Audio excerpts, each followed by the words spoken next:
The mist rises around you like silk scarves dancing in a gentle breeze, lifting you higher and higher above the world you know. Your feet no longer touch solid ground, yet there is no fear here, only the soft embrace of twilight air that carries you upward through layers of pearl gray clouds. The last golden rays of sunset paint the sky in watercolors of amber and rose, and somewhere in the distance, you hear the faint tinkling of wind chimes made from captured starlight. As you drift through this ethereal realm, something magnificent begins to emerge from the mist ahead. At first, it appears as merely a shadow, a darker patch against the evening clouds. But as you draw closer, carried by currents of warm air that smell of lavender and old books, the shadow takes shape.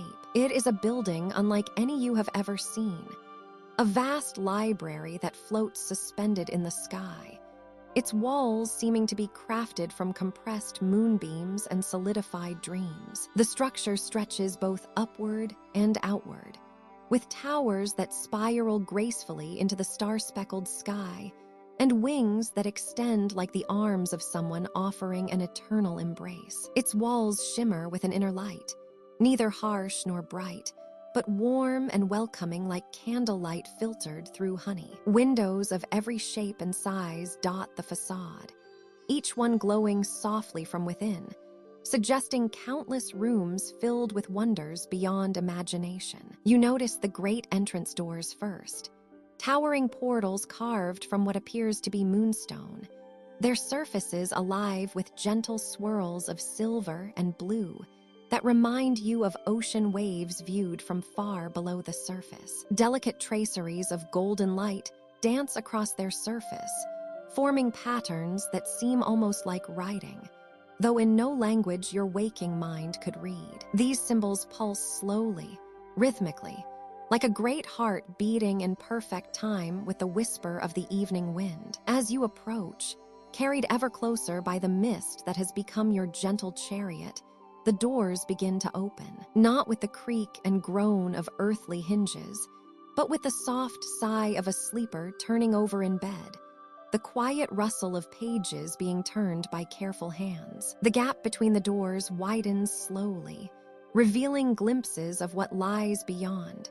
Shelves that stretch up into shadows, filled with books that seem to glow with their own inner light. The moment you cross the threshold, you feel it. A sensation like stepping into the most comfortable room you've ever known, multiplied by 1,000. The air inside is perfectly warm, carrying with it the mingled scents of ancient paper, dried flowers, and something indefinably sweet, like the memory of your favorite childhood lullaby made tangible. Soft golden light emanates from everywhere and nowhere, illuminating towering shelves that rise up into misty heights, their tops lost in gentle shadows. And there, waiting as if she has been expecting you for centuries, stands the librarian. She is neither young nor old, but timeless in the way of mountains and deep forests. Her hair flows like liquid silver over her shoulders, and her eyes hold the depth of midnight skies reflected in still water. She wears robes that seem to be woven from the very twilight itself, shifting between deep purple and midnight blue with threads that catch the golden light like captured fireflies. Her smile is warm and knowing, the smile of someone who has kept countless secrets and treasured them all. When she speaks, her voice is like the distant sound of ocean waves meeting a peaceful shore, soothing and rhythmic and infinitely patient. "Welcome, weary traveler," she says, her words floating through the air like gentle music. "You have found your way to the archive of dreams, the library of sleep. Here, every story ever dreamed rests upon our shelves. Every peaceful vision ever glimpsed in slumber finds its home. I am the Dreamkeeper, guardian of all the stories that dance behind closed eyelids, caretaker of the tales that comfort and heal." She extends one graceful hand toward the endless rows of glowing shelves. Every book here contains a different dream, a different way to find rest and peace. Some hold the dreams of those who lived long ago. Others contain the visions that have yet to come. But all of them share one precious quality. They are safe harbors for the weary soul, gentle streams that carry you toward the realm of peaceful sleep. The golden light seems to pulse gently around you both, and you realize that you have found something extraordinary, a place where stories themselves come alive to cradle you, where the very air whispers of rest and comfort and dreams waiting to unfold. Your bare feet meet the cool surface of polished marble as you step into the hall of ancient echoes. The stone beneath you gleams like moonlight on still water, reflecting the gentle dance of floating lanterns that drift lazily overhead. Each lantern holds a soft, golden light that wavers like a candle's flame, casting warm shadows that shift and sway across the vast space before you. The ceiling stretches impossibly high above, disappearing into a gentle twilight mist that seems to breathe with its own rhythm. Towering shelves rise on either side of you, their dark wood weathered smooth by countless years. The shelves stretch upward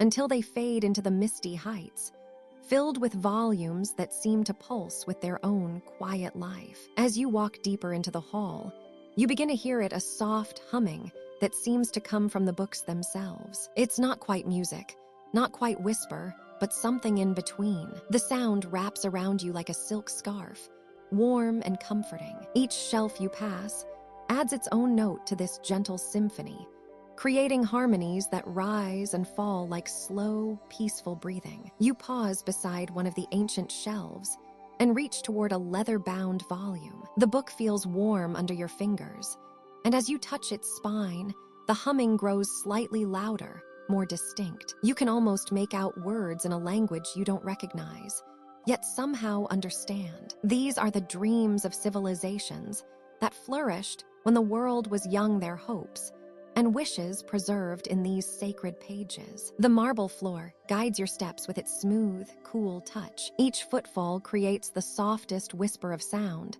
that seems to be absorbed immediately by the vast space around you. The reflections in the polished stone show not just your image, but glimpses of other figures, shadow people from ages past who once walked these same halls, their forms translucent and peaceful as they moved between the shelves. Floating lanterns drift past at eye level, their warm light illuminating golden lettering on book spines. You catch glimpses of titles written in scripts that flow like water, in languages that predate the oldest civilizations you know. Yet when you look directly at them, the words shimmer and transform, becoming readable for just a moment before shifting back into their ancient forms. The air itself feels thick with stories, heavy with the weight of countless dreams that have been carefully collected and preserved. You breathe in slowly, and with each breath, you can taste the sweetness of honey cakes from forgotten festivals,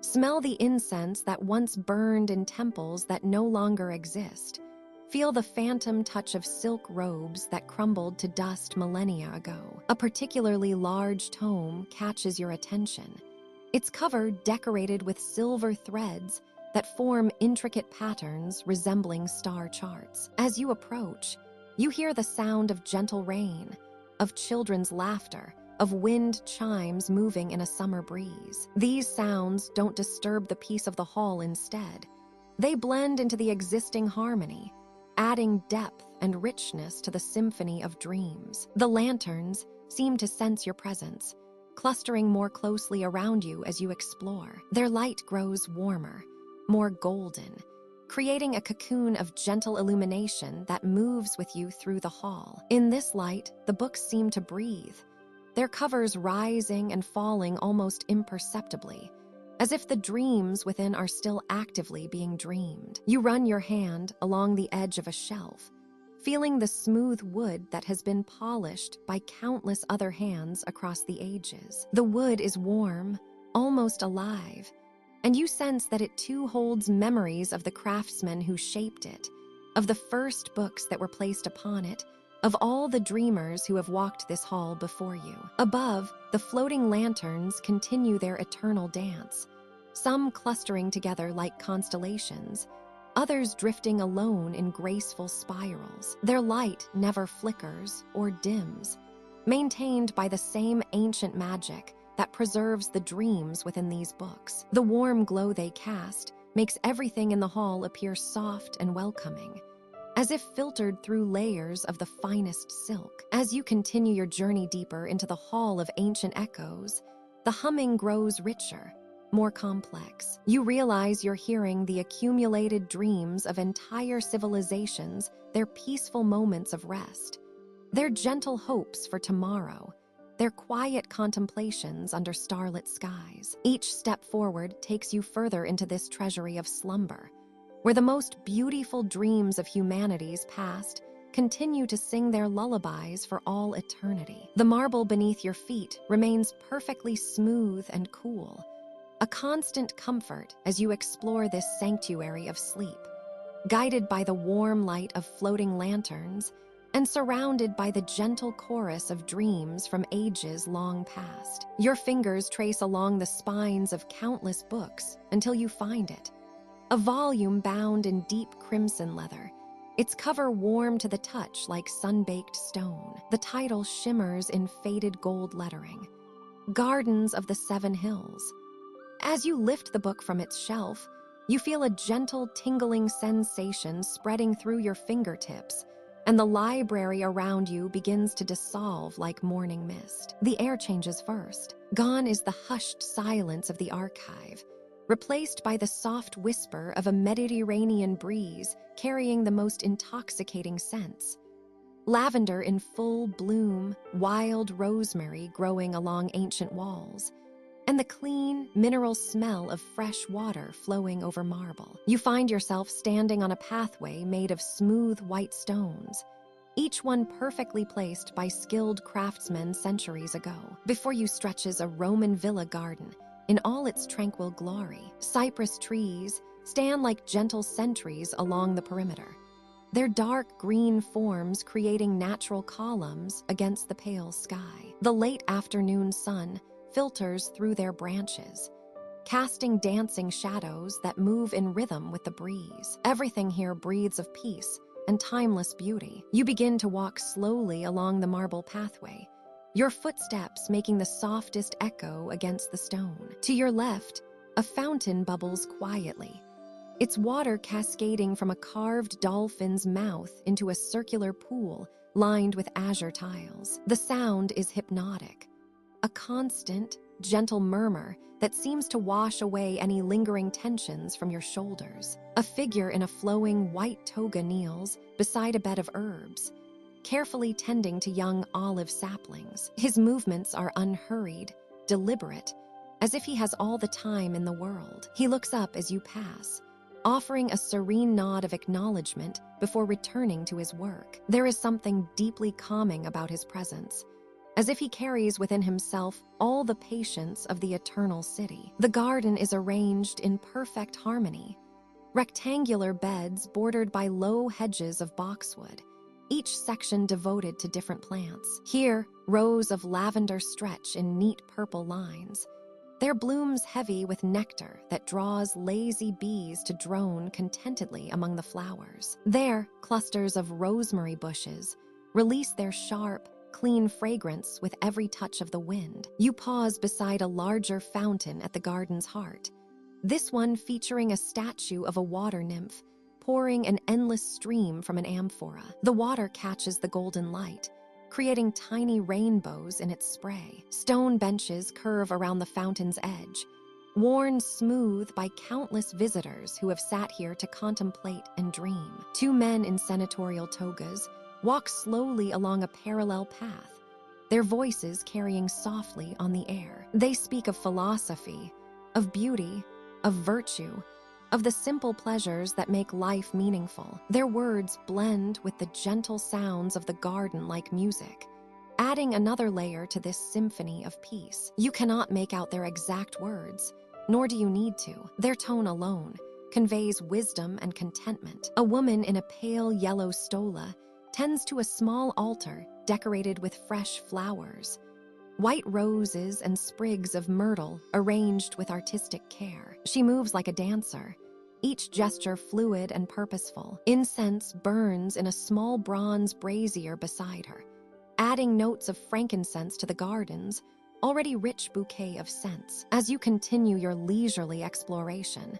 you discover a pergola draped with grapevines, their leaves creating a canopy of shifting green light. Beneath this natural roof, cushioned benches invite rest and reflection. You sink onto one of them, feeling the soft fabric yield beneath you as you gaze out at the peaceful scene. The sun is beginning its descent toward the horizon now, painting the sky in gentle shades of rose and amber. The garden seems to glow in this golden hour, every surface touched with warmth and light. The sounds around you, the fountains, the distant murmur of conversation, the rustle of leaves, blend into a perfect lullaby. A servant girl moves quietly between the garden beds, lighting oil lamps that will soon chase away the gathering dusk. Her bare feet make no sound on the stone paths, and she hums softly to herself, a melody that seems as old as Rome itself. The warm light from her lamps begins to twinkle like earthbound stars among the darkening foliage. You feel your eyelids growing heavy as you rest in this place of eternal tranquility. The garden continues its ancient rhythms around you. The flow of water, the whisper of wind through leaves, the soft footfalls of those who tend this sanctuary of peace. Your breathing slows to match the garden's gentle pulse, and you feel yourself sinking deeper into the cushioned bench, deeper into this dream of marble and lavender, of philosophy and fountains, of Rome in all its quiet, enduring glory. The triclinium of Senator Marcus Aurelius Severus glows softly in the warm light of oil lamps, their flames dancing gently against painted walls that depict rolling vineyards and distant mountains. The evening air carries the sweet scent of jasmine from the villa's garden, mingling with the rich aroma of honey and fresh bread from the kitchen beyond. Through the open archways, you can hear the distant murmur of the Tiber, flowing steadily toward the sea like time itself. The senator reclines on a cushioned couch draped in deep purple silk, his toga loosened for comfort after a long day in the forum. His weathered hands, marked by years of holding stylus and scroll, now cradle a small ceramic cup filled with mulsum wine sweetened with honey that catches the lamplight like liquid amber. Around him, his family settles into their evening ritual, a peaceful gathering that has marked the end of countless days in this tranquil household. His wife, Livia, arranges herself gracefully on the adjacent couch, her stola of finest linen flowing around her like moonlight on water. Their twin daughters, barely 12 years old, curl up on soft cushions at their parents' feet, their eyes bright with anticipation for the stories they know will come. The youngest child, a boy of 8 named Gaius, nestles against his mother's side, already drowsy from the day's lessons with his Greek tutor. A slave moves silently between them, offering a silver tray laden with delicacies, small cakes, drizzled with honey, dried figs, stuffed with nuts, and rounds of fresh cheese still warm from the pressing. The honey gleams like captured sunlight, and the senator takes a piece of cake, savoring the sweetness that dissolves slowly on his tongue. The taste reminds him of the apiaries outside Rome, where bees work peacefully among endless fields of lavender and thyme. "Tell us about the new aqueduct, father," whispers one of the daughters, her voice soft as silk against marble. The senator's eyes crinkle with gentle warmth as he sets down his cup and considers her request. The evening lamplight plays across his face, showing the contentment of a man who has served his empire well and finds joy in sharing that service with those he loves most. "The Aqua Claudia," he begins, his voice carrying the measured cadence of one accustomed to addressing the Senate, yet softened now for intimate conversation, "will bring the purest mountain water to every corner of our great city. I stood today where the engineers marked the gentle slope that will carry this gift from the Alban Hills to Rome itself." His words flow like the very water he describes, unhurried and constant. He speaks of the masons who shape each stone with patient skill, their hammers ringing in steady rhythm against the hillsides. He describes the architects who calculate angles and gradients with the precision of poets crafting verses, ensuring that gravity itself becomes their servant in this grand endeavor. The children listen with rapt attention as he paints pictures with words of bridges that will span valleys like giants stepping stones, of underground channels carved through living rock, with the care of sculptors creating art for the ages. The water will sing as it flows. The senator continues, his voice growing even softer as the evening deepens around them, a gentle song of mountain streams and rainfall, carrying the blessing of the gods to our people. Children will cup their hands beneath the fountains and taste the snow that fell on distant peaks. Mothers will fill their amphorae with water so pure it holds the reflection of stars. Olivia reaches across the space between their couches to touch her husband's hand, her fingers warm against his skin. And the people will remember, she adds quietly, the wisdom of those who planned such gifts. The senator smiles, squeezing her hand gently, feeling the solid gold of her wedding ring a circle as unbroken as their shared years and dreams. Young Gaius stirs sleepily against his mother's side. "Will I help build aqueducts someday, father?"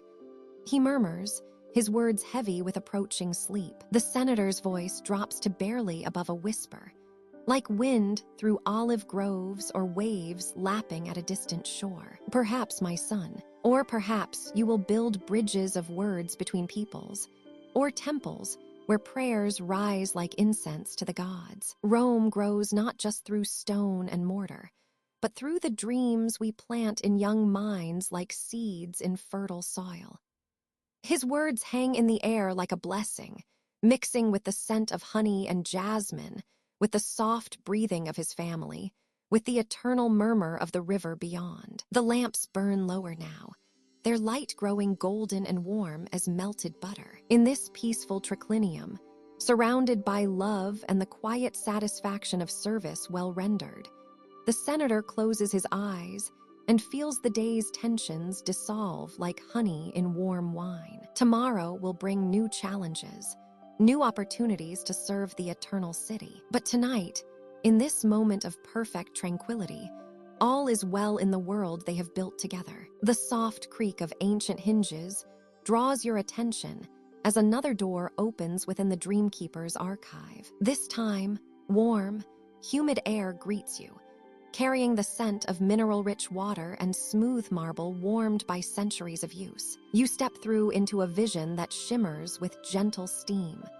the grand public baths of ancient Rome, transformed into something far more serene than history might suggest. Here, in this corner of the Dream Library, time moves like honey. The vast bathing complex stretches before you, its soaring ceilings supported by columns of cream-colored marble that seem to glow from within. Gentle light filters through clerestory windows high above, casting dancing patterns across the water's surface as steam drifts lazily upward like incense to forgotten gods. The pools themselves are works of art, their edges lined with mosaics depicting peaceful scenes, dolphins leaping through cerulean waves, olive branches swaying in Mediterranean breezes, stars scattered across twilight skies. The water within gleams like liquid sapphire, its temperature perfect, neither too warm nor too cool,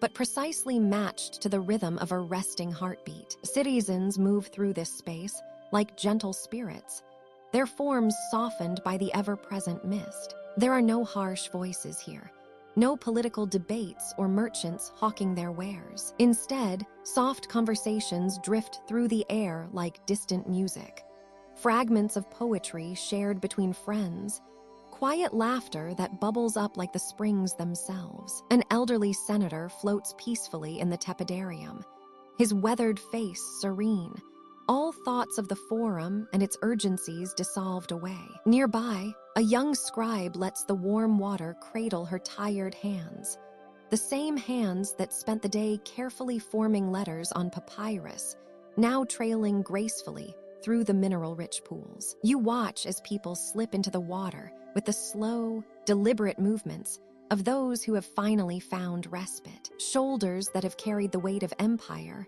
of family, of daily survival, gradually relax and soften. The water seems to draw tension from their bodies like a gentle tide, pulling away from shore, leaving only peace in its wake. The caldarium beckons with its deeper warmth, and you observe as bathers sink into its embrace. Steam rises around them like protective clouds, and their breathing becomes synchronized with its gentle rhythm. Some close their eyes and float, their faces turned toward the soft light above, while others sit in contemplative silence along the pool's edge, feet dangling in the soothing warmth. In the frigidarium, the cooler pool offers a different kind of solace. Here, the water is crystal clear and refreshing, and those who enter move with slow, meditative strokes, each movement deliberate and calming. The contrast of temperatures creates a gentle awakening of the senses, not jarring but harmonious, like the perfect balance of a carefully composed symphony. Attendants move through the space like benevolent spirits, their footsteps silent on the heated marble floors. They carry soft linen towels and small clay vessels filled with aromatic oils, lavender from the hills outside the city, rose petals gathered at dawn, chamomile that grows wild in forgotten gardens. Their presence is felt rather than announced. A gentle hand offering assistance, a warm towel draped over tired shoulders, a cup of herbal tea that tastes of honey and dreams. The architecture itself seems designed for tranquility. Vaulted ceilings create perfect acoustics, where even whispers carry with crystalline clarity, while louder sounds are softened and absorbed. The space breathes with you, expanding and contracting in rhythm with your own lungs, as if the very building has learned the art of meditation from centuries of peaceful visitors. As you stand in this temple of relaxation, you notice how the steam carries more than just warmth. It seems to hold the essence of countless peaceful moments. Every worry dissolved in these waters has left behind a trace of serenity. Every tension released has contributed to an atmosphere of profound calm. The very air shimmers with accumulated tranquility, generations of rest distilled into something you can almost taste on your tongue. A gentle current moves through the largest pool, so subtle it feels like the building's own breathing. Bathers allow themselves to be carried by this flow, their bodies becoming one with the water's rhythm. Their movements are no longer their own, but part of something larger, more ancient, a dance of rest that has been performed in this sacred space for centuries beyond counting. The light begins to soften as evening approaches this corner of the dream library, though here time has little meaning. Golden rays slant through the steam, creating columns of liquid light that seem substantial enough to lean against. The water reflects this gentle illumination, turning each pool into a mirror of the peaceful sky above. In this sanctuary of the Dreamkeeper's archive, every breath drawn is deeper than the last, every heartbeat slower and more peaceful, as the eternal rhythm of rest enfolds you like warm water, carrying you gently toward the deeper pools of sleep. You find yourself drawn to a shelf where golden light seems to emanate from within the volumes themselves. Your fingers trace along the spines until they rest upon a book bound in what appears to be papyrus, its surface warm to the touch like sun-baked stone. As you lift it from its resting place, hieroglyphs shimmer across the cover, dancing in patterns that speak of river waters and fertile lands. The moment you open the ancient tome, the air around you transforms. The cool silence of the library gives way to the gentle warmth of a desert dawn, and you find yourself standing on the banks of the mighty Nile. The river flows before you with serene purpose, its waters catching the first golden rays of morning sun like scattered jewels. Along the riverbank,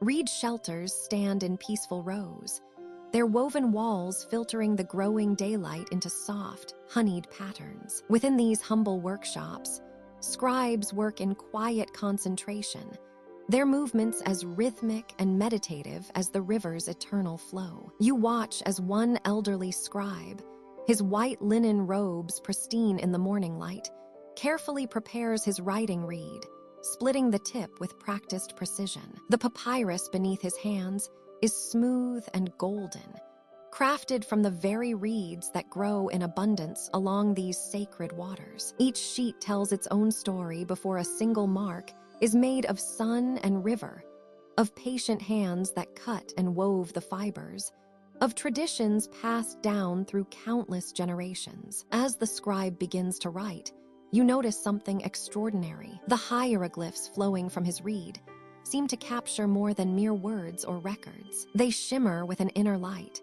as if each symbol holds within it the dreams and hopes of the people whose lives they document. A cartouche spelling out a pharaoh's name glows with golden authority, while symbols representing abundant harvests pulse with the warm contentment of full granaries. From another shelter comes the soft sound of papyrus being unrolled, and you see a younger scribe examining scrolls filled with astronomical observations. The careful notations of star positions and seasonal changes seem to breathe with the wisdom of ages, each calculation a prayer for continued prosperity and order. The young man's eyes hold the peaceful satisfaction of one who helps maintain the cosmic balance through his careful work. A gentle breeze carries the scent of lotus blossoms and fresh river water, mingling with the earthy aroma of papyrus and ink. Somewhere in the distance, you hear the soft lowing of cattle being led to drink at the river's edge, and the quiet splash of oars as fishermen guide their boats through the calm waters. On the river itself, vessels drift past like floating dreams. Cargo boats sit low in the water, their holds filled with golden grain that catches the sunlight in waves. Smaller craft carry bundles of flowers, lotus blossoms, papyrus heads, and reeds bound for the workshops. The boatmen work with unhurried grace, their movements synchronized with the river's gentle current. You walk closer to one of the reed shelters, where an elderly woman sits cross-legged on a woven mat, sorting through completed scrolls. Her weathered hands move with reverent care as she examines each papyrus, and you realize she is not merely organizing documents, but tending to capture dreams. Each scroll contains the recorded hopes of farmers for good floods, of merchants for safe journeys, of families for health and happiness. The woman looks up and smiles, her eyes holding the deep peace of one who understands that all earthly concerns eventually find their way onto papyrus, where they can rest safely in the care of careful scribes. She gestures toward the scrolls, and you see that many bear not just text, but delicate illustrations: ibis birds standing in marsh grass, boats sailing under star-filled skies, fields of grain swaying in endless golden waves. As the morning progresses, the light grows warmer but never harsh. The scribes continue their meditative work, creating an atmosphere of profound tranquility. The scratch of reed on papyrus becomes a gentle rhythm, like whispered prayers or quiet breathing. Even the river seems to flow more softly here, as if it too understands the sacred nature of this place where dreams are given form and permanence. The golden book in your hands grows warm,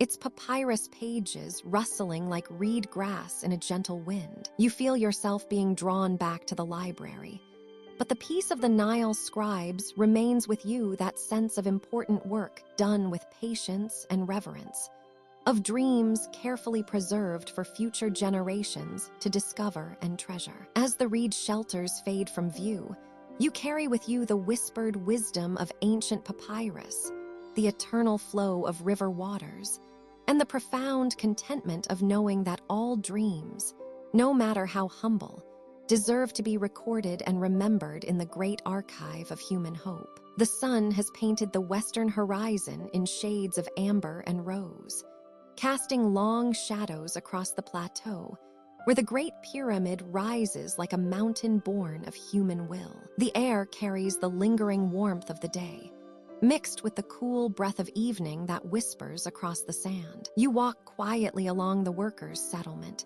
where the day's labors are giving way to the gentle rhythms of rest. Small fires bloom like desert flowers throughout the camp, their flames dancing in the twilight breeze. The builders gather around these circles of light, their faces no longer masked by the dust and strain of their monumental task, but softened now by the golden glow of firelight and the quiet satisfaction of sacred work completed for another day. You settle beside one such fire, where a master stonecutter named Kaimwasit sits with his crew. His hands, strong and sure from years of shaping limestone blocks, now hold a piece of warm flatbread with the same reverence he shows the stones. The bread is golden brown, still steaming from the baking stones, and he tears it slowly, savoring the simple pleasure after hours of precise, demanding work. Today we set the capstone on the north face of the inner chamber, he says quietly, his voice carrying the deep contentment of a craftsman who has created something eternal. The stone fit so perfectly, it was as if the gods themselves had measured it. The younger workers nod, their eyes bright with shared pride. These are not mere laborers driven by whips, but skilled artisans who understand that they are building something that will stand when the stars themselves have shifted in their courses. The evening meal is simple but satisfying. Clay bowls filled with thick barley porridge, flavored with herbs and a touch of precious honey. The sweet, floral taste of the honey seems to capture the warmth of the day's sun, and you watch as the builders eat slowly, talking quietly among themselves about the day's achievements and tomorrow's challenges. An older man, his beard silver white in the firelight, begins to speak of the pyramid's inner chambers. The pharaoh will rest there for eternity, he says, his voice filled with reverence. But we have built more than a tomb. We have created a bridge between earth and sky, a place where the divine and mortal worlds meet. His words drift over the camp like incense, carrying with them the weight of profound purpose. The conversation turns to the smaller details that fill a craftsman's pride. How the blocks were cut to fit so precisely that not even a knife blade could slide between them. How the passages align perfectly with the stars that will guide the pharaoh's spirit to the afterlife. How each stone was blessed by the priests before being set in place, making the entire structure a prayer rendered in limestone and granite. As the night deepens, someone produces a simple flute, its notes clear and sweet in the desert air. The melody is ancient and calming, speaking of the Nile's gentle current, of palm fronds swaying in evening breezes, of the eternal cycle of flood and harvest that has sustained this land since time began. The builders listen in comfortable silence, their day's work complete, their bodies tired but their spirits filled with the deep satisfaction of creation. You notice how the firelight plays across their faces, revealing not the weariness you might expect, but a serene contentment. These men know that their names may be forgotten, but their work will endure. The Great Pyramid will stand as their monument, a testament to human skill and dedication that will inspire wonder for thousands of years to come. A woman approaches the fire, carrying a water jar cooled by the evening air. She pours the clear, sweet water into cups, and the builders drink gratefully, the liquid seeming to wash away the last traces of the day's heat and effort. The water tastes of the deep wells that tap into the life-giving aquifer beneath the desert, a reminder of the hidden abundance that sustains all life in this land of extremes. As the fire burns lower, the conversation grows softer, more reflective. The builders speak of their families waiting in the nearby village, of children who will grow up in the shadow of their father's masterpiece. They share dreams of the festivals that will be celebrated when the pyramid is complete, when all of Egypt will come to marvel at what they have accomplished together. The desert night wraps around the camp like a gentle blanket, stars beginning to emerge in the darkening sky above. The same stars that guided the pyramid's alignment now watch over these peaceful moments of rest and reflection. The builders bank their fires for the night, but the warmth of their shared pride and purpose continues to glow, a light that no wind can extinguish, no time can dim. The first blush of dawn touches the limestone walls of the Temple of Morning Songs, casting everything in the softest shade of honey gold. You stand at the entrance to this sacred place, watching as the ancient stones seem to breathe with the growing light. The air is still cool from the night, carrying with it the gentle fragrance of lotus blossoms that float in the sacred pools scattered throughout the temple grounds. A soft chime echoes from somewhere deep within the temple, followed by another, and then another, creating a melody as delicate as morning dew. The sound draws you forward, your bare feet silent against the smooth stone floors that have been worn to a gentle polish by thousands of years of reverent footsteps. As you move through the outer courtyard, you notice how the columns rise like palm trees toward the sky, their capitals carved with papyrus flowers that seem to sway in the gentle morning breeze. Between these columns, shafts of golden sunlight create patterns of light and shadow that dance slowly across the floor, painting everything in warmth and serenity. The sound of flowing water reaches your ears, a peaceful, constant whisper that speaks of the sacred pools fed by underground springs. You pause beside one of these pools, watching as the surface reflects the painted ceiling above. Fish with scales like tiny mirrors glide lazily beneath the surface, their movements creating gentle ripples that catch and scatter the morning light. Deeper within the temple, you hear the first voices of the day beginning their ancient songs. The priests and priestesses emerge from their sleeping quarters like flowers opening to the sun, their white linen garments flowing softly around them as they move with practiced grace toward the inner sanctum. Their voices rise together in harmonious chants that seem to echo the very rhythm of the Nile itself. The melodies are wordless at first, pure sound that resonates through the stone chambers and corridors. Each voice finds its place in the larger symphony, creating layers of song that build and ebb like gentle waves. You follow the sound through passages lined with hieroglyphs that tell stories of creation and renewal, of the sun's daily journey across the sky, and its peaceful rest in the western mountains. The carvings seem to come alive in the flickering light of oil lamps, their ancient wisdom whispering of cycles that have repeated since the beginning of time. In the central sanctuary, you discover the heart of the morning ritual. 20 priests and priestesses stand in a circle around an altar carved from a single block of black granite. Their faces are serene, eyes closed in meditation, as they weave their voices together in songs that have been sung here for over 3,000 years. The incense they burn creates thin streams of fragrant smoke that spiral upward toward the ceiling. Frankincense and myrrh, sacred resins that carry prayers toward the heavens, fill the air with their warm, woody sweetness. The smoke drifts lazily through the space, wrapping around the columns and settling into the carved recesses of the walls like gentle embraces. One priestess steps forward, her voice rising clear and pure above the others. She sings of the sun god's peaceful awakening, of light returning to chase away the darkness, of the promise that each new day brings. Her melody is like bird song, natural and effortless, and the others join her with harmonies that support and lift her voice higher. The morning light grows stronger now,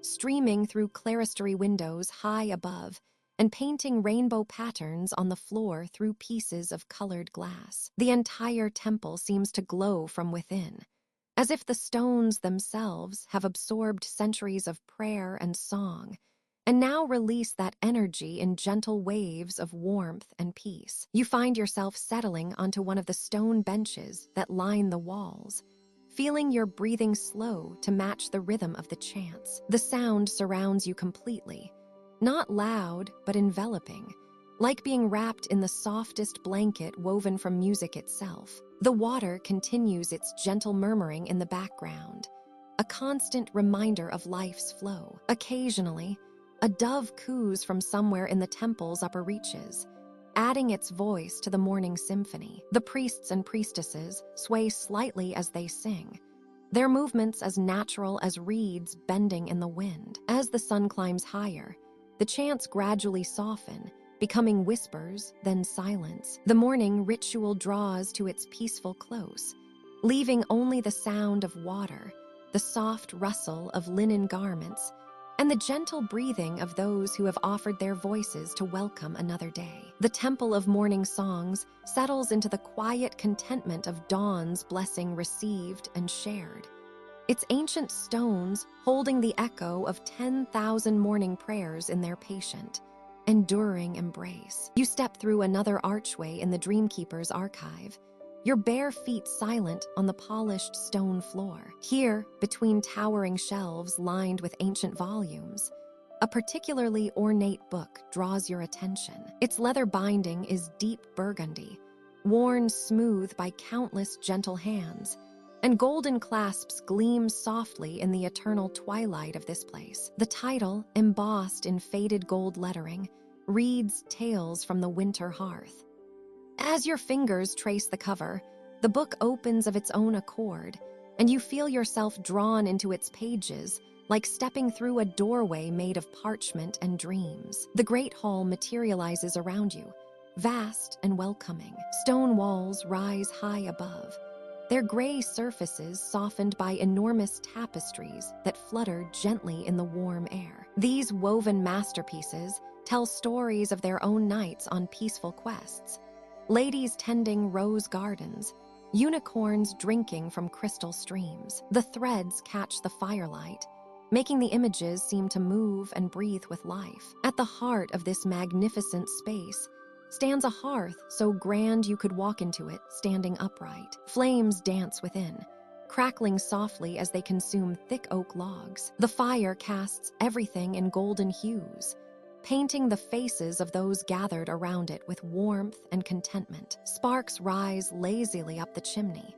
carrying with them the dreams of winter evenings. Snow falls beyond the tall windows, each flake visible against the deep purple sky. The glass is thick and wavy, casting gentle distortions that make the winter landscape appear even more magical. Icicles hang like crystal ornaments from the eaves, catching and reflecting the hearth's glow back into the room. Lords and ladies sit in carved wooden chairs, arranged in a comfortable circle around the fire. Their clothing rustles softly rich velvets in deep blues and emerald greens, furs draped elegantly over shoulders, silk sleeves that whisper as they move. The women's hair is braided with ribbons that shimmer in the firelight, while the men's beards are neatly trimmed and their tunics embroidered with intricate patterns. A gentle lord with silver threading through his dark hair leans forward, his voice warm and measured as he shares a tale of a brave miller's daughter who befriended a family of forest deer. His words flow like honey, each sentence crafted to bring peace rather than excitement. The others listen with serene attention, their faces relaxed and content. A lady in midnight blue velvet responds with her own story, a gentle adventure of a young shepherd who discovered a hidden valley where wildflowers bloomed year-round. Her voice is soft as silk, rising and falling in soothing rhythms that seem to match the crackling of the fire. When she pauses, the only sounds are the whisper of flames and the distant howl of winter wind, muffled and made cozy by the thick stone walls. Servants move quietly through the space, their soft leather shoes making no sound on the rush-covered floor. They carry pewter cups filled with warm mulled wine, the spices cinnamon,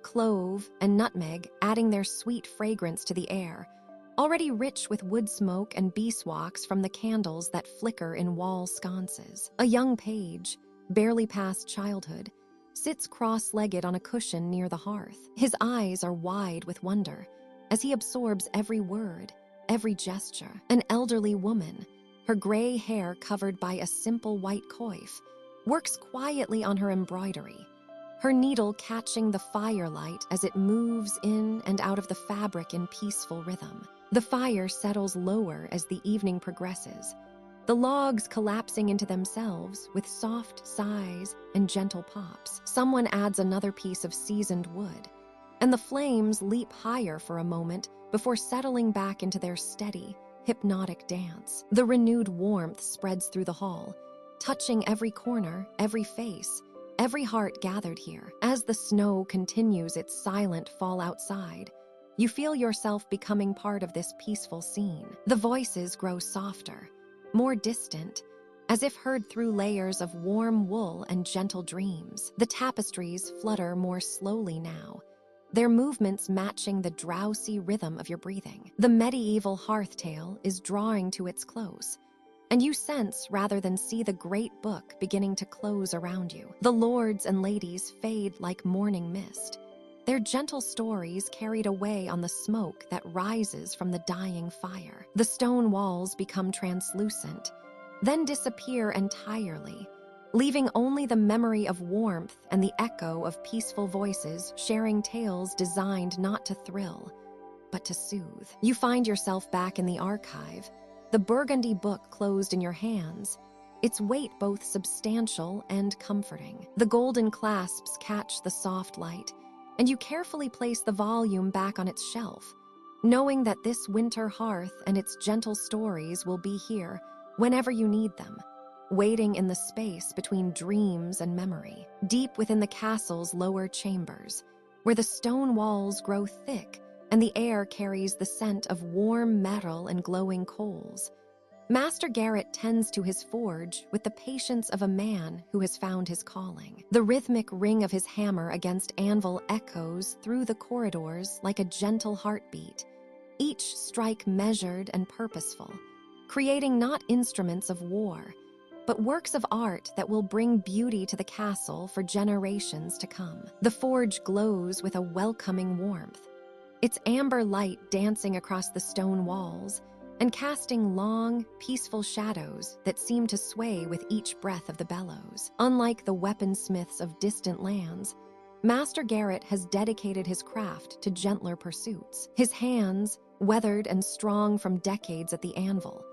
shape heated iron into delicate roses whose petals seem to unfurl with each careful tap of his hammer. Young Thomas stands nearby, his eyes wide with wonder as he watches his master work. The apprentice's own hands are still learning the weight of the hammer, the feel of tongs gripping hot metal, the precise moment when iron becomes malleable as warm honey. Master Garrett guides him with quiet words, his voice barely audible above the soft crackling of the fire. "Feel the metal's rhythm, lad," the master blacksmith murmurs, his own hammer moving in slow, hypnotic strokes. Each piece of iron has its own song. Listen carefully, and it will tell you when it's ready to be shaped, when it wishes to become something beautiful. The anvil rings again, a clear, musical note that seems to hang in the warm air before fading into the gentle hiss of cooling metal. Master Garrett lifts the glowing piece with his tongs, examining the curve of what will become a door handle shaped like a climbing vine. The iron pulses with orange light, gradually darkening as the heat dissipates, the metal finding its new form. Around the forge, previous works line wooden shelves like treasures in a gallery. Candlesticks rise like iron flowers, their stems twisted in elegant spirals that catch and hold the forge light. Door handles curve in graceful arcs, some resembling twisting ribbons, others shaped like gentle waves. A collection of decorative hinges displays the master's artistry, each one a small masterpiece of scrollwork and delicate detail. Sarah, another apprentice, works at a smaller anvil nearby, her hammer creating its own gentle rhythm as she shapes a simple iron leaf. Her movements are careful and deliberate, each strike of the hammer guided by weeks of patient instruction. The metal beneath her hammer slowly takes shape, its edges curving with organic grace, veins appearing along its surface as if touched by nature itself. The bellows wheeze softly as Thomas works them, sending fresh air into the coals and causing the fire to bloom brighter for a moment before settling back to its steady glow. The sound is rhythmic and soothing, like the breathing of some great, peaceful creature. Steam rises occasionally from the quenching barrel, carrying with it the sharp, clean scent of hot iron meeting cool water. Master Garrett sets down his hammer and examines his work with the critical eye of a true craftsman. The door handle is nearly complete, its vine-like form graceful and strong. He runs his thumb along its surface, feeling for imperfections, testing its weight and balance. Satisfied, he nods and places it carefully among the other finished pieces. The metal remembers. He tells his apprentices, his voice carrying the wisdom of years spent at the forge. Every hammer strike, every moment in the fire, every gentle shaping, it all becomes part of what the piece will be. That's why we work with patience, with respect for the craft. Each piece carries a bit of our care within it.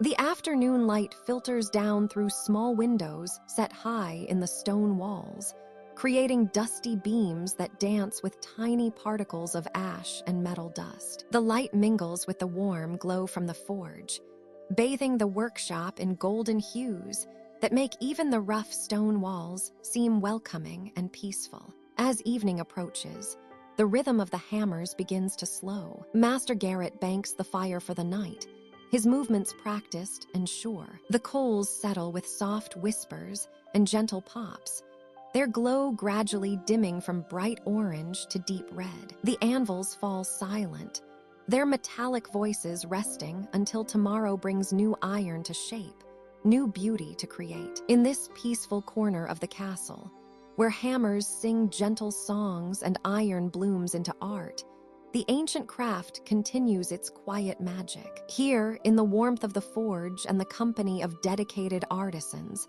metal transforms not through violence, but through patience, skill, and the gentle persistence of hands that understand the true nature of creation. In the heart of the castle grounds, beyond the stone corridors and tapestried halls, lies a sanctuary known only to those who seek solace in growing things. Lady Evangeline's garden unfolds like a living manuscript, its pages written in emerald leaves and golden petals, each plant carefully chosen and lovingly tended through seasons of rain and sunshine. The morning mist still clings to the ivy-covered walls that encircle this sacred space, creating a soft veil that diffuses the early light into something almost ethereal. Ancient stones, worn smooth by centuries of weather, form pathways that wind between raised beds where herbs grow in perfect, orderly rows. Here, time moves differently, measured not by the tolling of bells or the urgency of court business, but by the gentle unfurling of leaves and the patient rhythm of roots reaching deep into rich, dark earth. Lady Evangeline moves through her domain with the quiet grace of one who has found her true calling. Her feet know every stone, every curve of the winding path. In her hands, she carries a woven basket, its surface weathered and soft from years of faithful service. The fabric of her gown whispers against the lavender bushes as she passes, releasing their sweet, calming fragrance into the still air. She pauses beside a bed of chamomile, where countless small white flowers nod their heads like drowsy stars. With careful fingers, she selects the finest blooms, those whose petals feel like silk and whose centers hold the most golden pollen. Each flower is a small treasure, destined for the healing tinctures she creates in the stone workshop that adjoins her garden. The chamomile will soothe troubled sleep, bringing peace to those who toss and turn through restless nights. Moving deeper into the garden's embrace, she comes to where the apple trees stand in stately rows. Their branches, heavy with pink and white blossoms, create a canopy that filters the strengthening sunlight into dappled patterns on the ground below. The air here is thick with the perfume of spring flowers, a heady sweetness that seems to slow time itself. Bees move languidly from blossom to blossom, their contented humming creating a symphony that needs no conductor, no audience, only the pure joy of their work. Lady Evangeline begins to hum along with their ancient song, a melody that has no beginning and no end, passed down through generations of women who understood the language of growing things. Her voice blends seamlessly with the bees' chorus, adding human warmth to their industrious buzz. The sound carries on the gentle breeze, weaving through leaves and flowers like a golden thread that binds all living things together. Near the garden center grows a magnificent rosemary bush, its needle-like leaves silver green in the morning light. She runs her fingers along its aromatic branches, releasing the herb's woody, pine-like fragrance. Rosemary for remembrance, for clarity of thought, for protection against the shadows that sometimes creep into weary minds. She gathers several sprigs, their essential oils staining her fingertips with their potent essence. A stone bench, carved from the same weathered rock as the garden walls, sits beneath an old pear tree whose gnarled branches speak of decades of faithful fruit-bearing. Lady Evangeline settles there for a moment, her basket beside her, and closes her eyes to fully immerse herself in the garden's peaceful symphony. The bees continue their gentle work.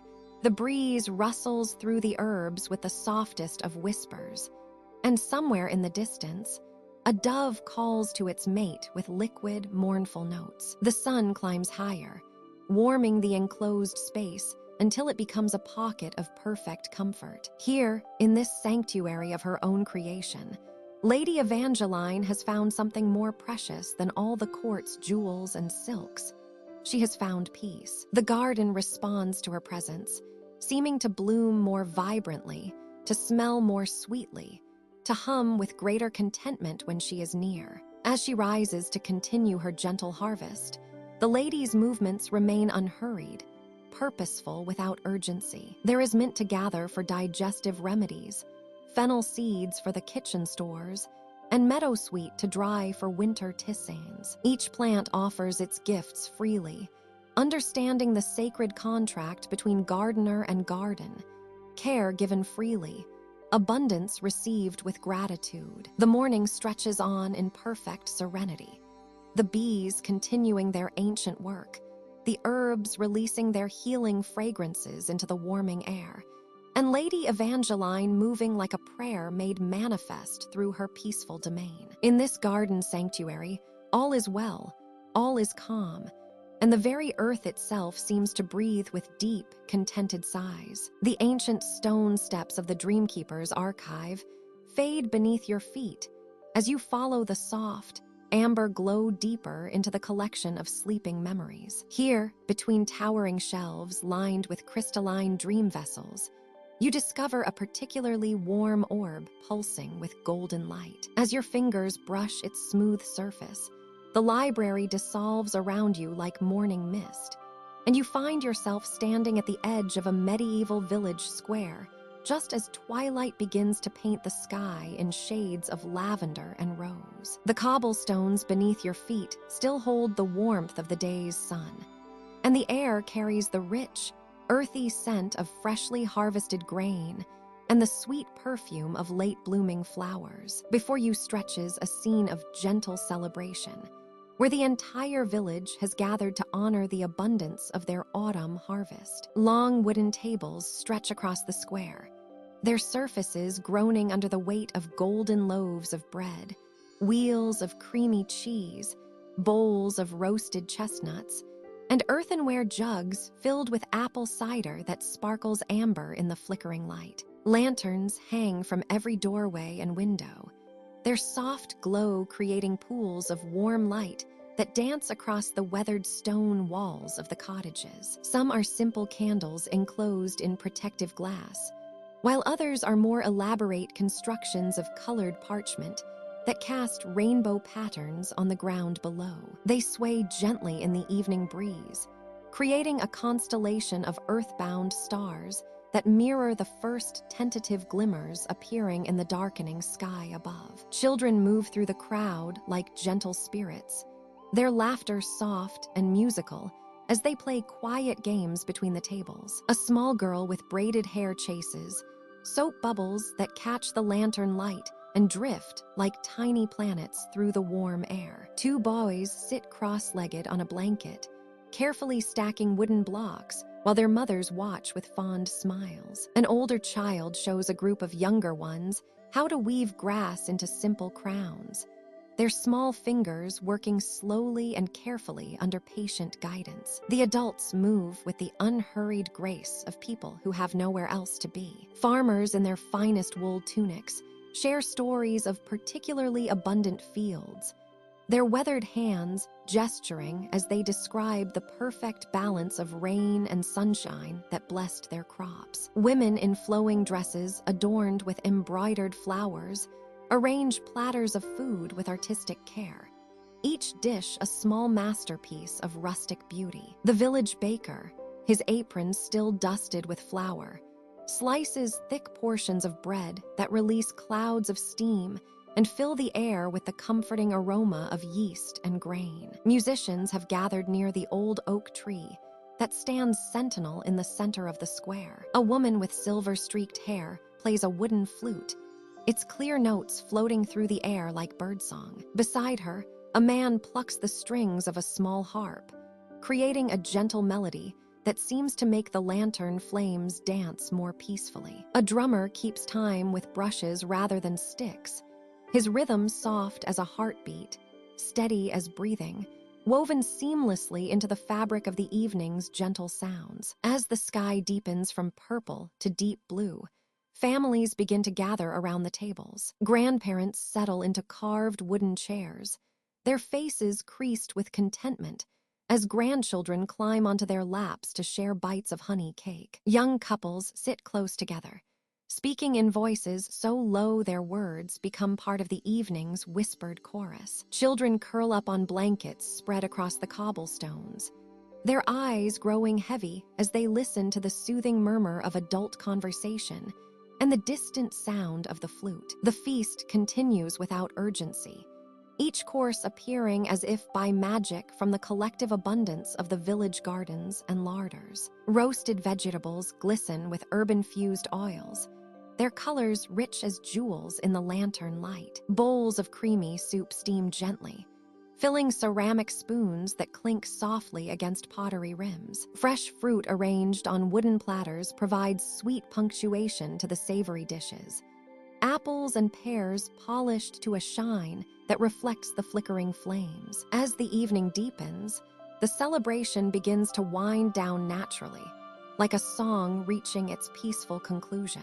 Families gather their sleepy children, grandparents accept gentle assistance to their feet, and the musicians play softer melodies that seem designed to carry everyone safely home to their beds. The lanterns continue to burn, their light creating safe passages through the winding village streets, while the stars above grow brighter in the clear autumn sky. The warmth of the harvest festival surrounds you like a gentle embrace as this peaceful dream begins to fade, leaving you with the lingering sensation of community, abundance, and the quiet satisfaction of a celebration shared with grateful hearts under the eternal protection of twinkling lights that guide all dreamers safely home. You find yourself back in the heart of the Dreamkeeper's archive, the familiar scent of ancient paper and starlight filling your lungs. The main hall stretches before you in gentle twilight,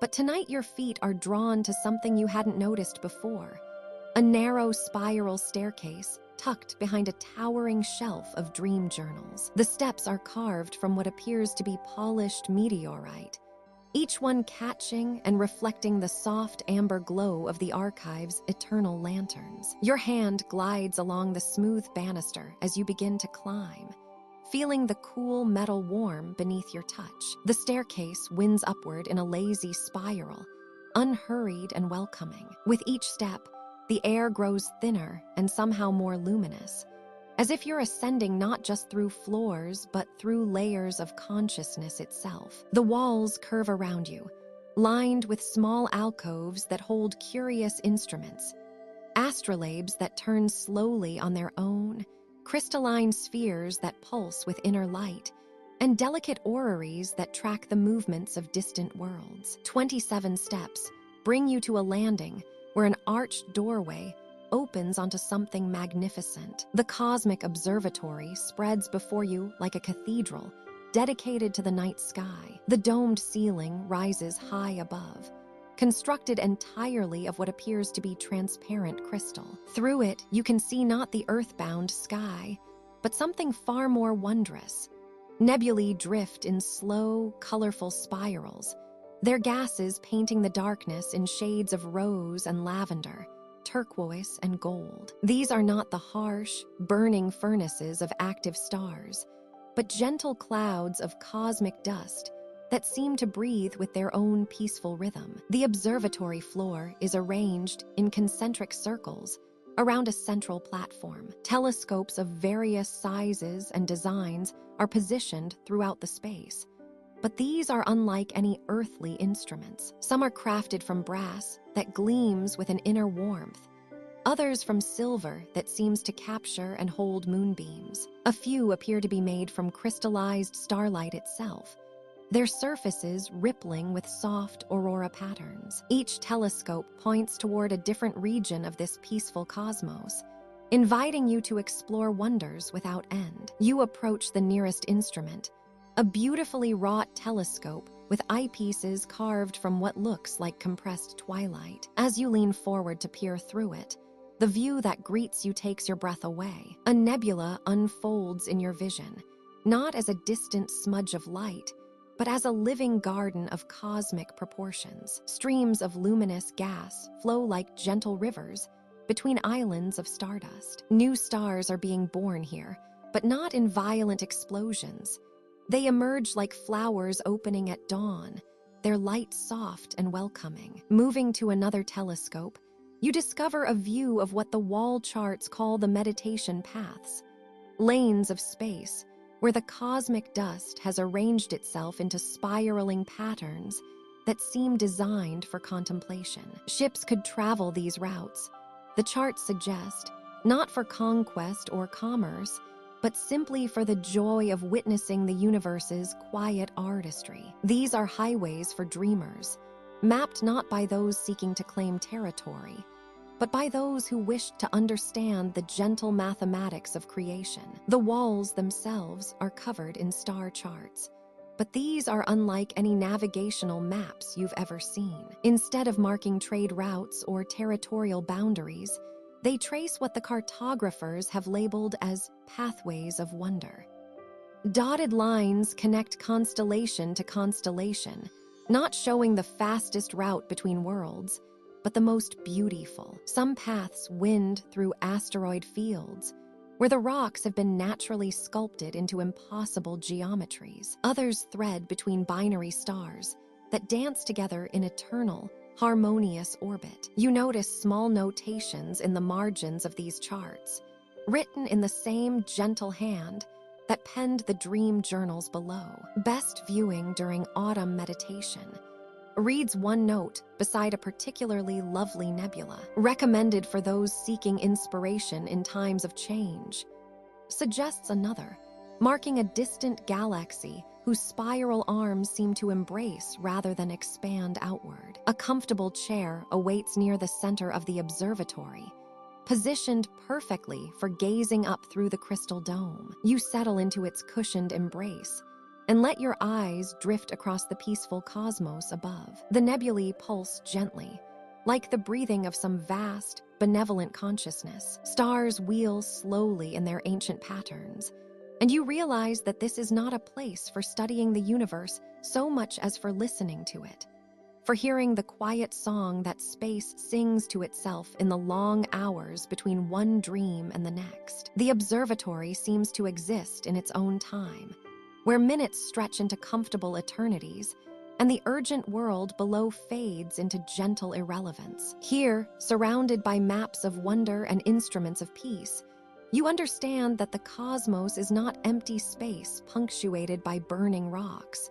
but a vast library itself, one whose stories are written in light and whose chapters unfold across eons, each one an invitation to marvel rather than to master. Above you, a shooting star traces a lazy arc across the crystal dome, Moving so slowly you can follow its entire journey, appreciating each moment of its brief and beautiful passage through the dreaming dark. You follow the astronomer up the winding spiral staircase, each stone step worn smooth by centuries of careful footfalls. The tower narrows as you climb, and through the narrow windows, you catch glimpses of the world settling into evening's embrace. The astronomer moves with the unhurried grace of someone who has spent lifetimes studying the patient dance of celestial bodies. At the top of the tower, you emerge into a circular chamber crowned by an enormous brass telescope. Its surface gleams like burnished gold in the soft light of oil lamps that flicker along the curved walls. Star charts cover every available surface, their delicate ink lines mapping the gentle choreography of the night sky. The astronomer adjusts the telescope with reverent hands, fingers tracing the cool metal as if greeting an old friend. "Come," the astronomer whispers, voice barely audible above the evening breeze that sighs through the open dome above. "Let me show you how the stars sing their lullabies." You approach the eyepiece, and as your vision adjusts, the universe unfolds before you like a vast, luminous tapestry. The astronomer's voice continues, soft and measured, describing what you see with the patience of someone who finds wonder in repetition, in the eternal return of familiar patterns. The Great Bear drifts slowly across the northern sky, its 7 bright stars forming a cosmic ladle that seems to pour starlight across the heavens. The astronomer explains how ancient peoples saw in this constellation not a fierce creature, but a gentle guardian, eternally circling the pole star in a protective embrace. Each night, it follows the same careful path, a celestial clockwork wound by forces too vast and peaceful to comprehend. Through the telescope's lens, you observe the Swan constellation spreading its wings across the Milky Way. The astronomer describes how sailors once believed this stellar bird carried dreams from one shore to another, its flight path marking safe passage through both earthly waters and the ocean of sleep. The swan's neck points toward Deneb, a distant sun whose light left its surface when your great-grandparents were young, traveling across impossible distances to reach your eye at this very moment. The astronomer adjusts the telescope again, and your view shifts to reveal the Pleiades, that gentle cluster known as the Seven Sisters. They huddle together like a family of stars, their blue-white light soft as morning mist. Ancient stories tell of their dance, how they move together through space at precisely the same speed, bound not by gravity alone, but by an affection that spans millennia. Their light is young and clean, unmarred by the harsh physics that govern more violent stellar regions. As the night deepens, the astronomer guides your gaze toward the southern horizon, where the constellation Eridanus flows like a celestial river. This stellar waterway winds from the bright star Rigel down toward the southern pole, its meandering path suggesting the course of a lazy summer stream. The astronomer speaks of how this river of stars carries no rushing current, no dangerous rapids, only the gentle flow of time itself, measured in the slow procession of equinoxes and the patient breathing of the cosmos. The telescope reveals more wonders as your eyes grow accustomed to the darkness. Distant galaxies appear as soft smudges of light, each one a spiral of billions of stars rotating with the stately grace of prayer wheels. The Andromeda Galaxy, our nearest celestial neighbor, turns slowly in space like a vast cosmic mandala, its spiral arms swept with the same mathematical precision found in nautilus shells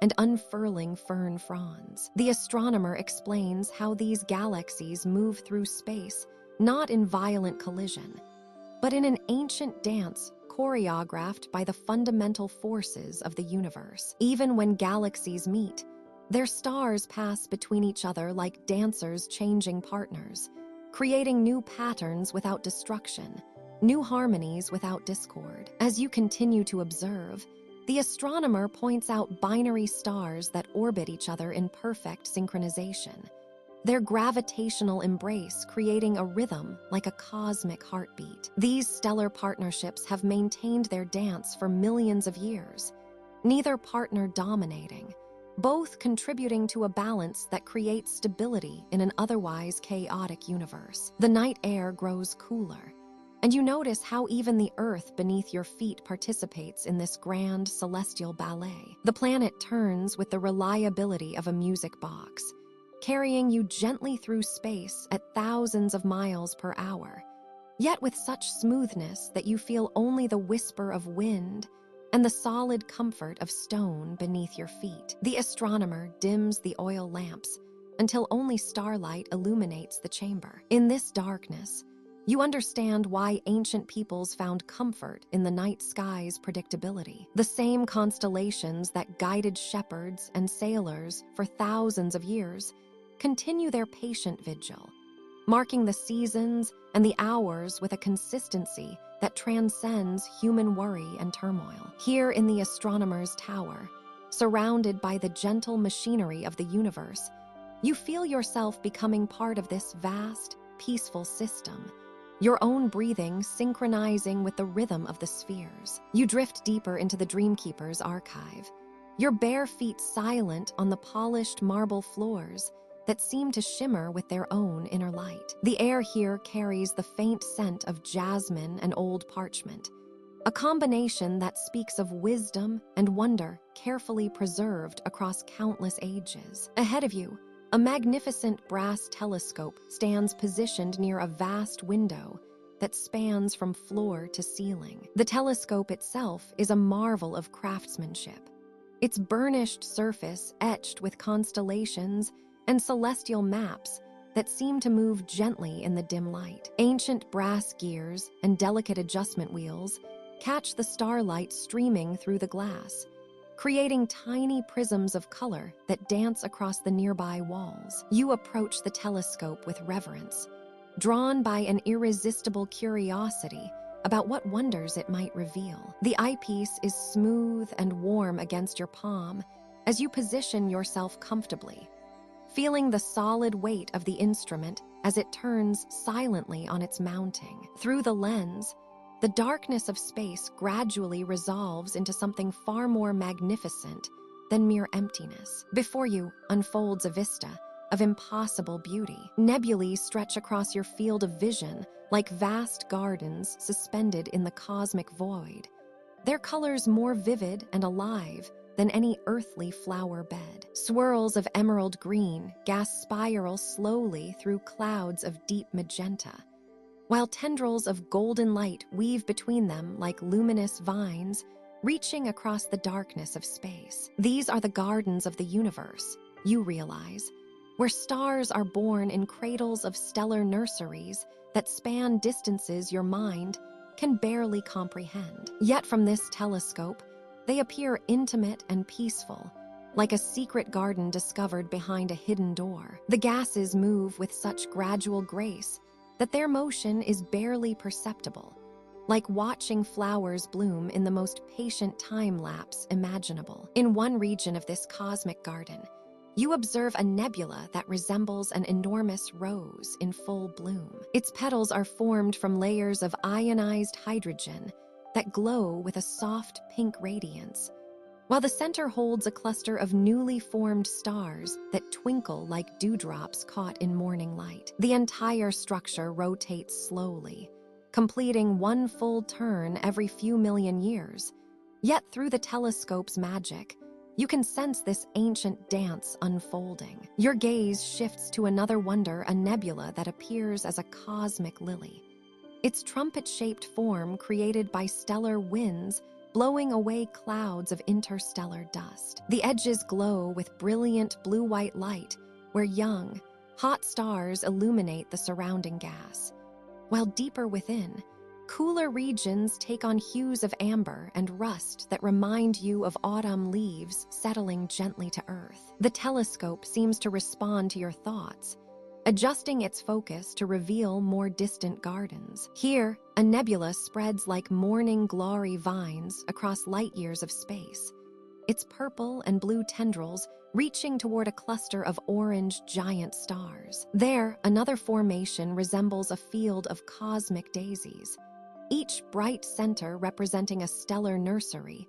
where hydrogen and helium slowly collapse under their own gravity to birth new suns. As you continue your observation, you begin to understand that these nebulae are not static displays, but dynamic, living systems. New stars kindle slowly within the densest regions, their nuclear fusion beginning with a gentle brightness that grows over thousands of years. Older stars, having lived their full lives, return their enriched materials to the cosmic garden through stellar winds that paint the surrounding gas with elements forged in their cores. The telescope reveals waves of star formation, moving through these celestial gardens like seasonal blooms advancing across a meadow. You watch as compression waves from distant supernova trigger new episodes of stellar birth, sending ripples of creation through the gas clouds that will echo for millions of years to come. In the quieter regions between the active stellar nurseries,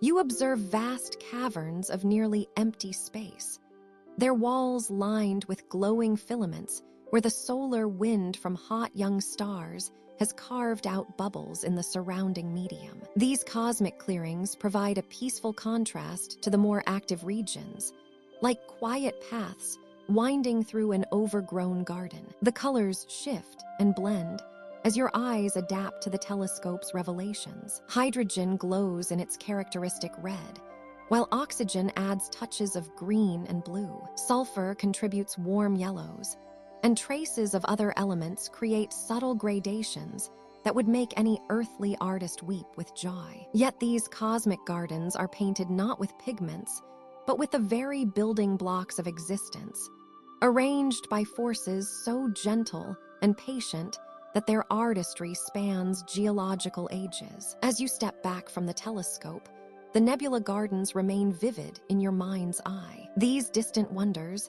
continue their slow, magnificent dance among the stars, blooming and evolving in the vast library of space, adding new chapters to the universe's endless story of creation and renewal. The Dreamkeeper's archive holds you gently as you prepare to explore its next wonder, your spirit refreshed by witnessing the universe's most patient and beautiful gardens. You step through an archway made of intertwined oak branches, leaving behind the marble halls of the main library. The air here is different, softer, carrying the earthy scent of moss and morning dew. Your footsteps, which echoed sharply on stone moments before, now fall silent on a carpet of fallen leaves that rustle gently beneath your feet like whispered secrets. The forest archive wing stretches before you, a marvel of living architecture, where the boundary between nature and knowledge has dissolved completely. Towering trees form the walls and ceiling of this space, their massive trunks rising like pillars toward a canopy, so thick it filters the light into a gentle, green-tinted glow. Ancient oaks and majestic elms have grown together over centuries, their branches weaving into natural shelves that cradle thousands of books. You run your fingers along the bark of a nearby shelf tree, feeling the deep grooves and gentle ridges that speak of countless seasons weathered and survived. The wood is warm to the touch, alive and breathing, and you can almost feel the slow, patient pulse of sap moving through its veins. Nestled in the natural curves where branches meet the trunk, books rest like sleeping birds, their leather covers aged to soft browns and forest greens. Moving deeper into this living library, you discover reading nooks formed by the natural architecture of the trees themselves. Hollow trunks have opened into cozy alcoves lined with soft moss, while low-hanging branches create intimate spaces perfect for quiet contemplation. In one such nook, formed by the graceful curve of a beech tree's roots, you settle into the natural seat and reach for a nearby book. The volume you select feels different from ordinary books, Its cover seems to breathe beneath your touch, and the pages whisper like wind through leaves as you open it. The first page contains no words, only the sensation of sunlight filtering through a forest canopy, warm and dappled and eternally peaceful. You close your eyes and feel yourself sinking into the dream contained within these pages. You are witnessing the slow, ancient dream of an oak tree, a consciousness that measures time not in minutes or days, but in the gradual turning of seasons. You feel the patient satisfaction of sending roots deeper into rich, dark earth, finding pockets of minerals and water that will sustain you for decades. There is no hurry here, no urgency, only the steady, deliberate process of growth and becoming. Through the oak's dream memory, you experience the quiet celebration of spring's first buds unfurling, each leaf a small miracle of green emerging from winter's brown dormancy. You feel the tree's joy as birds make nests in its branches, tiny lives creating homes in the shelter of your steadfast presence. Summer brings the full glory of your canopy, providing cool shade for countless creatures who rest beneath your branches. The dream shifts to autumn, and you understand the tree's generous letting go as leaves turn gold and russet, then spiral down to create a carpet that will nourish next year's growth. There is no sadness in this release, only the wisdom of cycles and the knowledge that endings are also beginnings. Winter's bare branches are not emptiness but preparation, a time of rest and gathering strength for spring's return. You open your eyes and gently close the book, placing it back in its natural cradle. The dream lingers within you, that sense of deep time, of patient growth, of being rooted and solid while still reaching always toward the light. Around you, the forest archive hums with the quiet presence of countless such dreams, each book containing the memories and wisdom of trees that have stood for centuries. You choose another volume, this one containing the dreams of an elm that once stood beside a country road, watching generations of travelers pass beneath its shade. The pages show you glimpses of horse-drawn carriages giving way to motor cars, of children who carved initials in bark and returned decades later as grandparents to show those same marks to their own grandchildren. The gentle rustling above draws your attention upward, where the canopy moves in a breeze you cannot feel. Light filters down in shifting patterns, creating an ever-changing tapestry of shadow and illumination. This place exists outside of hurried time, following instead the slow rhythms of growth and rest, of seasons turning and years accumulating like rings in a trunk. As you explore deeper into the forest archive, you find yourself walking more slowly, breathing more deeply, your thoughts settling into the same patient rhythm as the trees around you. Here, surrounded by the dreams of ancient forests, you understand that some wisdom can only be gained through stillness, some truths only revealed to those who learn to wait and listen and grow. The books here will keep their secrets safe until you're ready to receive them, just as the trees have always done, standing as silent guardians of time and memory, offering shelter and wisdom to all who seek refuge in their enduring presence. You find yourself standing before a shelf that seems to breathe with its own gentle rhythm. Here, nestled between volumes bound in midnight blue and forest green, sits a book unlike any other. Its cover is not made of leather or cloth, but of actual bark, rough, textured oak bark that carries the earthy scent of deep forests and morning dew. Golden veins run through the bark like rivers of sunlight, pulsing softly with an inner warmth that draws your fingers forward. As you lift this remarkable tome, you feel its weight, not heavy but substantial, like holding a piece of the earth itself. The bark is warm beneath your palms, and you can almost hear the whisper of wind through invisible branches. You settle into the reading alcove, surrounded by the gentle amber glow of floating lights that dim to accommodate this sacred moment. The book opens with the softest creak, like the gentle stretching of old wood in morning light. The first page is not paper, but a thin cross-section of wood, its growth rings telling their own story in perfect circles that spiral toward the center. As your eyes focus on these rings, the library around you begins to fade, replaced by something far more ancient and profound. You are no longer yourself. You are the oak. Your awareness expands downward through deep roots that drink from cool, dark earth. Minerals and water flow upward through your being,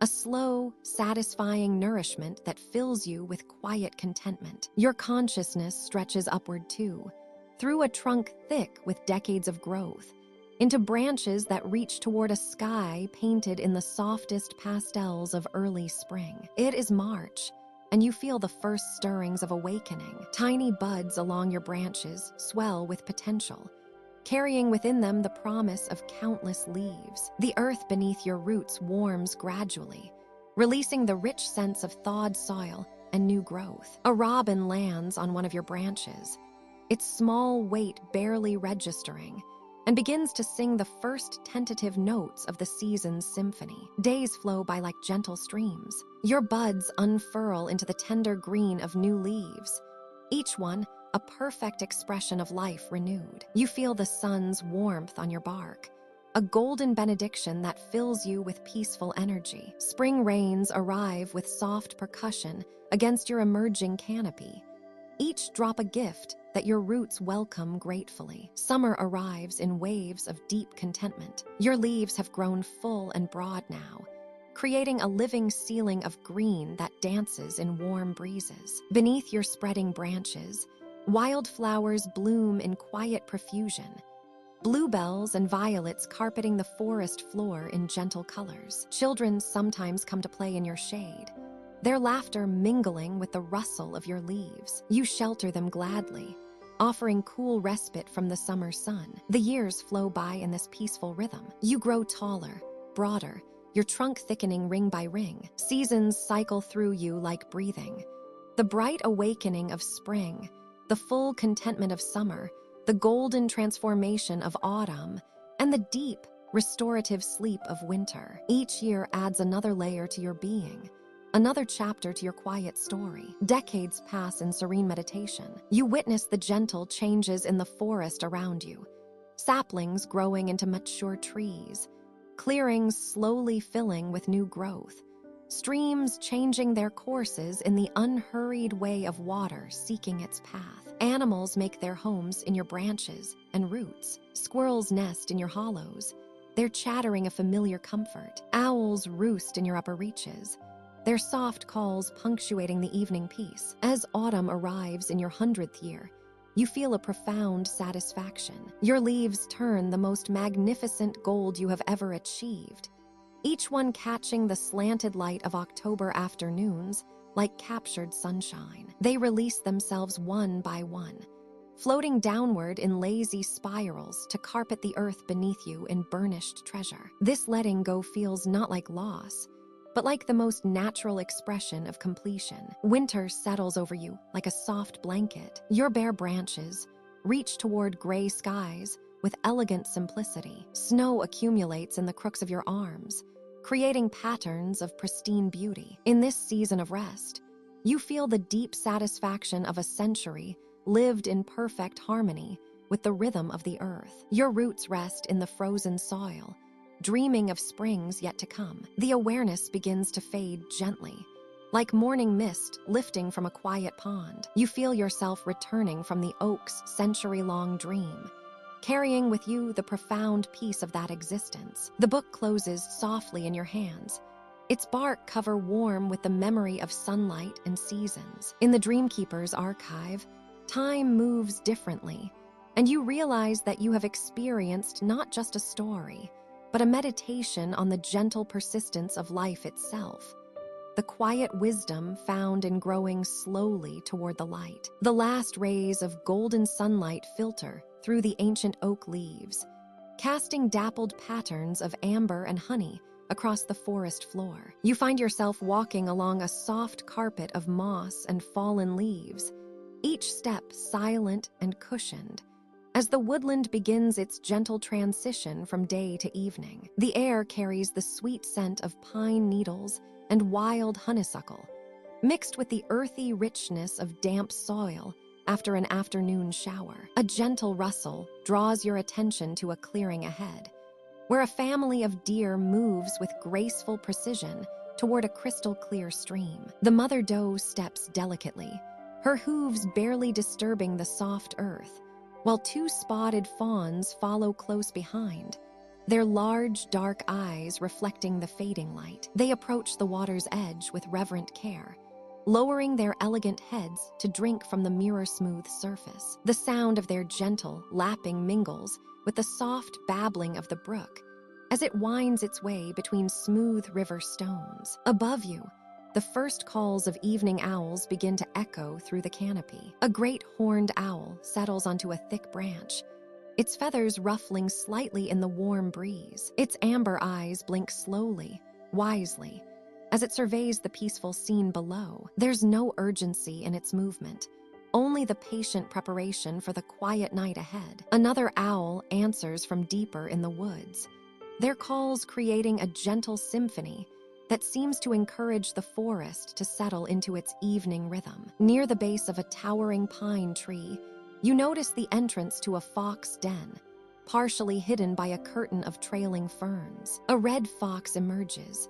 her russet coat gleaming like burnished copper in the twilight. She pauses, sniffing the air delicately, before turning back toward the den with a soft, almost inaudible call. Two small fox cubs tumble out, their playful energy already beginning to wind down with the approaching darkness. They nuzzle against their mother's warm fur before settling into the soft earth at the den's entrance, their tiny bodies curled together like living crescents. The evening air grows cooler, carrying with it the gentle sounds of the forest preparing for rest. Somewhere in the distance, a mourning dove coos its peaceful song, while the leaves whisper secrets to one another in the soft breeze. Fireflies begin to emerge from the undergrowth, their tiny lights blinking like fallen stars, creating a magical constellation that dances between the tree trunks. You find yourself drawn to sit beside a fallen log,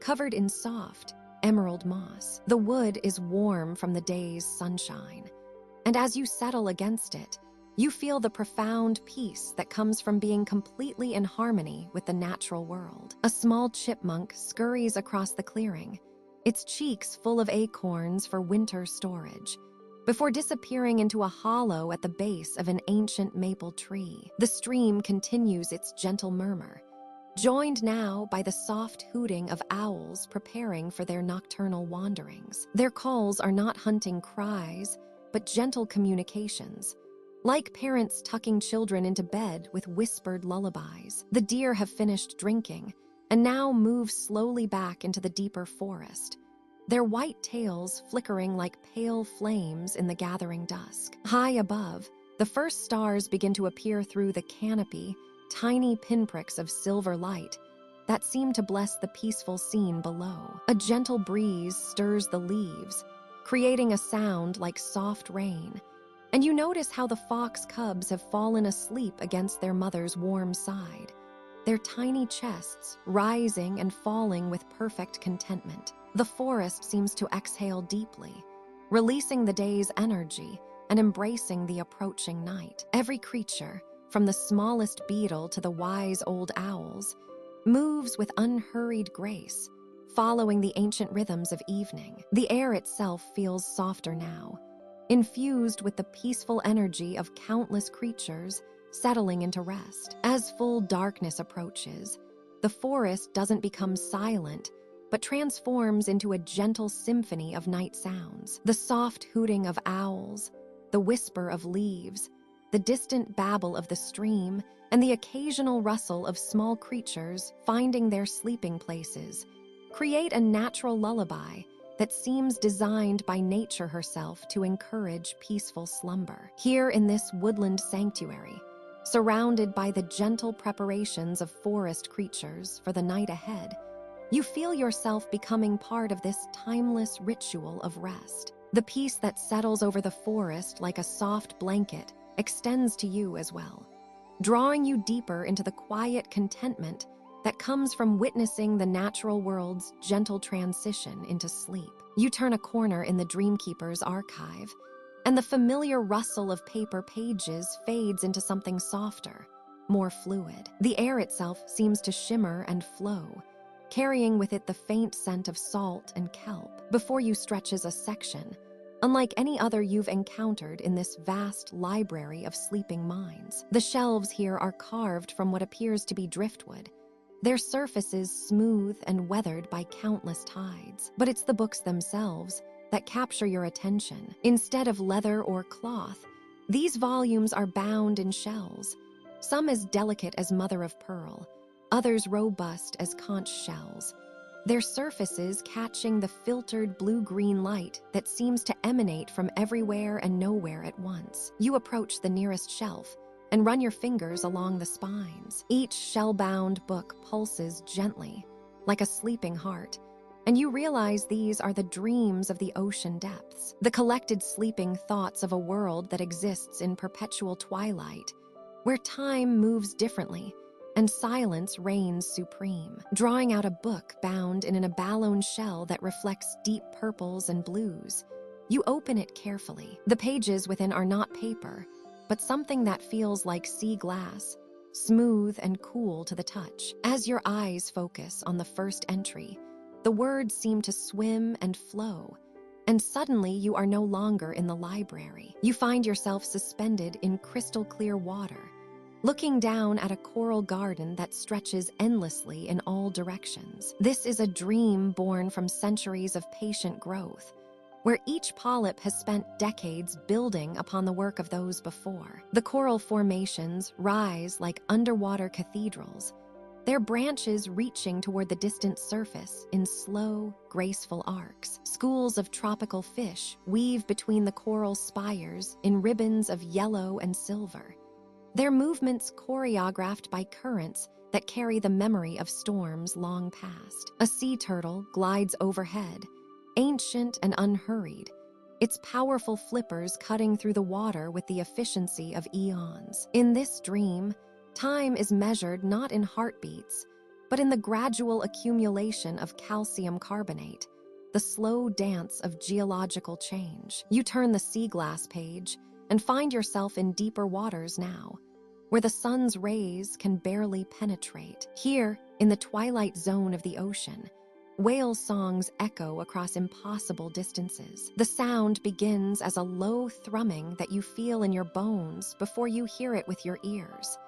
A melody composed of loneliness and longing, of migrations that span entire ocean basins. The whale's song carries the dreams of the deep, stories of underwater mountains and valleys, of trenches that plunge into the earth's very heart. Each note contains memories of krill blooms and warm currents, of companions met and lost across the vastness of blue space. The song fades gradually, leaving only the gentle whisper of water moving through the darkness. Another page reveals an underwater meadow where seagrass sways in perfect unison, responding to currents that flow like wind across the ocean floor. Here, seahorses drift among the blades, their tails curled around the gentle stems as they rest in the perpetual twilight. Rays glide overhead like underwater birds, their wing beats stirring up small clouds of sand that settle slowly back to the seafloor. In this meadow dream,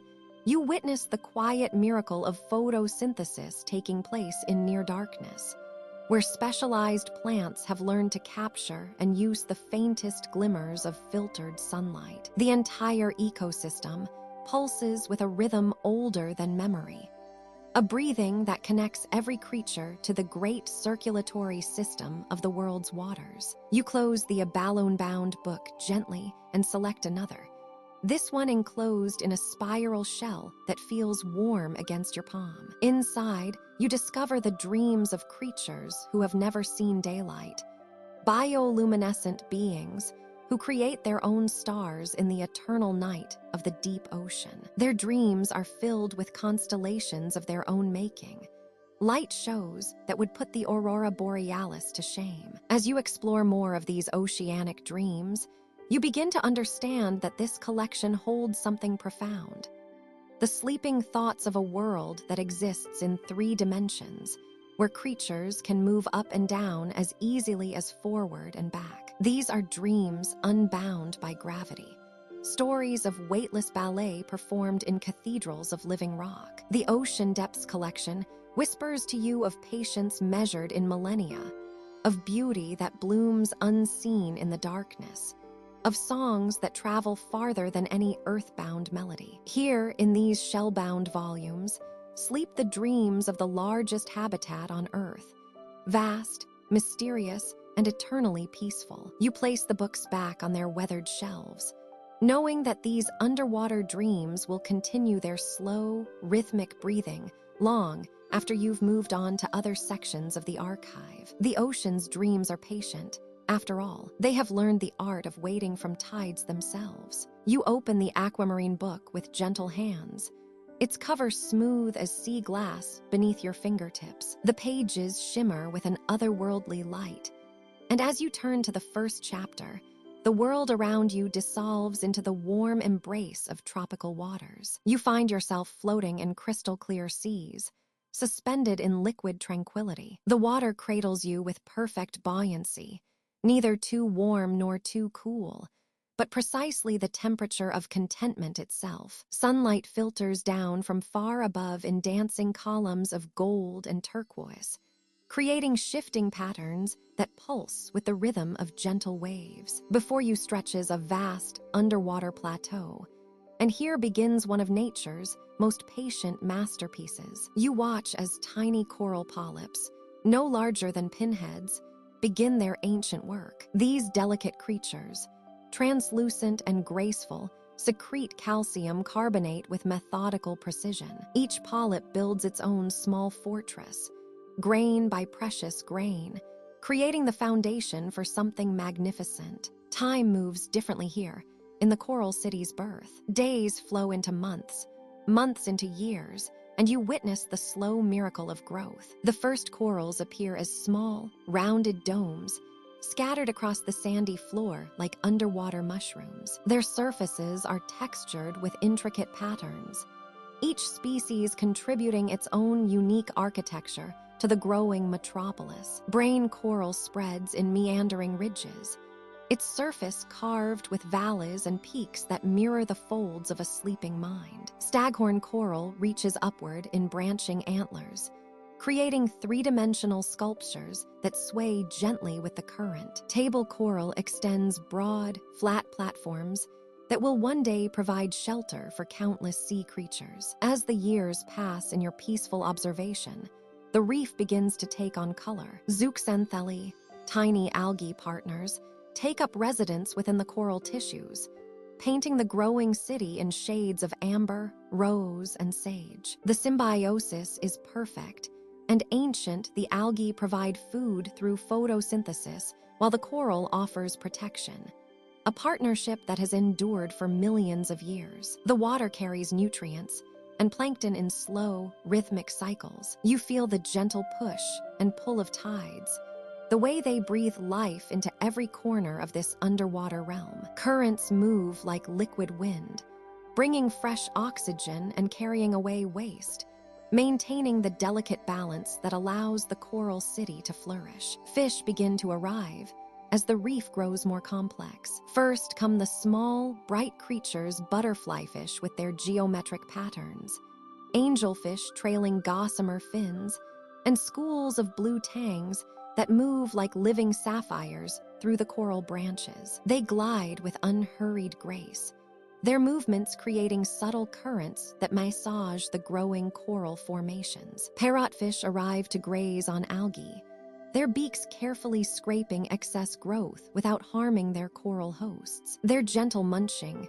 creates a soft, rhythmic sound that becomes part of the reef's lullaby. The sand they produce falls like underwater snow, settling into the crevices and helping to cement the structure together. Larger inhabitants find their homes as the coral city expands. Moray eels take up residence in comfortable caves, their serpentine bodies perfectly suited to the winding passages. Sea turtles glide overhead like ancient guardians, their flippers moving in slow, hypnotic strokes as they patrol their territory. The reef grows in layers, each generation building upon the last. Old coral skeletons provide the foundation for new growth, creating a living library of the ocean's history. The structure becomes increasingly complex, with tunnels and overhangs, gardens and courtyards, all sculpted by the patient hands of time and tide. Soft corals join the community,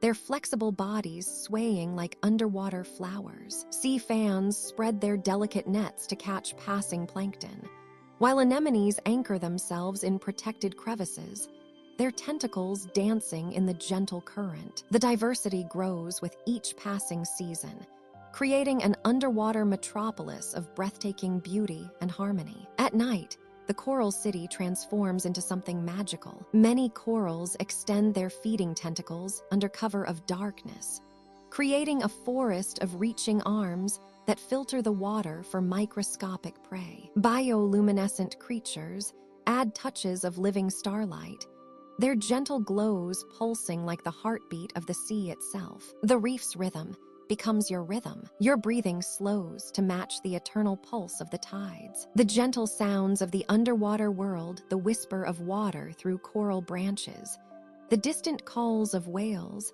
the soft rustle of sea grass create a symphony of perfect peace. As decades pass in your timeless observation, you understand that you are witnessing one of Earth's greatest collaborations. Millions of tiny creatures working together, each playing their part in creating something far greater than themselves. The coral city grows not through haste or force, but through patience, cooperation, and the gentle persistence of natural law. The aquamarine book's pages flutter closed around you, but the peace of the coral city remains in your heart as you drift toward dreams as deep and tranquil as the ocean itself. You find yourself suspended in the deepest blue you have ever known, a blue that seems to hold all the ocean's secrets within its gentle embrace. The water around you is neither cold nor warm, but perfectly matched to your body's temperature, as if the sea itself has wrapped you in liquid comfort. Far above,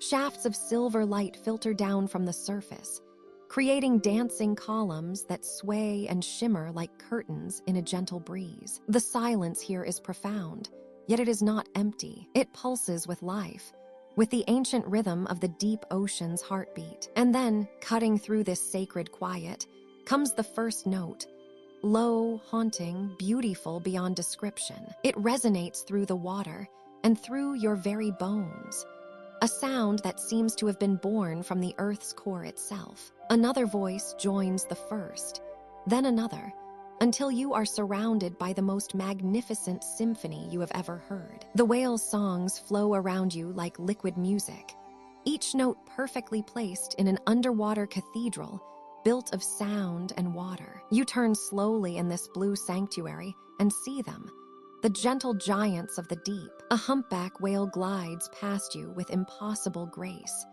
its massive form moving with the fluid elegance of a dancer. Its skin is mottled with patterns of white and dark gray, like ancient maps drawn across its body. Barnacles cluster along its head like small jewels, and its eye, wise and knowing, meets yours for a brief moment before it continues its slow, purposeful journey. The whale's song grows stronger as it passes, a melody that speaks of migrations older than human memory. You can almost understand the words woven into these notes. Stories of feeding grounds rich with krill, of warm tropical waters where calves are born, of the endless cycles of the sea that have remained unchanged for millions of years. More whales emerge from the blue depths, their songs creating harmonies that layer upon each other like instruments in a divine orchestra. A mother swims with her calf, their songs intertwining in what you recognize as pure love, the timeless bond between parent and child, expressed in frequencies that travel hundreds of miles through the ocean's corridors. You drift closer to a magnificent bull whale, his song the deepest bass note in this aquatic symphony. His melody tells of solitary journeys across vast ocean expanses, of diving to crushing depths where only the most ancient creatures dwell.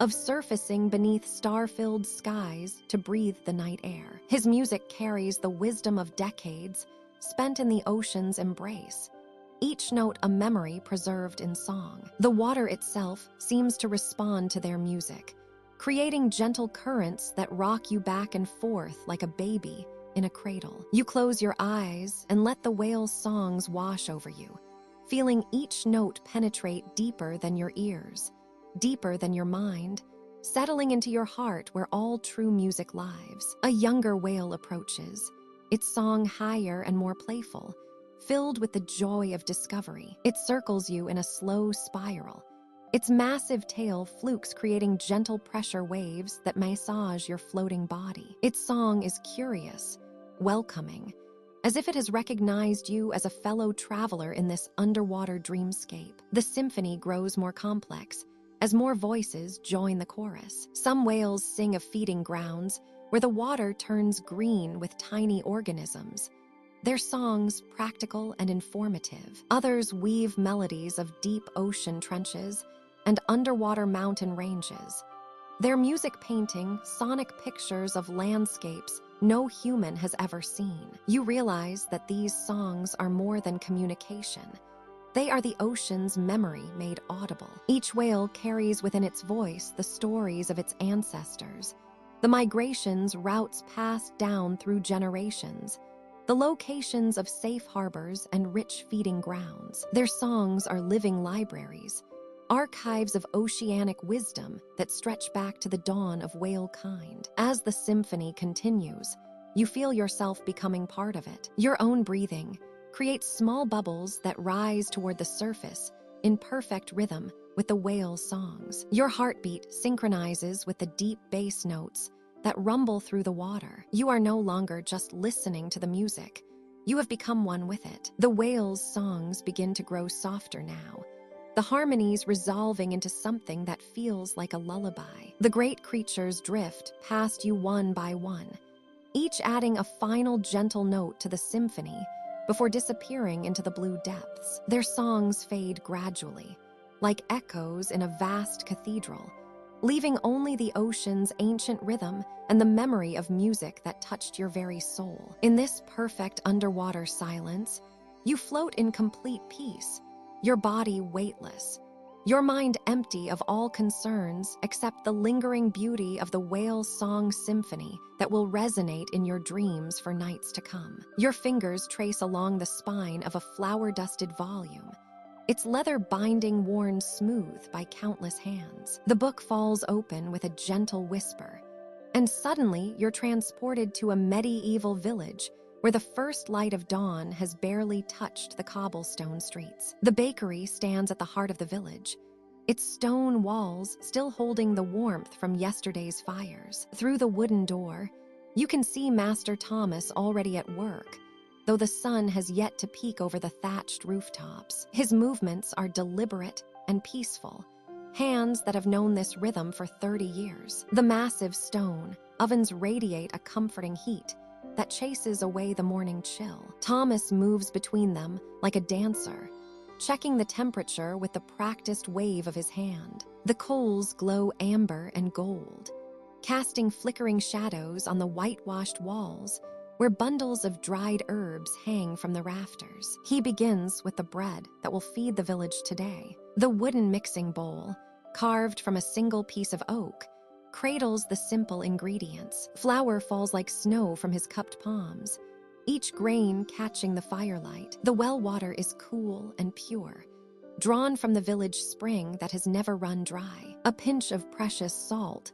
saved from the monthly market day, dissolved on his tongue first to test its purity. Watch as his weathered hands work the dough. The rhythm is meditation itself. Fold, press, turn, fold again. The dough transforms under his touch, becoming smooth and elastic, alive with possibility. He shapes it with reverence, knowing that each loaf will nourish a family, fill a hungry child, bring comfort to someone's table. The first batch slides into the stone oven with a soft whoosh. The heat embraces the loaves, and soon the most wonderful scent begins to bloom. It's more than just bread baking, it's the essence of home, of sustenance, of community. The aroma drifts through the open windows, floating on the morning breeze to wake the village gently. Thomas moves to prepare the sweet buns that children love. Honey, golden and thick, streams from the wooden spoon. A handful of nuts, carefully cracked and sorted by his wife the evening before. These treats require a gentler touch,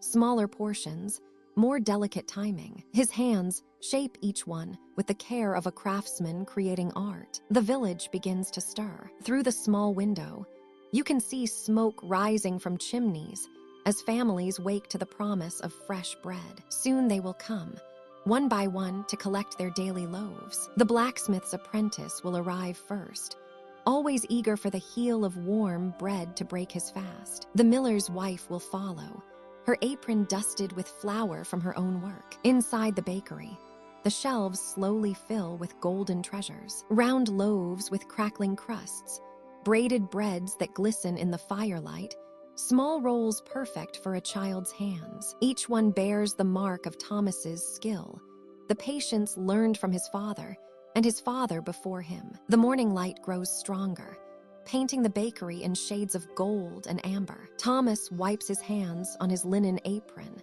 leaving traces of flour like ancient writing. He opens the heavy wooden door, and the bakery's warmth spills out into the square, carrying with it the promise of fresh bread and the comfort of tradition. The first customers arrive as the church bells mark the hour. They enter quietly, reverently, knowing they are part of something sacred, the daily ritual of breaking bread, of nourishment, of community. Thomas greets each one with a gentle nod, his eyes crinkled at the corners from years of early morning smiles. Young Margaret arrives with her mother's basket, counting out copper coins with careful precision. Old Henrik shuffles in, his gnarled hands steady as he selects his daily loaf. The widow Elena comes for sweet buns for her grandchildren, and Thomas always adds an extra one, pretending not to notice. As the morning progresses, the bakery fills with quiet conversation, the rustle of linen bags, the soft chink of coins. But beneath it all is the constant, comforting presence of the ovens, the lingering scent of fresh bread, and the peaceful satisfaction of work well done. The book's pages flutter gently in an unfelt breeze, and gradually the medieval bakery fades. But the warmth remains, the scent of fresh bread lingers, and somewhere in the distance, you can still hear the gentle sounds of a village beginning another peaceful day, nourished by the simple gifts of grain, water, fire, and caring hands. The old water wheel turns with the patience of centuries, its wooden paddles catching the gentle current of the mill stream. Each revolution brings a soft, rhythmic creaking that has become the heartbeat of this peaceful village, a sound so constant and comforting that the miller barely notices it anymore. But you can hear it now, that steady turning, like the measured breathing of the earth itself. Inside the mill, dust motes dance in shafts of golden afternoon light that stream through small, diamond-paned windows. The air carries the warm, wholesome scent of ground wheat and barley, a fragrance that speaks of abundance and the simple satisfaction of honest work. The great millstones, carved from ancient granite and worn smooth by generations of grain, turn slowly against each other with a deep, rumbling whisper. The miller, Thomas, moves about his work with the unhurried grace of someone who has found his rhythm with the world. His hands, dusted white with flour, guide streams of golden wheat berries into the hopper above the stones. The grain disappears into the narrow gap between the upper and lower stones, where it will be transformed from whole kernel to fine powder, ready to become bread for tomorrow's tables. There is something deeply meditative about watching the grain flow like a small waterfall of amber beads. Each kernel represents months of growth in sun-warmed fields, the patient work of farmers who rose with dawn and worked until dusk. Now, in this quiet mill, that grain will complete its journey, becoming the flour that nourishes an entire community. The miller's cat, a plump tabby named Whiskers, has claimed his favorite spot atop a burlap sack of barley. His amber eyes are heavy with contentment as he watches the hypnotic dance of dust in the sunbeams. Occasionally, his ears twitch at the soft scratching of field mice in the walls, but he is too comfortable to investigate. The warmth from the grain beneath him and the gentle vibration from the turning stones create the perfect conditions for his afternoon rest. Outside, the mill stream continues its eternal conversation with the water wheel. The clear water runs swift and clean over smooth river stones. Having traveled from distant hills where morning mist still clings to pine branches, dragonflies hover above the water's surface, their wings catching prismatic flashes of sunlight. Water striders glide effortlessly across the gentle pools where the current slows, their delicate feet creating tiny ripples that spread in perfect circles. Thomas pauses in his work to check the consistency of the flour flowing from the stones. He takes a small handful, feeling its texture between his fingers, noting how it holds together when pressed, how it flows when released. This is knowledge passed down through generations of millers, an understanding that cannot be taught from books, but must be learned through touch, through the patient observation of seasons and grains, through the daily partnership with wind and water. The afternoon light grows softer, casting longer shadows across the mill floor. A gentle breeze stirs the curtains at the windows, bringing with it the scent of honeysuckle from the hedgerow and the distant sound of church bells marking the hour. Somewhere in the village, children are playing in cobblestone streets, while their mothers prepare evening meals with flour ground right here in this peaceful mill. As the wheel continues its ancient rotation, there is a sense of timelessness that settles over the mill like a comfortable blanket. This same wheel has turned through countless seasons, through spring floods and summer droughts, through the celebration of harvests and the quiet patience of winter months when the grain stores sustain the village through cold days. The cat stretches luxuriously, his claws briefly extending to knead the soft burlap beneath him, then settles back into his warm nest. His purr mingles with the gentle rumble of the millstones and the steady splash of the water wheel, creating a lullaby of contentment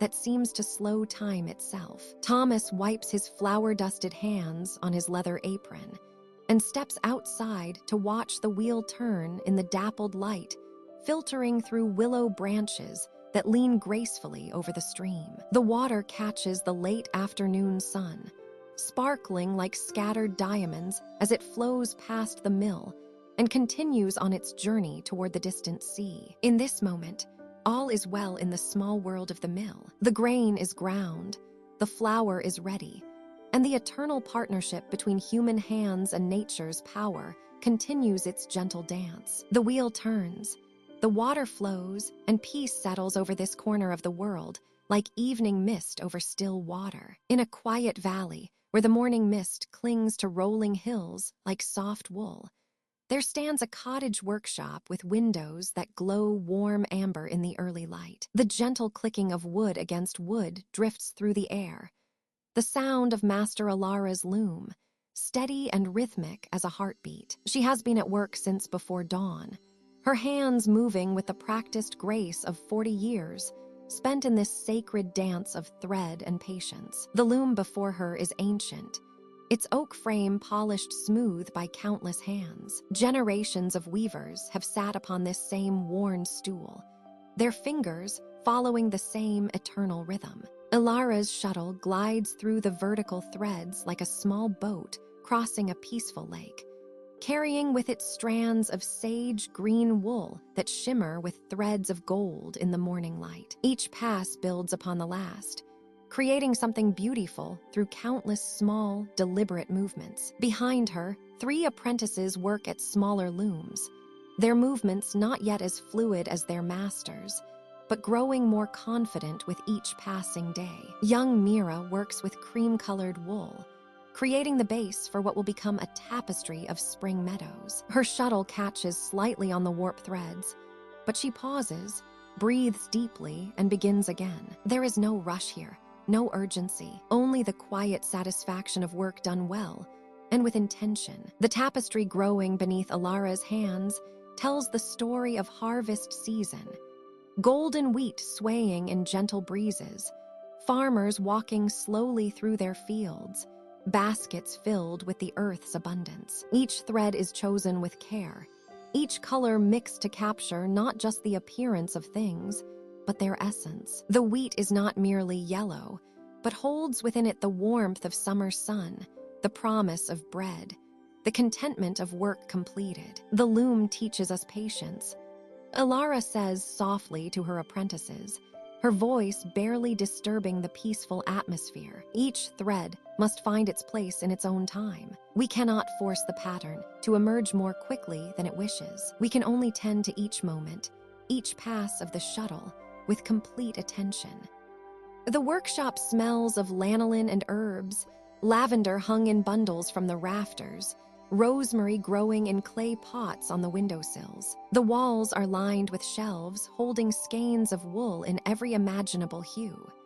The deep blue of twilight skies, the soft green of new leaves, the warm brown of freshly turned earth. Each color has been dyed with plants gathered from the surrounding countryside, their shades shifting subtly with the seasons and the weather. As the morning progresses, the light through the windows grows stronger, revealing more clearly the intricate patterns taking shape on each loom. Ilara's tapestry shows a village festival, with people dancing in a circle around a harvest fire, their faces turned upward toward stars just beginning to appear in a dusky sky. The scene pulses with quiet joy, the kind that comes from simple pleasures shared with others. Thomas, the youngest apprentice, struggles with a section where different colors must blend seamlessly together. His brow furrows with concentration, and Alara notices his tension. She rises from her stool with a gentle creak of old wood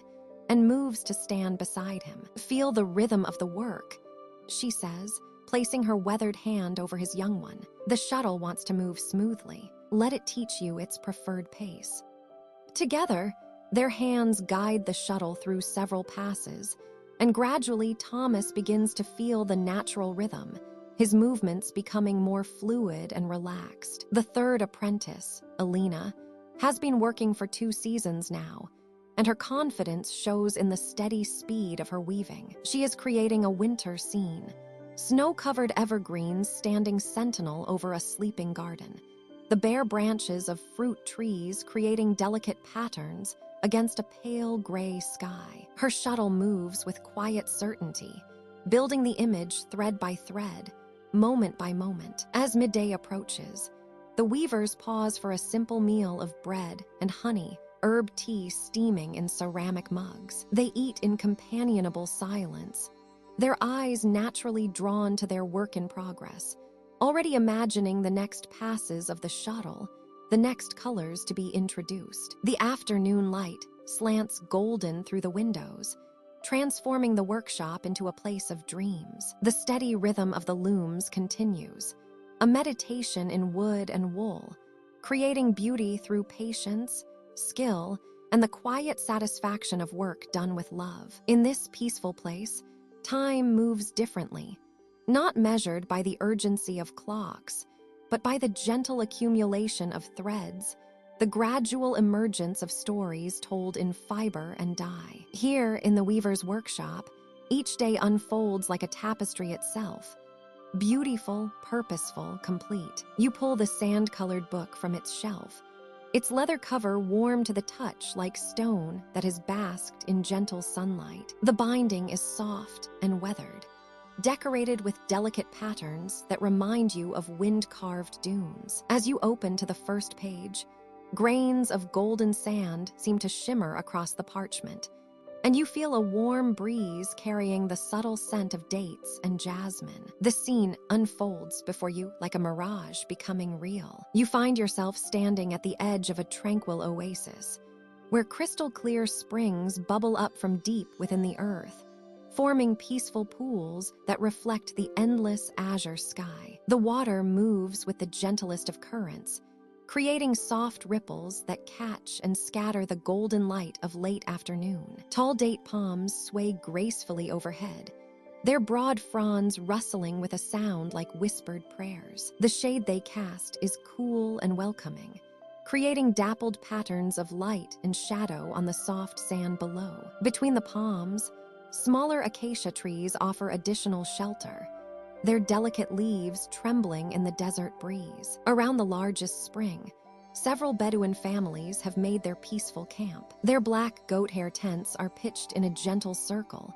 the fabric moving softly with each breath of wind. The tents are simple yet elegant, providing perfect shade while allowing the cooling breeze to flow through. Colorful carpets are spread on the sand, creating comfortable gathering spaces where the families sit in quiet contentment. An elderly man with kind eyes and weathered hands tends to a small fire, brewing tea in a traditional brass pot. The flames dance gently, never growing too large, while the aromatic steam rises and mingles with the desert air. His movements are unhurried and graceful, each gesture born of countless repetitions over many peaceful years. Children sit nearby, their voices soft as they play quiet games with smooth stones and shells. Near the water's edge, several camels rest in the shade, their long legs folded beneath them in perfect comfort. These gentle creatures chew thoughtfully,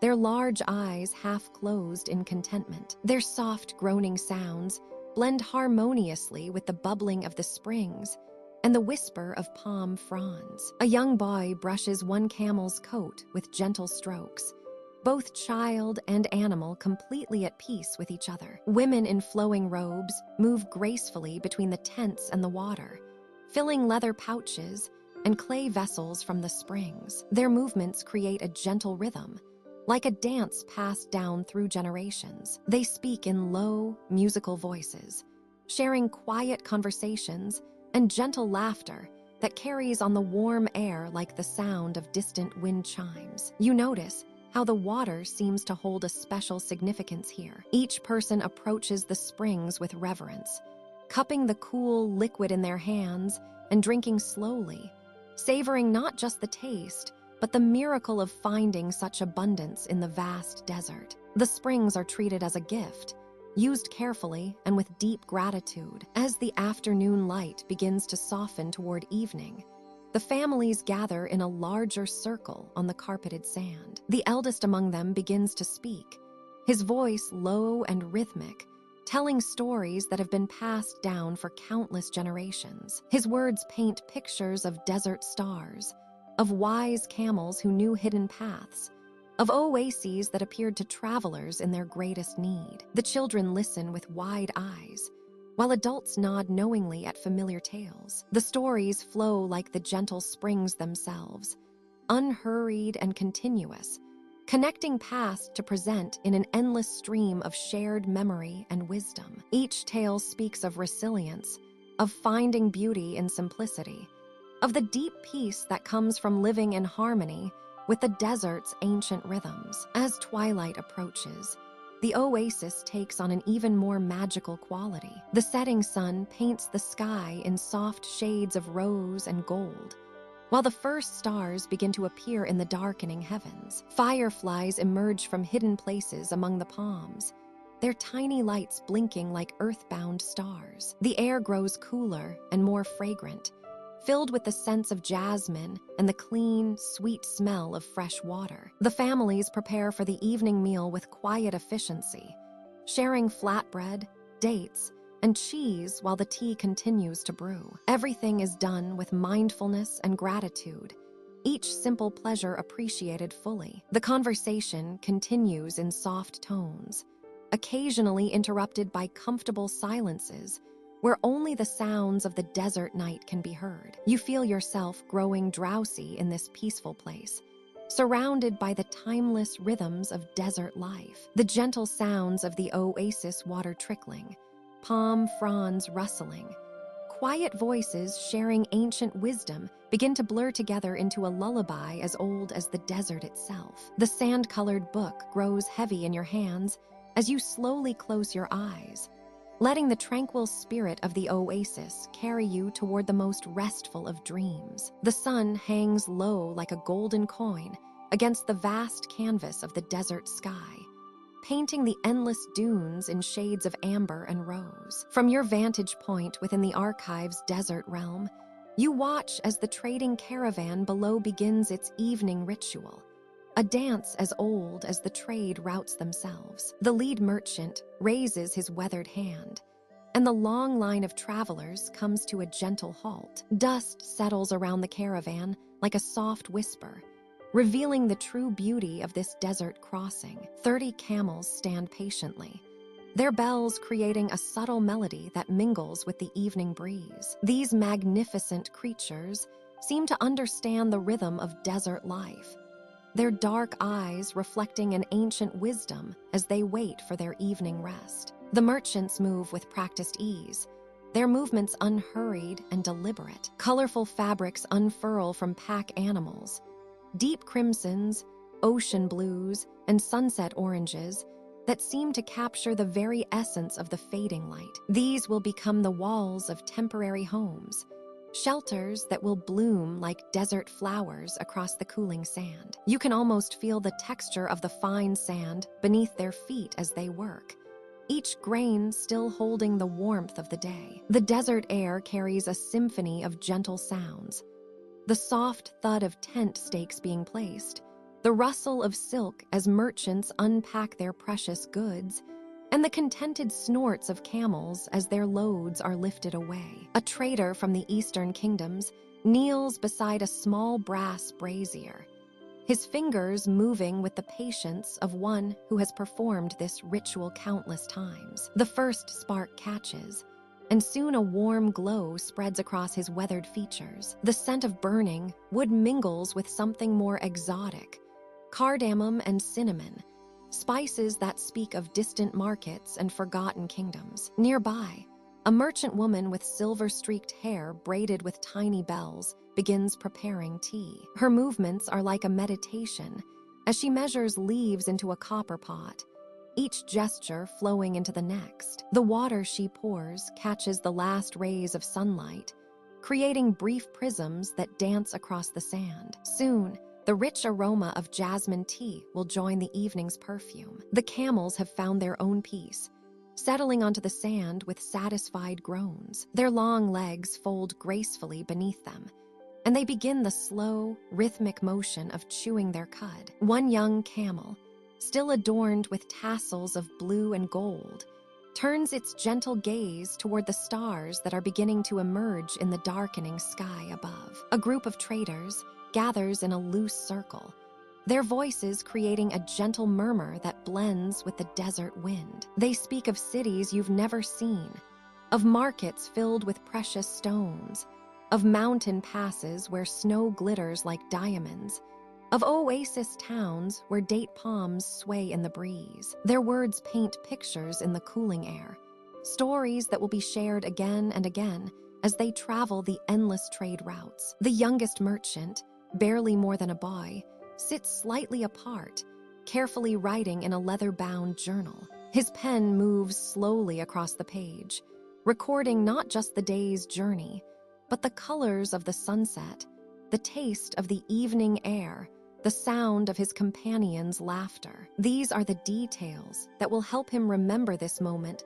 long after the caravan has reached its destination. As true darkness approaches, small lanterns begin to flicker to life throughout the camp. Each light is like a tiny star brought down to earth, creating pools of golden warmth against the vast darkness of the desert night. The merchants move between these islands of light, sharing cups of tea, breaking bread that tastes of honey and ancient grains. The desert wind carries new scents now, the faint promise of rain from distant mountains, the green smell of an oasis still days away, and always the mysterious perfume of the desert itself. It's a scent like no other, carrying whispers of all the caravans that have passed this way before, all the dreams and hopes that have traveled these ancient paths. Above them, the stars emerge in their full glory, so bright and numerous they seem close enough to touch. The Milky Way spreads across the heavens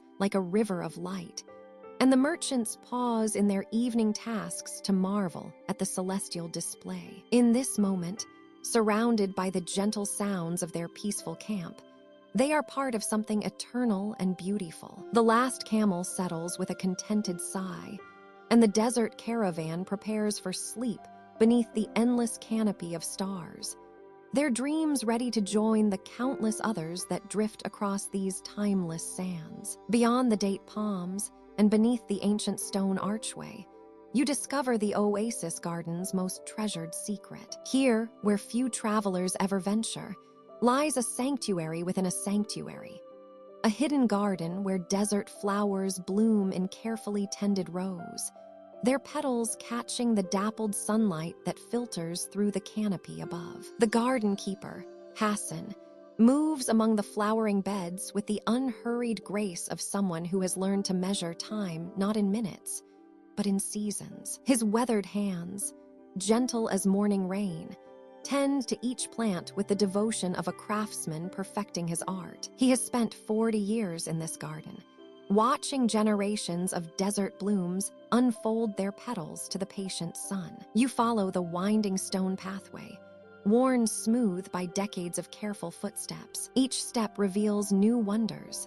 Clusters of desert marigolds glowing like captured sunlight, their golden faces turned toward the sky. Nearby, the delicate purple blooms of desert lupines sway on slender stems, their soft fragrance carried on the warm breeze that whispers through the oasis. Hassan pauses beside a patch of ghost plants, their silvery leaves catching the light like captured moonbeams. "These beauties," he murmurs, his voice carrying the rhythm of desert winds, "store morning dew in their leaves, saving every precious drop for the hottest days."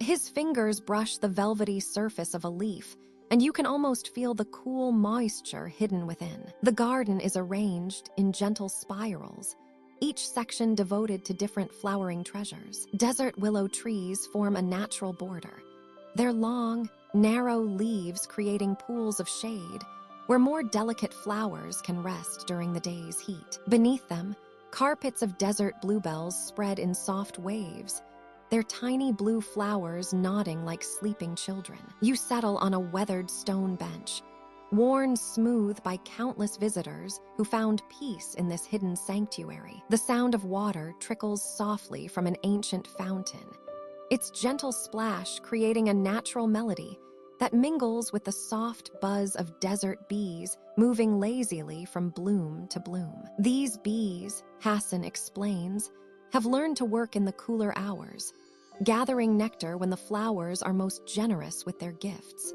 As the afternoon light grows golden, Hassan demonstrates the ancient art of desert gardening. He shows you how to read the subtle signs in each plant, the way a prickly pear cactus flowers indicate the underground water table, how the blooming cycle of desert sage follows patterns older than memory. Every plant in this garden has earned its place through generations of adaptation, learning to thrive where others might merely survive. The air grows sweeter as evening approaches, filled with the perfume of night-blooming cereus preparing for their nocturnal display. These rare flowers, Hassan tells you, bloom only once each year, opening their magnificent white petals for a single night before closing forever. The anticipation of their blooming has drawn visitors to this garden for centuries, each one hoping to witness the silent miracle of desert resilience. You watch as Hassan waters each section with measured care, using a copper watering can that has served his family for 3 generations. The water, drawn from the oasis's deepest spring, is applied with the precision of an artist, adding the final touches to a masterpiece. Not a single drop is wasted, for in the desert, water is more precious than gold. The garden's pathways wind between raised beds where desert poppies sleep in tight buds, waiting for tomorrow's gentle warmth to unfold their orange and yellow petals. Desert verbena spreads in purple clusters, its tiny flowers creating natural bouquets that perfume the evening air. Each plant represents years of careful selection, with Hassan choosing only those varieties that could flourish in harmony with the desert's rhythm. As the sun begins its descent toward the horizon, the garden transforms into a symphony of subtle colors and gentle sounds. The soft rustle of palm fronds overhead creates a natural canopy, while the distant call of evening birds signals the day's peaceful transition into night. Hassan moves through his garden one final time, checking each precious bloom with the tenderness of a parent tucking children into bed. In this secret garden within the oasis, time moves like honey, sweet and unhurried. The desert flowers, having learned patience from their harsh homeland, bloom not in frantic bursts, but in measured beauty, each petal unfurling exactly when the moment is right. Here, surrounded by the fruits of Hassan's lifelong dedication, you understand that true abundance comes not from taking much, but from nurturing well what little you have, allowing it to flourish into something beautiful beyond measure. You climb the spiraling stone steps of the archive's highest tower, each step echoing softly in the narrow passage. The air grows thinner here, carrying whispers of mountain wind and the faint scent of pine. At the very top, beneath a domed ceiling painted with stars, you discover a collection unlike any other. These books rest on simple wooden shelves, their covers bound in rough-hewn cloth the color of morning mist. Each volume holds within its pages the dreams of mountain monasteries, places where time moves with the patience of ancient stone. You select a book bound in pale gray fabric, its spine marked only with a small symbol of interlocking circles. As you open it, the room around you fades, replaced by the crisp, clean air of high altitudes. You find yourself standing on a narrow path carved into a mountainside, looking up at buildings that seem to grow from the rock itself. The monastery appears before you like something from a dream. Walls of weathered stone, wooden balconies, draped with prayer flags that flutter in the mountain breeze. The sound of chanting drifts down from above, voices blending in harmonies that seem to echo the mountain's own ancient song. You follow the path upward, your footsteps silent on stones worn smooth by countless pilgrims. Gardens cascade down the mountainside in carefully maintained terraces, each level a masterpiece of patience and care. Here, monks in simple robes tend to rows of vegetables and herbs, their movements slow and deliberate, following rhythms older than memory. You pause at a terrace where an elderly monk kneels among rows of barley, his weathered hands gentle as he examines each plant. He looks up and nods, his eyes sea-wrinkling with quiet joy. No words pass between you, but you understand. This is sacred work, this tending of life at such heights. The sun illuminates the valley far below, casting long shadows that stretch like fingers across the landscape. Following a worn path between stone buildings, you discover the scriptorium. Through open windows, you see monks bent over wooden desks, copying manuscripts with infinite care. Their brushes move across parchment in fluid strokes, creating characters that dance like small birds across the page. The scratch of pen on paper mingles with the distant sound of prayer bells, creating a symphony of quiet industry. One young monk pauses in his work, flexing fingers stiff from hours of careful writing. He dips his brush in ink black as night and continues, his concentration absolute. Each character he forms is a prayer in itself, a bridge between the wisdom of ages past and the seekers yet to come. Sunlight streams through the window,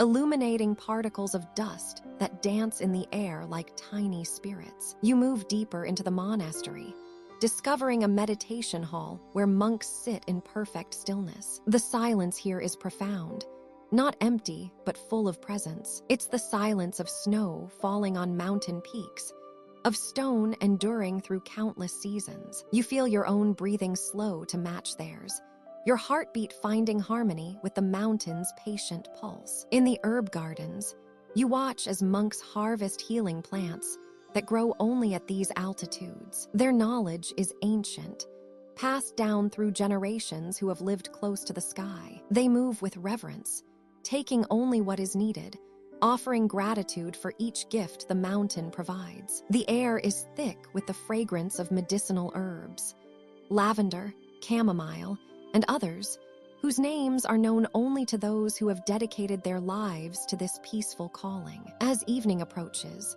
prayer flags flutter more gently in the cooling air. The monks gather for their final prayers of the day, their voices rising in chants that seem to merge with the mountain wind. You stand at the edge of their circle, feeling the profound peace that permeates this place. Here, time moves differently, measured not in hours or days, but in seasons, in the slow growth of wisdom, in the patient accumulation of compassion. The stars begin to appear in the darkening sky, each one a point of light in the vast cathedral of space above the mountains. You feel yourself becoming drowsy, your body relaxed by the thin air and the monastery's profound tranquility. The monks' chanting grows softer, like a lullaby sung by the mountains themselves. As you close the book, you carry with you the memory of that peace, the knowledge that somewhere, high in the mountains, monks continue their patient work, their dreams of simple service,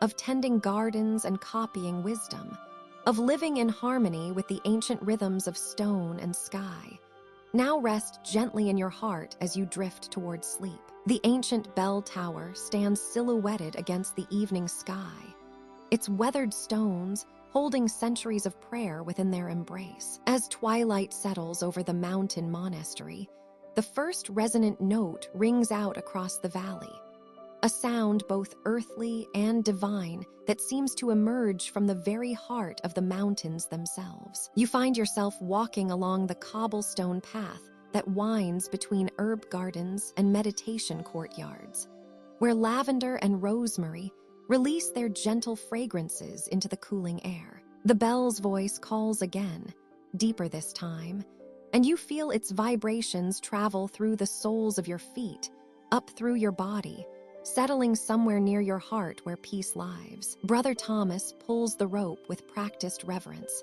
his weathered hands knowing exactly the rhythm that has marked the hours here for 300 years. The bronze bell, cast by craftsmen whose names are lost to time, sings its ancient song into the gathering dusk. Each note rolls across the valley like a blessing, touching the pine-covered slopes and returning as a whispered echo. Other monks emerge from their studies and contemplations, moving with unhurried steps along stone pathways worn smooth by countless feet. Their brown robes rustle softly in the evening breeze, and you notice how each face carries a particular quality of calm, as if the daily rhythm of prayer and silence has carved serenity into their very features. The chapel doors stand open, revealing warm candlelight that flickers against ancient wooden pews and stone pillars. As you step inside, the air seems different here, thicker with incense and intention,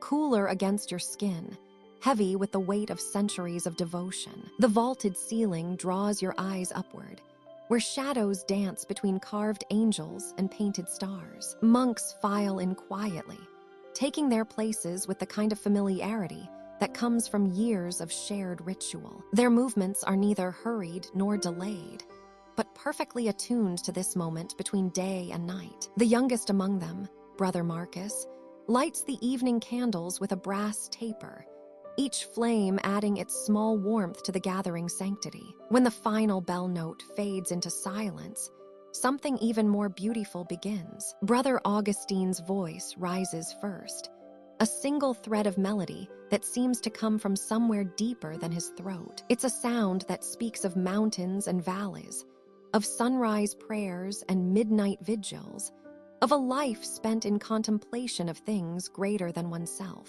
One by one, other voices join the chant, not in performance, but in communion. The Latin words flow like water over stones, each syllable polished smooth by repetition and reverence. Ave Maria, Gratia Plena.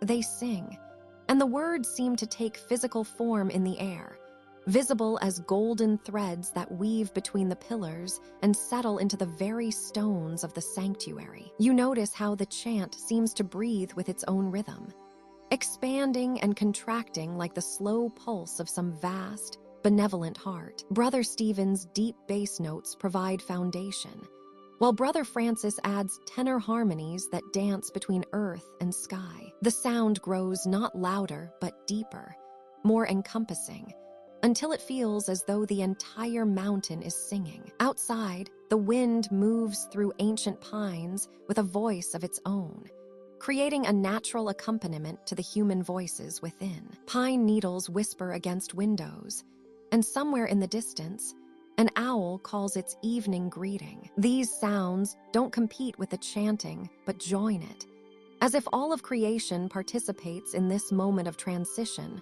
from day to rest. The candlelight wavers gently in the draft from the open doors, casting dancing shadows on the walls where painted saints seem to sway in time with the music. Brother Paul's face, illuminated by golden light, shows the kind of peace that comes only from surrendering completely to something larger than oneself. His lips move with the familiar words, but his eyes hold depths that speak of years spent listening to the silence between prayers. As the chant continues, you feel yourself becoming part of something timeless. The distinction between your breath and the collective breath of the community begins to blur. The words wash over you like gentle waves, and you find your own breathing naturally synchronizing with the ancient rhythm. When the final Amen fades into the mountain silence, the monks remain still for several moments longer. This isn't emptiness, but fullness, a silence so complete it seems to contain every sound that has ever been made in this sacred space. The evening song has ended, but its echo continues in the stillness of hearts at peace, in the whisper of wind through pine, and in the gentle settling of stones that have held countless prayers within their patient embrace. The monastery is wrapped in the soft embrace of evening, its stone corridors filled with the gentle whisper of settling walls and distant prayers. In the scriptorium, a single flame dances atop a pillar of beeswax, casting warm golden light across the wooden desk where Brother Marcus sits in quiet devotion. His fingers, stained with years of indigo and vermilion, hold a brush no thicker than a sparrow's quill. Before him lies a sheet of vellum, cream-colored and smooth as river stones, waiting to receive the sacred words. The air around him carries the earthy scent of oak gall ink and the sweet fragrance of binding glue made from fish bones boiled under summer stars. Brother Marcus dips his brush into a small ceramic well filled with ultramarine blue, ground from lapis lazuli that traveled countless miles from distant mountains. The pigment gleams like captured sky, and as he lifts the brush, a single drop trembles at its tip before finding its destined place on the manuscript. His breathing has found its rhythm now, deep and measured, each exhale a gentle fog in the cool evening air. The monastery bells marked compline an hour past, and most of his brothers have retreated to their cells for rest. But here, in this sacred space between day and night, Brother Marcus continues his holy work. The letter I takes shape beneath his careful touch, its vertical lines straight as a young birch tree. He adds the serif at its base, a tiny flourish that speaks of centuries of tradition passed from master to student, from weathered hand to eager one. The blue glows against the pale vellum like a fragment of stained glass window, and Brother Marcus pauses to admire God's work made manifest through mortal fingers. Next comes the gold. From a small vial, he measures precious leaf onto a bed of gum arabic, mixed with honey and egg white until it shines like liquid sunlight. The brush barely touches the mixture before he guides it to form the delicate curves and flourishes that will frame the initial letter. Each stroke requires perfect balance, too much pressure, and the gold will spread beyond its bounds.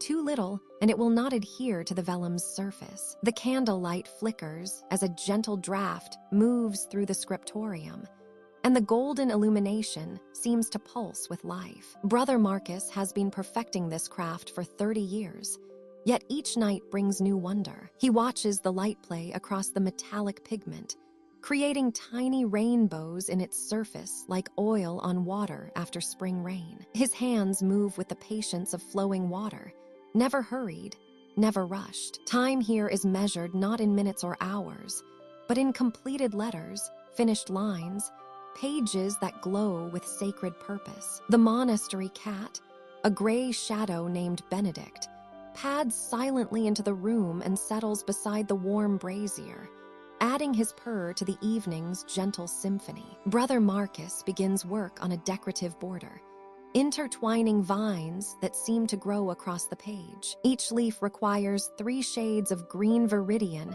mixed with yellow ochre for the highlights, deeper forest green for the shadows, and pure emerald for the veins that give each leaf its life. His brush dances between the colors like a honeybee moving from flower to flower, gathering what it needs and leaving beauty in its wake. The text he illuminates tonight tells of angels walking among sleeping children, their wings brushing dreams into young minds like morning dew settling on grass. As Brother Marcus paints each word, he feels the weight of sacred responsibility. These manuscripts will outlive him, carrying their light into futures he will never see, touched by hands not yet born. A gentle rain begins to fall outside the scriptorium windows, its soft patter joining the quiet sounds of Marcus's work, the whisper of brush against vellum, the soft clink of ceramic vessels, the peaceful rhythm of breath focused entirely on the present moment.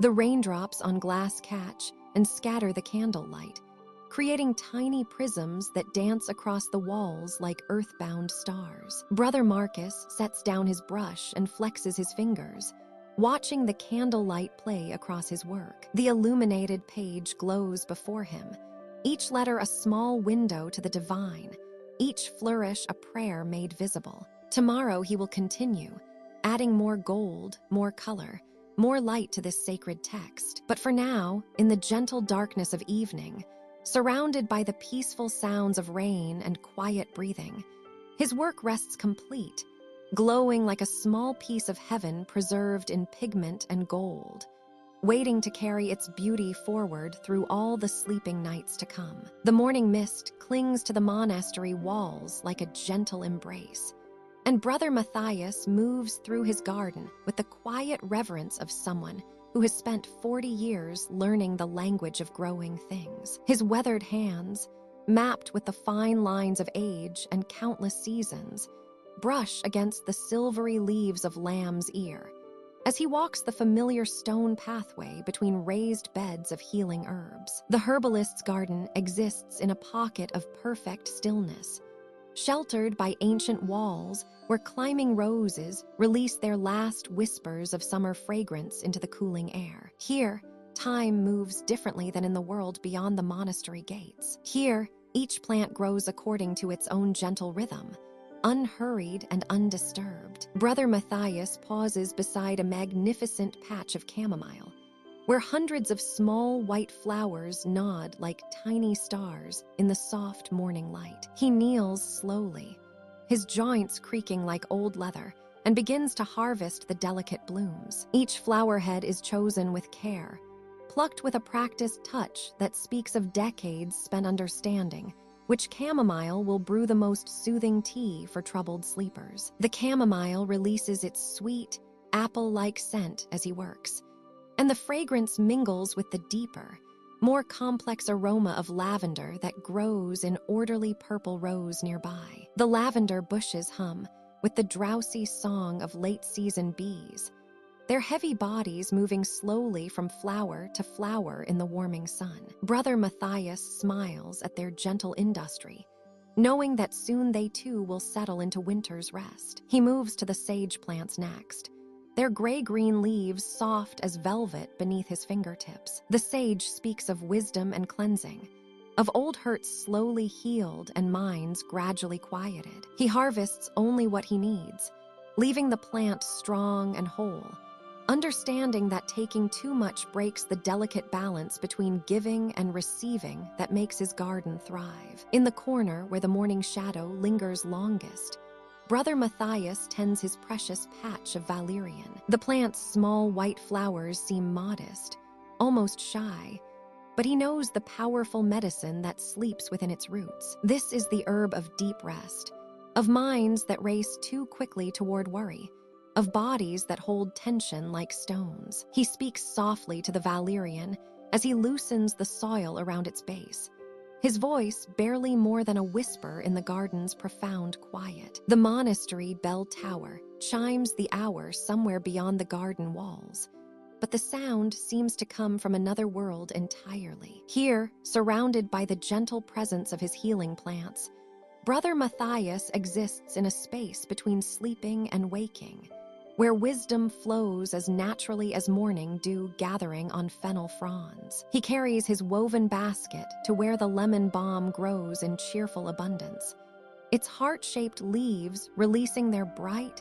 citrusy scent at the slightest touch. This herb speaks of lifted spirits and gentle joy, of the kind of peaceful contentment that settles over the mind like a soft blanket on a cool evening. He gathers the tender, young leaves, knowing they will find their way into teas for those whose hearts carry too much sorrow. As the sun climbs higher, casting longer shadows through the garden, Brother Matthias makes his way to where the peppermint spreads in contained abundance. The plant's vigorous growth speaks of vitality and renewal, but when properly prepared, it offers its own form of gentle rest to tired digestive systems and overworked minds. He pinches the leaves between his fingers, releasing bursts of cool, clean fragrance that seems to clear the very air around him. At the garden's heart grows an ancient rosemary bush, its needle-like leaves dark green and aromatic, reaching toward the sky with quiet determination. This herb speaks of remembrance and clarity, but also of the deep peace that comes when memories find their proper places in the landscape of the mind. Brother Matthias harvests a small sprig, knowing it will join the others in his drying room, where herbs surrender their moisture slowly in the gentle darkness. The morning grows warmer as he completes his rounds, visiting each plant like an old friend, understanding its needs, its gifts, its place in the greater tapestry of healing that he has woven here over the decades. His movements are economical and graceful, the result of years spent learning to work with nature's rhythms rather than against them. As he makes his way back toward the monastery's stone walls, basket heavy with the morning's gentle harvest, Brother Matthias pauses to look back over his domain. The garden breathes quietly in the strengthening sunlight, each plant settled into its own peaceful purpose, offering its gifts to those who need healing rest. You settle into the worn leather chair as your fingers trace the spine of an ice-blue tome, its cover shimmering like frozen starlight. As you open this particular volume, a gentle chill kisses your cheeks, and suddenly you find yourself standing on a pristine expanse of Arctic snow, breathing in air so pure it seems to cleanse your very soul. The explorer before you moves with quiet reverence through this crystalline world, his footsteps barely disturbing the powdered snow beneath his boots. His breath forms delicate clouds that dissipate into the endless blue-white horizon, each exhale a small prayer of gratitude for witnessing such untouched beauty. There is no urgency in his movements, no desperate race against time or elements. He is simply here, present in this moment of profound stillness. Above, the sky stretches in gentle gradients from palest lavender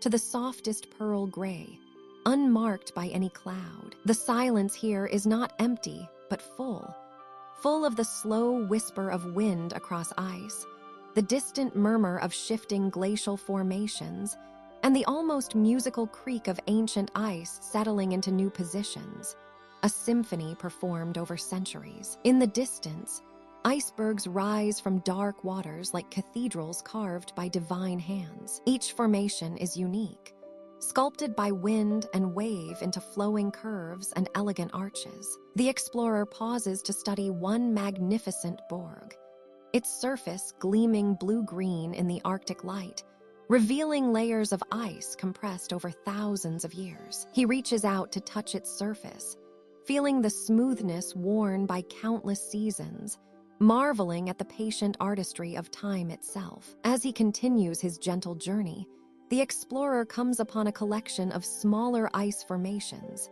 each one a masterpiece of natural architecture. Some rise like spiraling towers, their surfaces catching and reflecting the subtle light in prismatic sparkles. Others curve low like sleeping giants, their forms so organic they seem almost alive, breathing slowly with the rhythm of the eternal Arctic. The wind here is not harsh but companionable, carrying with it the scent of clean ice and the faint salt tang of distant ocean. It plays across the explorer's face like a gentle caress, reminding him that he is but a temporary visitor in this ancient landscape. He adjusts his warm coat and continues forward, each step a meditation on the profound beauty surrounding him. As the hours pass, though time seems suspended in this timeless place, the light begins to shift. The explorer finds a comfortable spot on a low ice ridge and settles in to witness one of nature's most sublime performances. The aurora borealis begins as a faint shimmer on the northern horizon,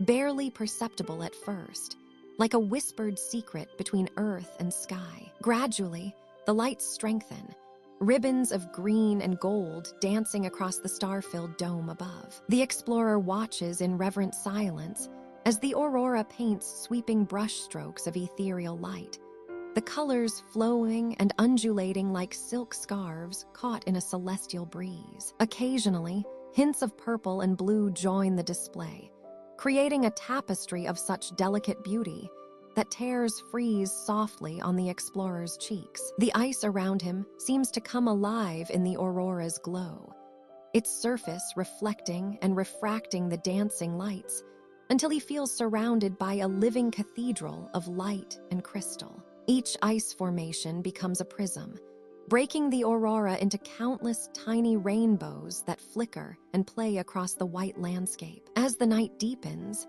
the explorer pulls his warm sleeping bag around himself and lies back against a gentle slope of snow, cushioned by nature's own bed. The aurora continues its gentle dance overhead, a lullaby of light that speaks of peace and eternal wonder. The ancient ice creaks its quiet songs, and the wind whispers stories of countless seasons past. In this moment, the explorer understands that his journey was never about conquest or achievement, but about bearing witness to the profound serenity that exists in the world's most remote places. He closes his eyes, feeling the gentle kiss of snowflakes on his face, listening to the ancient rhythms of ice and wind and aurora-painted sky. The book's pages flutter gently closed as you sink deeper into your chair, the Arctic's peaceful embrace following you into dreams of crystalline beauty and aurora-lit slumber, where ice formations stand as eternal guardians of tranquility, and the gentle wind carries you softly toward the most restful of sleeps. You find yourself standing at the edge of an endless expanse of pristine snow, where the frozen tundra stretches toward horizons that seem to touch the very edges of the world. The air is crisp and clean, carrying the pure scent of ice crystals and untouched wilderness. Each breath sends small puffs of vapor into the still night air, creating tiny clouds that dissipate gently in the profound silence. Above you, the sky opens like a vast cathedral of stars, each pinprick of light twinkling with ancient fire. The moon hangs low and full, casting everything in a soft silver glow that makes the snow beneath your feet shimmer like scattered diamonds. You can feel the solid earth through your warm boots, grounding you in this moment of perfect stillness. Then, as if awakened by some celestial signal, the aurora begins its dance. First,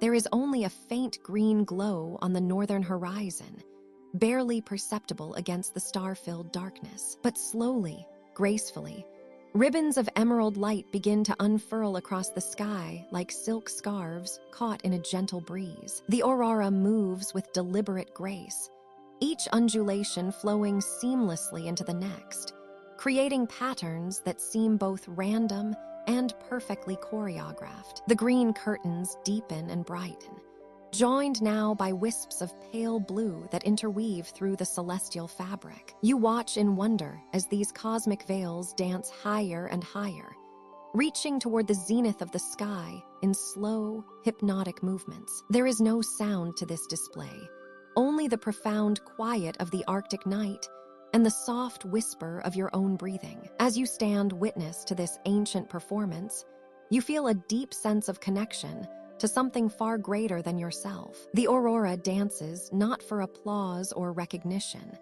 but simply because it is the natural expression of forces beyond human understanding. Solar winds meet magnetic fields in a gentle collision that creates beauty rather than destruction, harmony rather than chaos. The lights shift and flow, creating new patterns with each passing moment. Sometimes they form great arcs that span from one horizon to the other, like bridges built of pure light connecting distant lands. Other times they gather into spirals that spin slowly overhead, creating the impression of cosmic flowers blooming in the garden of night. You notice how the colors blend and separate, how the green sometimes deepens to forest hues, while the blue lightens to the palest aqua. Occasionally, hints of violet appear at the edges, fleeting and delicate as morning mist. Each shade seems to have its own rhythm, its own role in this silent symphony of light. The cold air fills your lungs with each slow, measured breath,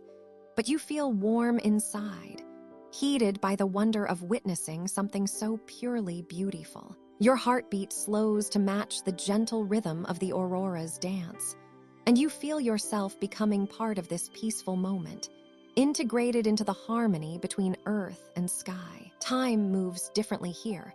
In the presence of the northern lights, minutes might be hours, or hours might be minutes, it doesn't matter. What matters is the steady flow of light above, the solid ground beneath, and the perfect silence that holds everything in gentle embrace. The aurora continues its performance, never hurried, never frantic. Each movement flows naturally into the next, like pages turning in the universe's most beautiful book. You find your thoughts slowing, matching the unhurried pace of the celestial dance above. Worries and concerns seem very far away, dissolved in the peaceful immensity of the star-filled night. As you watch, you understand that this is how the cosmos expresses its dreams through these gentle curtains of light that dance without need for audience or approval. The aurora simply is, existing in its own perfect rhythm, connected to forces that span from the surface of the sun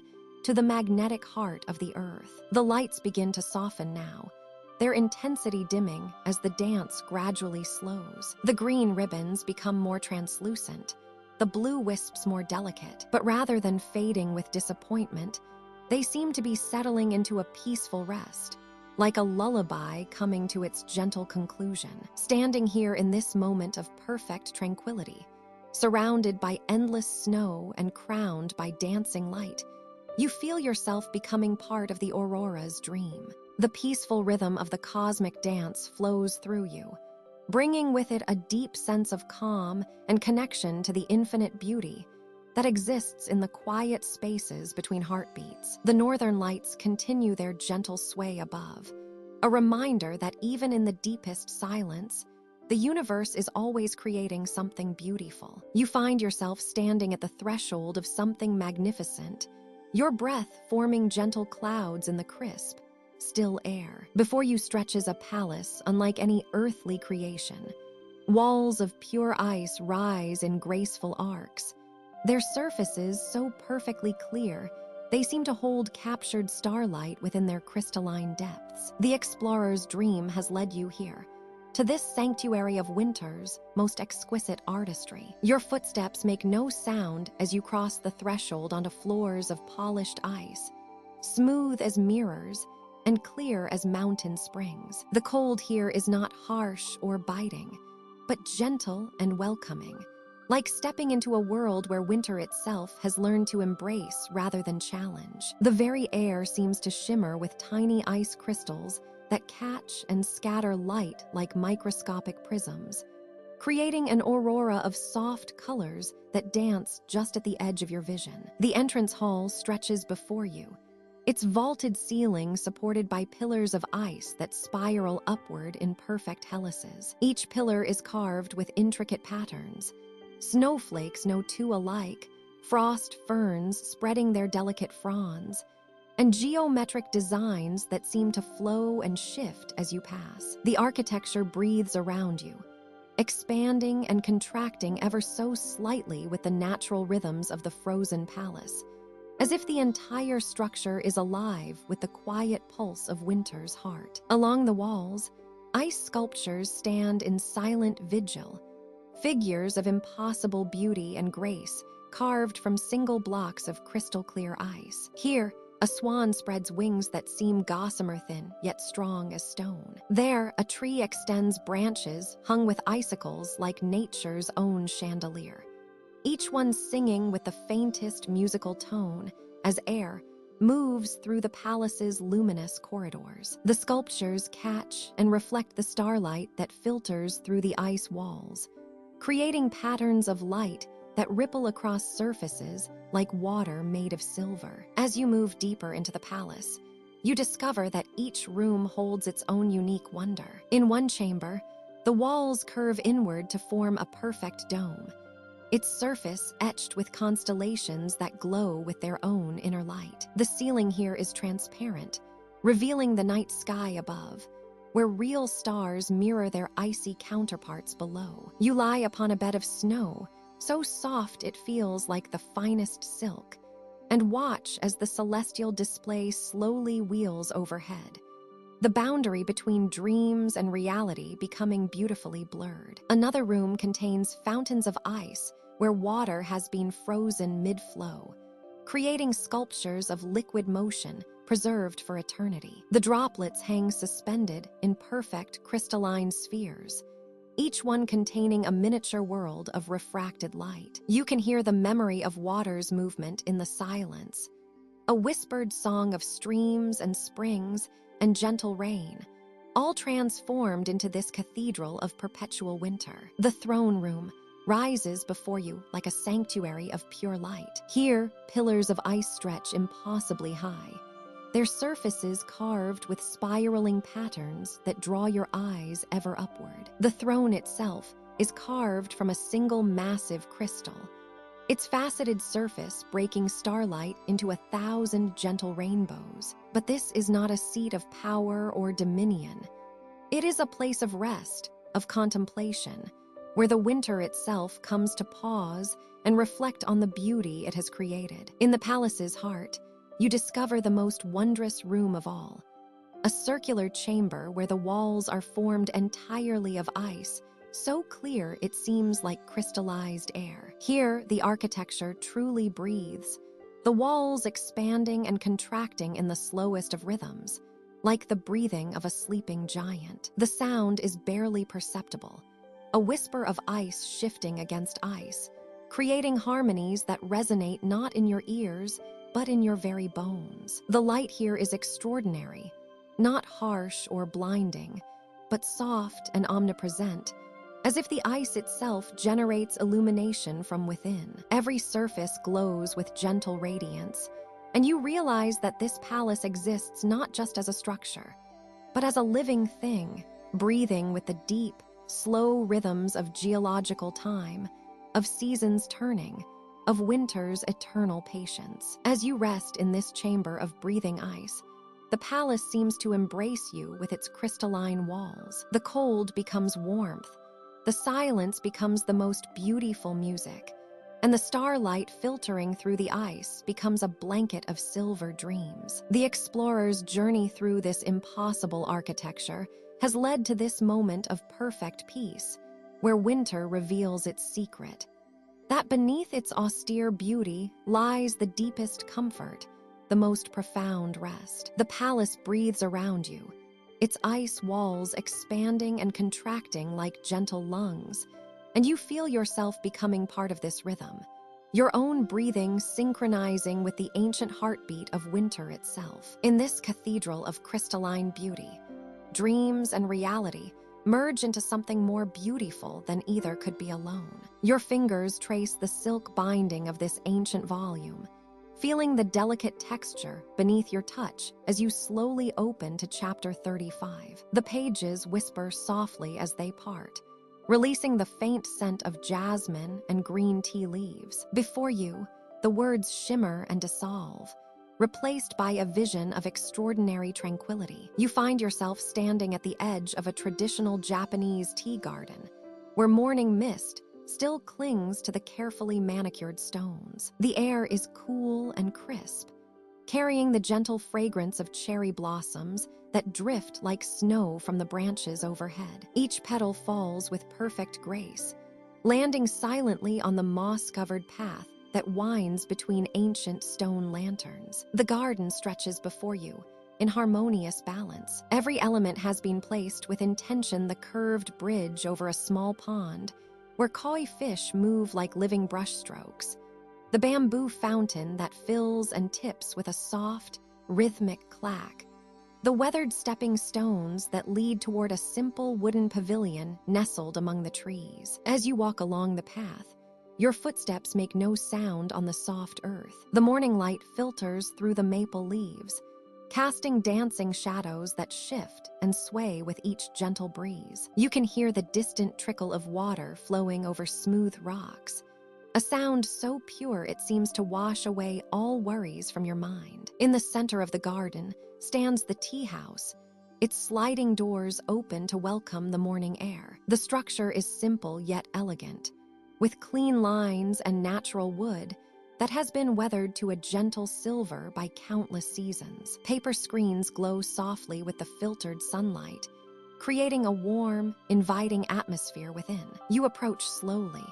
drawn by the quiet grace of the scene unfolding inside. There, kneeling on tatami mats, is the tea master, dressed in robes of deep indigo that seem to hold the color of the pre-dawn sky. Their movements are so deliberate, so perfectly measured, that each gesture becomes a meditation in itself. The ceremony begins in silence. You watch as the master's hands move with practiced precision, each motion flowing seamlessly into the next. The bamboo whisk is lifted with reverence, held for a moment as if weighing its purpose, then set gently beside the ceramic bowl that gleams like captured moonlight. Water is heated in an iron kettle, its surface beginning to sing with the softest of bubbles. The sound grows gradually, like distant wind chimes, until steam begins to rise in delicate spirals. The master waits, listening to the water's song,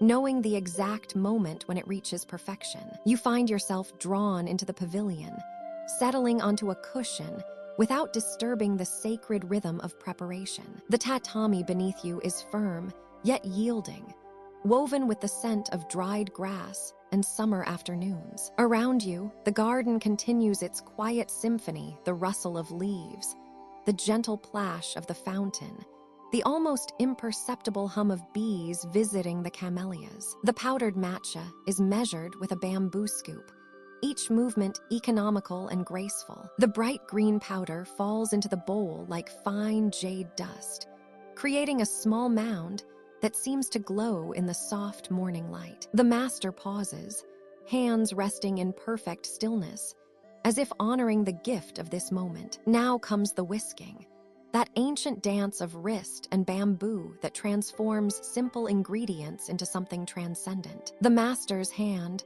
moves in practiced circles, the whisk creating patterns in the tea like calligraphy written in foam. The motion is hypnotic, steady and sure, generating a froth that emerges pale green and silky smooth. The first bowl is presented with both hands, offered with a bow so subtle it's barely perceptible. You receive it with equal reverence, feeling the warmth of the ceramic seep into your palms. The tea's aroma rises to meet you earthy and fresh, with notes of new grass and distant rain. As you sip, the flavor unfolds slowly on your tongue. There's a gentle bitterness that gives way to sweetness, a complexity that speaks of mountain mists and patient cultivation. Each taste carries the essence of countless careful hours, the wisdom of generations passed down through simple, perfect actions. The ceremony continues in this rhythm of mindful attention, each cup prepared with the same devotion, each gesture performed as if for the first time. Time seems to slow and stretch, measured not by clocks, but by the gentle progression of shadows across the garden floor, the gradual warming of the air, the peaceful rhythm of breath and heartbeat. In this sacred space, surrounded by the garden's quiet beauty and the tea master's gentle presence, you feel your own breathing deepen and slow. The ceremony becomes a meditation, each moment stretching into peaceful eternity, where the only task is to be fully present to this perfect, unhurried dance of tradition and tranquility. In the eastern wing of the Dreamkeeper's archive, where ancient scrolls hold the memories of peaceful gardens, there exists a dream that blooms eternal. You find yourself stepping through a moon gate carved from pale stone, your bare feet touching smooth river pebbles that have been worn gentle by countless seasons of rain and sun. The tea garden spreads before you like a watercolor painting come to life. Cherry trees stand in perfect rows, their branches heavy with blossoms so delicate they seem spun from silk and morning light. The air carries the faintest sweetness, that pure fragrance that speaks of spring's first breath, mixed with the earthy scent of wet soil and the gentle steam rising from clay teapots warming on low bamboo tables. You move slowly along the gravel path, your footsteps creating the softest whisper against the stones. Each step brings you deeper into this sanctuary of contemplation, where time moves like honey and worry dissolves like sugar in warm water. The cherry blossoms above you tremble on branches dark with rain from a shower that passed just moments before your arrival, leaving everything clean and glistening. A gentle breeze stirs through the garden, and suddenly the air fills with falling petals. They drift down like the gentlest snow, each blossom pirouetting on currents of air so soft you can barely feel them against your skin. Pink and white petals catch in your hair, settle on your shoulders, float past your eyes like tiny prayers released to the universe. There is no hurry in their falling, no urgency in their dance. They simply surrender to the natural rhythm of seasons, accepting their moment of flight with grace. You settle onto a weathered wooden bench beneath the largest cherry tree, feeling the smooth wood warm beneath you despite the cool air. The bench sits beside a small pond where koi fish move in lazy circles, their orange and gold scales catching fragments of filtered sunlight. The water is so still it mirrors the sky perfectly, creating the illusion that you sit suspended between two worlds of infinite peace. Around the garden, other visitors move like meditation made visible. An elderly woman in a flowing kimono kneels beside a low table, her movements as precise and peaceful as a ritual passed down through generations. She lifts a ceramic cup to her lips, steam curling around her face like incense. Her eyes are closed, and there is such contentment in her expression that you feel your own shoulders relax simply watching her. Near a grove of younger trees, a man sits cross-legged on a woven mat, his hands resting open on his knees. Cherry blossoms have collected in the folds of his robes, but he remains perfectly still, breathing in harmony with the garden's gentle rhythm. His face holds the kind of peace that comes only from complete acceptance, from understanding that this moment, exactly as it is, contains all the beauty anyone could ever need. The breeze strengthens slightly, and more petals begin their graceful descent. They fall around you like blessings, each one a reminder that beauty lies not in permanence, but in the willingness to witness perfection as it unfolds. Some petals land on the dark surface of the pond, creating tiny ripples that spread outward in perfect circles before the water returns to its mirror stillness. You breathe deeply, drawing in air that tastes of green tea and rain-washed blossoms. Your chest rises and falls in rhythm with the garden's own breathing, that subtle expansion and contraction that happens in places where the earth itself seems to meditate. The cherry trees above you whisper secrets in a language older than words, their branches swaying with the patience of beings who have learned to find joy in each season's gift. Time becomes meaningless here. Minutes could be hours. Hours could be moments. The only clock is the gentle falling of petals, each one marking not time's passage, but time's generous abundance. There is enough time for everything in this garden, enough time to notice how the light shifts through the branches, enough time to count the ripples on the pond, enough time to simply exist in harmony with beauty that asks nothing of you except your presence. As you sit beneath the cherry tree, surrounded by the soft percussion of falling blossoms, you understand what the garden has always known. Peace is not the absence of change, but the graceful acceptance of it. Beauty is not diminished by its temporary nature, but made more precious by it. And in this understanding, your own breathing deepens, your own shoulders settle, your own heart finds the rhythm of perfect rest. The cherry blossoms continue their eternal dance, each petal a small teacher showing you how to let go with grace. The monk's weathered hands grip the wooden rake with the gentleness of a father holding his sleeping child. In the early morning light, Master Kenji moves across the pristine expanse of white sand, with steps so careful they barely disturb the perfect stillness of the Zen garden. The air carries the faint scent of cherry blossoms from beyond the temple walls, mingling with the earthy fragrance of wet stone after the night's gentle rain. Each stroke of the rake creates a single, unbroken line in the sand. The metal tines glide through the fine grains with a soft whisper, like silk being drawn across marble. Master Kenji's breathing synchronizes with his movements. Inhale as he draws the rake toward himself. Exhale as he pushes it away, creating flowing curves that ripple outward like water disturbed by a falling leaf. The patterns emerge slowly, deliberately. First, broad sweeping arcs that represent the eternal flow of rivers, winding their way through valleys carved by time itself. The sand accepts each mark with perfect obedience, holding the impression as if it understands its role in this daily meditation. Sunlight filters through the bamboo screen overhead, casting gentle shadows that dance across the garden's surface like clouds drifting over moonlit water. Master Kenji pauses, his eyes following the lines he has created. In this moment of stillness, you can almost hear the silence itself breathing, a deep, rhythmic pulse that connects the garden to everything beyond its borders. A small bird lands on the wooden border, tilting its head to observe this human ritual with curious dark eyes. The monk acknowledges its presence with a slight bow before continuing his work. Now he begins to shape the mountains. The rake moves in tighter circles around 3 large stones that have rested in this garden for over 2 centuries. Each stone represents a peak, and the sand around them becomes the mist and clouds that crown ancient summits. The patterns flow outward from these islands of permanence, creating ripples that speak of wind moving through high valleys and the eternal patience of granite-facing sky. The morning sun climbs higher, warming the sand and releasing its subtle mineral scent into the air. Master Kenji's movements become a form of moving prayer, each gesture an offering to the harmony between human consciousness and natural order. His feet never disturb the patterns he has already created.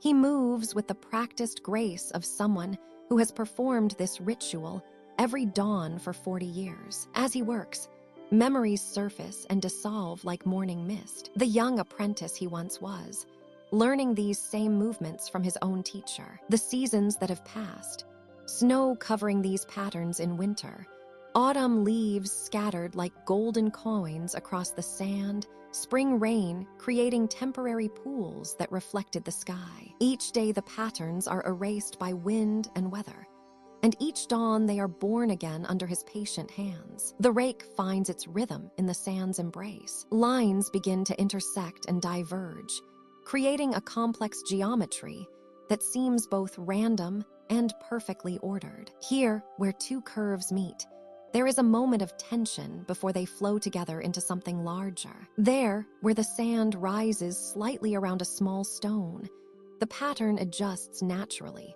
accommodating the unexpected with fluid grace. A gentle breeze moves through the garden, stirring the bamboo leaves above into a soft percussion. The sound mingles with the whisper of the rake, creating a natural symphony that has no beginning and no end. Master Kenji's shadow moves across the sand like a sundial, marking not hours, but heartbeats.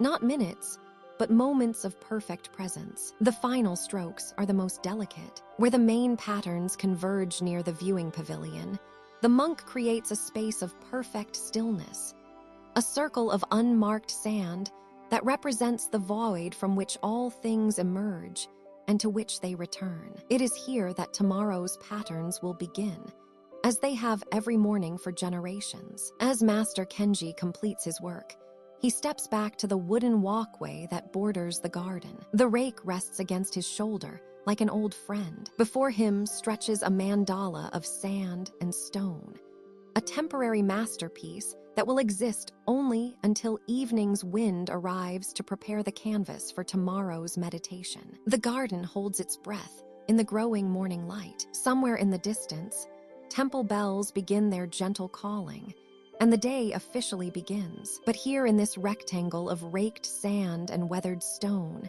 time moves differently, measured not by clocks, but by the patient rhythm of breath, the slow curve of shadows, and the eternal conversation between human hands and the willing earth. The patterns wait in perfect stillness, complete and beautiful and ready to fade. You reach for a book bound in dried prairie grass, its cover the color of late summer wheat. As your fingers trace the woven binding, the library around you begins to fade, replaced by the soft whisper of wind through endless grassland. The golden prairie stretches before you in waves that roll like a gentle ocean, frozen in time. Tall grass sways in rhythm with the breeze, creating patterns of light and shadow that dance across the vast landscape. The sky above is painted in soft blues, with clouds that drift lazily like ships on a calm sea. In the distance, a small homestead sits nestled in a grove of cottonwood trees,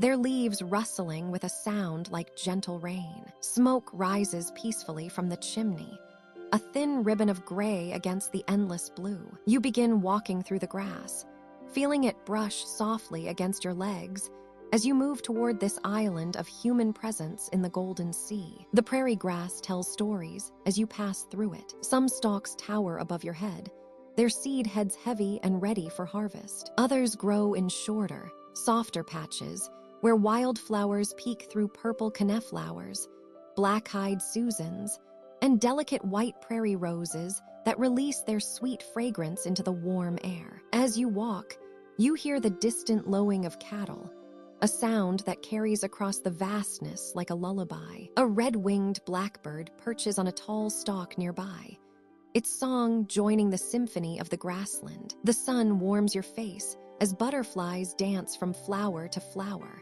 their orange and black wings catching the light. The homestead grows larger as you approach. It's a simple structure built from prairie stone and timber, surrounded by a small vegetable garden where rows of corn stand straight and tall. A woman in a faded blue dress tends to the plants, her movements unhurried and peaceful. She looks up as you pass and offers a gentle wave, her face kind and weathered by prairie winds. Beyond the garden, a man repairs a wooden fence, his hammer keeping time with the rhythm of the swaying grass. His movements are steady and sure, each strike measured and purposeful. A golden dog lies in the shade of the porch, tail wagging lazily as it watches the peaceful work unfold. You continue walking, following a well-worn path that winds through the grassland. The trail leads you past other homesteads, each one a testament to the quiet determination of those who chose to make their lives in this vast,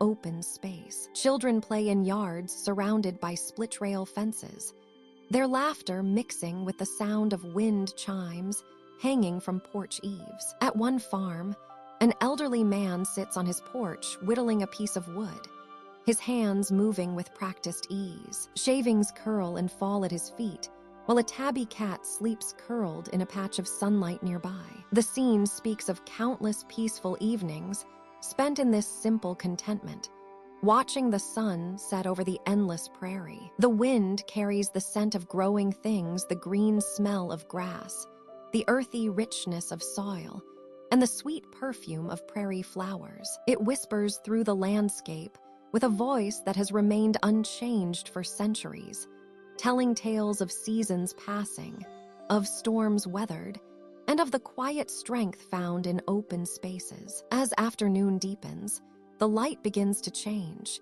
casting the entire prairie in hues of gold and amber. The grass seems to glow from within, each blade touched by fire. In the distance, a train whistle calls across the vastness, its lonely sound somehow comforting in this sea of tranquility. You find yourself at a small creek that meanders through the grassland, its water clear and cool. Willows bend their graceful branches toward the stream, creating pockets of shade where cattle come to drink. The water gurgles softly over smooth stones, adding its voice to the prairie's endless song. Sitting by the water's edge, you watch as the sun begins its slow descent toward the horizon. The sky deepens to shades of rose and lavender, painting the clouds in watercolors that reflect on the surface of the stream. Night-blooming flowers begin to open, releasing their fragrance into the cooling air. The first stars appear as twilight settles over the prairie. The homesteads light their lamps, windows glowing like gentle beacons in the gathering dusk. The sound of a harmonica drifts across the grassland, playing a melody as old as the prairie itself. As you close your eyes, the wind continues its eternal conversation with the grass, whispering stories of this golden dreamland, where time moves slowly and peace grows as abundantly as the prairie flowers. The endless sky embraces you with its vastness, and the gentle rhythm of the swaying grass becomes your lullaby, carrying you deeper into the prairie's golden dream. The old windmill stands sentinel on the endless prairie, its weathered wooden tower rising like a gentle giant against the vast expanse of sky. Here, where the horizon stretches unbroken in every direction, the wind moves with purpose and patience, carrying with it the sense of wild grass and distant rain. The great wheel turns with deliberate grace, each blade catching the steady breeze that flows across the grassland like an invisible river. The metal creaks softly, not with complaint, but with the satisfied sound of machinery doing what it was born to do. Round and round it turns, never hurrying, never stopping, marking time in its own ancient rhythm. Below, the pump rod rises and falls in perfect synchronization, drawing cool water from deep within the earth. Each stroke brings forth the precious gift that transforms this sea of grass into verdant pastureland. The water flows into a circular tank, creating gentle ripples that catch the golden light of the afternoon sun. A red-winged blackbird perches on one of the wooden crossbeams, riding the subtle motion of the turning wheel. It seems unbothered by the movement, perhaps finding comfort in the steady rhythm, the reliable pulse that has marked this spot for decades. The bird's call drifts across the prairie,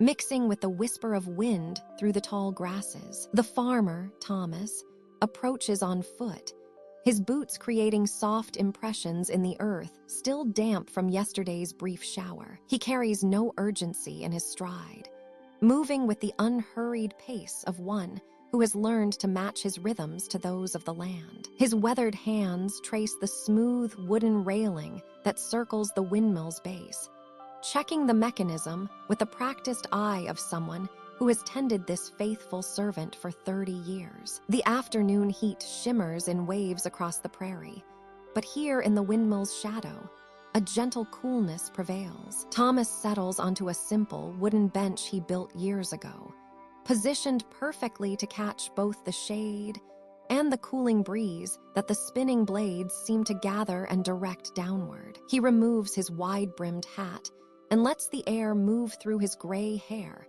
closing his eyes and listening to the symphony of the prairie. The sound is layered and complex.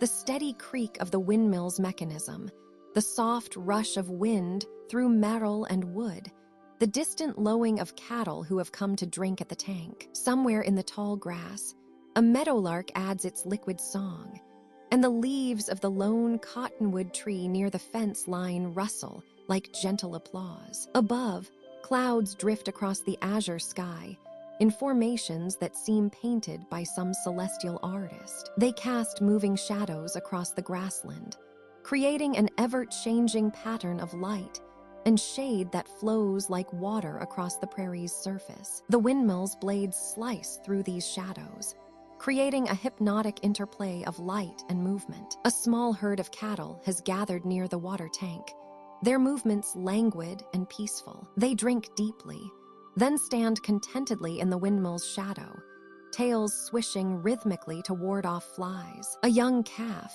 spotted brown and white, lies down in the cool earth near its mother's feet, perfectly at ease in this pocket of tranquility. Thomas opens his thermos and pours himself coffee that steams gently in the prairie air. The liquid is dark and rich, warming him from within despite the heat of the day. He sips slowly, savoring both the coffee and the moment, understanding that these peaceful interludes are as essential as the work itself. The windmill continues its patient turning above him, as constant as sunrise, as reliable as the seasons. A gentle breeze picks up, and the windmill responds instantly, its great wheels spinning just a fraction faster. The change is subtle but noticeable, the creak of the mechanism shifting slightly in pitch, the pump rod finding a marginally quicker rhythm. Yet there is no urgency in this acceleration, only the windmill's perfect adaptation to the prairie's shifting moods. As the afternoon wears on,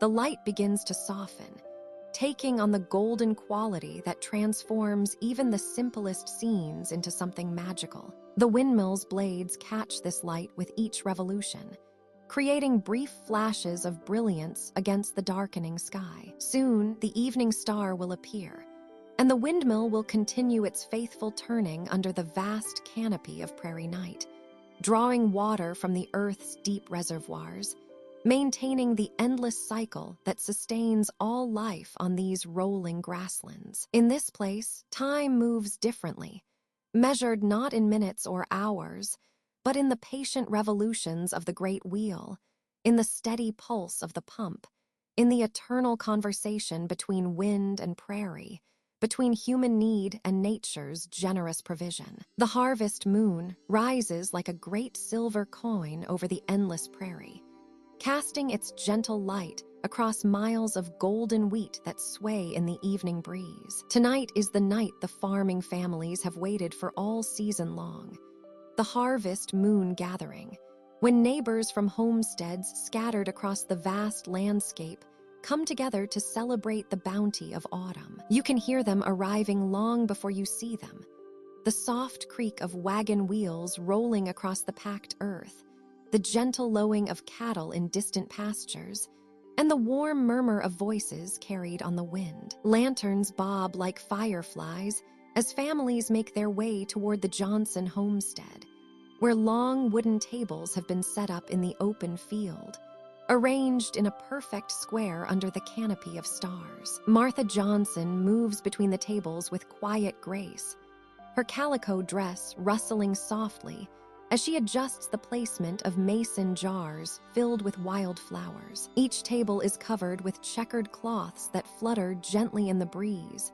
weighted down by heavy ceramic dishes and cast iron pots still warm from the kitchen. The air is rich with the mingled aromas of fresh-baked bread, apple butter, roasted corn, and the sweet earthiness of root vegetables pulled from the ground just hours before. The Hartwell family arrives first, their wagon loaded with crates of pumpkins and winter squash, their surfaces gleaming like burnished copper in the moonlight. Old Tom Hartwell climbs down slowly, his weathered hands steady as he helps his wife Emma from her seat. Their grandchildren tumble out behind them, their laughter bright as silver bells in the crisp night air, quickly muffled by gentle reminders to use their indoor voices under the vast prairie sky. Soon the Andersons approach from the north, bringing baskets of late-season tomatoes and jars of honey that catch the moonlight like liquid gold. The Murphy clan follows close behind,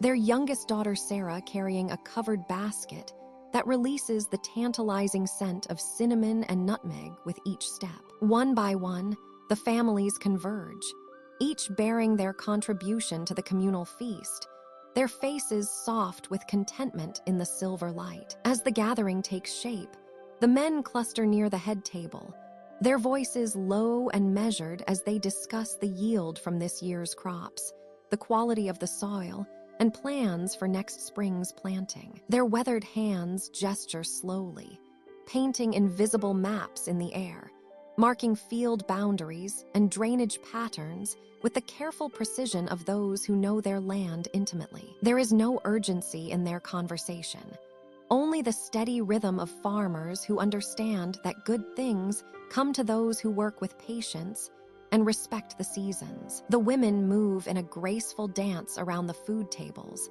uncovering dishes and arranging serving spoons with practiced efficiency. Their conversation flows like a gentle stream, quiet observations about preserving techniques, gentle inquiries about family members, soft laughter at shared memories from gatherings past. Young mothers balance sleeping babies on their hips while stirring pots of stew, the infants' faces peaceful in the warm glow of the lantern light. Children dart between the adults like barn swallows, their energy gradually settling as the moon climbs higher in the sky. They gather in small clusters on blankets spread at the edges of the gathering, their voices dropping to whispers as they share stories and trade small treasures. Smooth river stones, pressed autumn leaves, and carved wooden toys made by loving grandfathers during long winter evenings. The feast begins without ceremony, families simply taking their places at the tables, as if drawn by some invisible signal. Plates are passed and filled with deliberate care.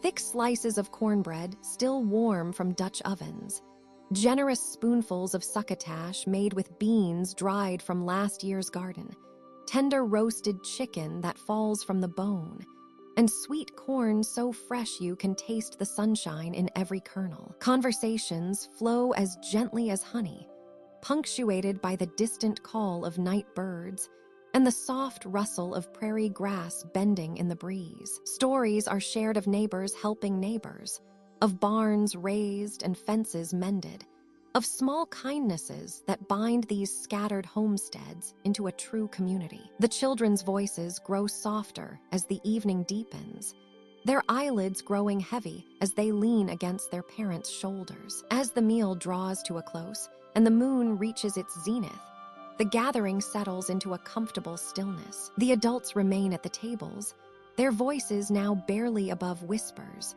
while children curl up on quilts spread on the sweet-smelling grass. The night air carries the gentle sounds of contentment, the soft clink of spoons against ceramic bowls, the rustle of fabric as someone adjusts a sleeping child's blanket, and always the eternal whisper of the prairie wind through the grain. Under this harvest moon, surrounded by abundance and community, time moves as slowly as honey, and peace settles over the gathering like the gentlest of blessings. You climb the final spiral staircase of the archive's tallest tower, each stone step worn smooth by countless dreamkeepers before you. The air grows thinner and sweeter as you ascend, carrying the faint scent of mountain flowers and morning dew. Wooden banisters, polished to a warm honey glow, guide your way upward through the gentle twilight that filters through tall, arched windows. At the top of the tower, a heavy oak door stands slightly ajar. You push it open to reveal the most extraordinary chamber you've yet discovered in your journey through the library of sleep. The circular room is bathed in the softest golden light, as if dawn itself has been captured and held gently within these walls. But what takes your breath away are the books themselves. Every volume on these curved shelves is bound not in leather or cloth, but in pressed wild flowers. Delicate purple lupine petals form the covers of some tomes, their surfaces shimmering with an otherworldly preservation that keeps each flower as vibrant as the day it bloomed. Others are bound in chains of white mountain daisies, their centers bright as miniature suns. Alpine forget-me-nots create covers of the deepest blue, while Indian paintbrush adds brush strokes of coral and crimson. You approach the nearest shelf with reverence, understanding instinctively that this is the most sacred collection in all the archive. These books contain the dreams of alpine meadows, those brief but brilliant displays of life that bloom for just a few precious weeks each summer in the high places of the world. Drawing one volume from the shelf, its cover adorned with pressed gentians of the most exquisite blue, you feel the book warm slightly in your hands. As you open it, the scent of mountain air fills your senses, crisp and clean and touched with snow even in summer's height. The pages within seem to shimmer like heat waves, rising from sun-warmed stone. The dream begins to unfold around you. You find yourself standing in an alpine meadow at 7,000 feet, where the air is so clear, it seems to ring like a bell with each breath you take. The meadow spreads before you like a living tapestry, woven from thousands of wildflowers that have waited all winter beneath the snow for this brief, glorious moment of bloom. Purple lupine rises in tall spires around you, each flower spike a cathedral of delicate blossoms. White mountain daisies dot the green grass like scattered stars, their faces turned upward to catch every precious ray of the short alpine summer. Paintbrush adds splashes of red and orange, as if an artist has touched the meadow with a loaded brush. In the distance, you hear the gentle tinkling of bells, and presently a small flock of sheep appears over a ridge, followed by an old shepherd walking with the unhurried pace of one who has spent decades in these high places. His weathered face speaks of countless summers spent in the company of wildflowers and mountain winds. His sheep move like clouds across the meadow, their bells creating a peaceful symphony that mingles with the whisper of grass and the distant murmur of snowmelt streams. The shepherd nods to you with the quiet friendliness of mountain folk, his eyes twinkling with the wisdom of one who has witnessed the eternal cycle of snow and bloom, dormancy and rebirth. He settles on a sun-warmed boulder, pulling out a simple lunch of bread and cheese, and gestures for you to join him in the timeless ritual of sharing food in wild places. As you sit together in comfortable silence, you understand something profound about these alpine dreams. Unlike the valleys below, where flowers bloom for months, these meadows know their time is brief. Each blossom lives with an intensity born of brevity, opening fully to the sun, drinking deeply of the thin mountain air, and creating seeds that will sleep beneath the snow for 9 long months before their chance comes again. The shepherd rises eventually, gathering his flock with soft whistles and calls. You watch them move across the meadow like a living poem, the bells growing fainter as they disappear over another ridge, following paths that have been walked for centuries by those who understand the rhythm of the high country. As the dream begins to fade, you find yourself back in the tower room, the book warm and peaceful in your hands. You close it gently and return it to its place among the pressed flower volumes. Around you, hundreds of other alpine dreams wait on the shelves, each one a testimony to the brief but brilliant blooming of life in the highest, most challenging places on earth. You settle into the comfortable chair by the window, looking out over the archive grounds far below. The night air carries the faint sweetness of those distant meadows, and you understand that you have touched something eternal, the dreams of places where beauty blooms most brilliantly, because it knows its time is fleeting, and where shepherds still walk ancient paths through valleys painted with purple and white and gold. The mountain air carries the soft whisper of grass moving in an endless dance,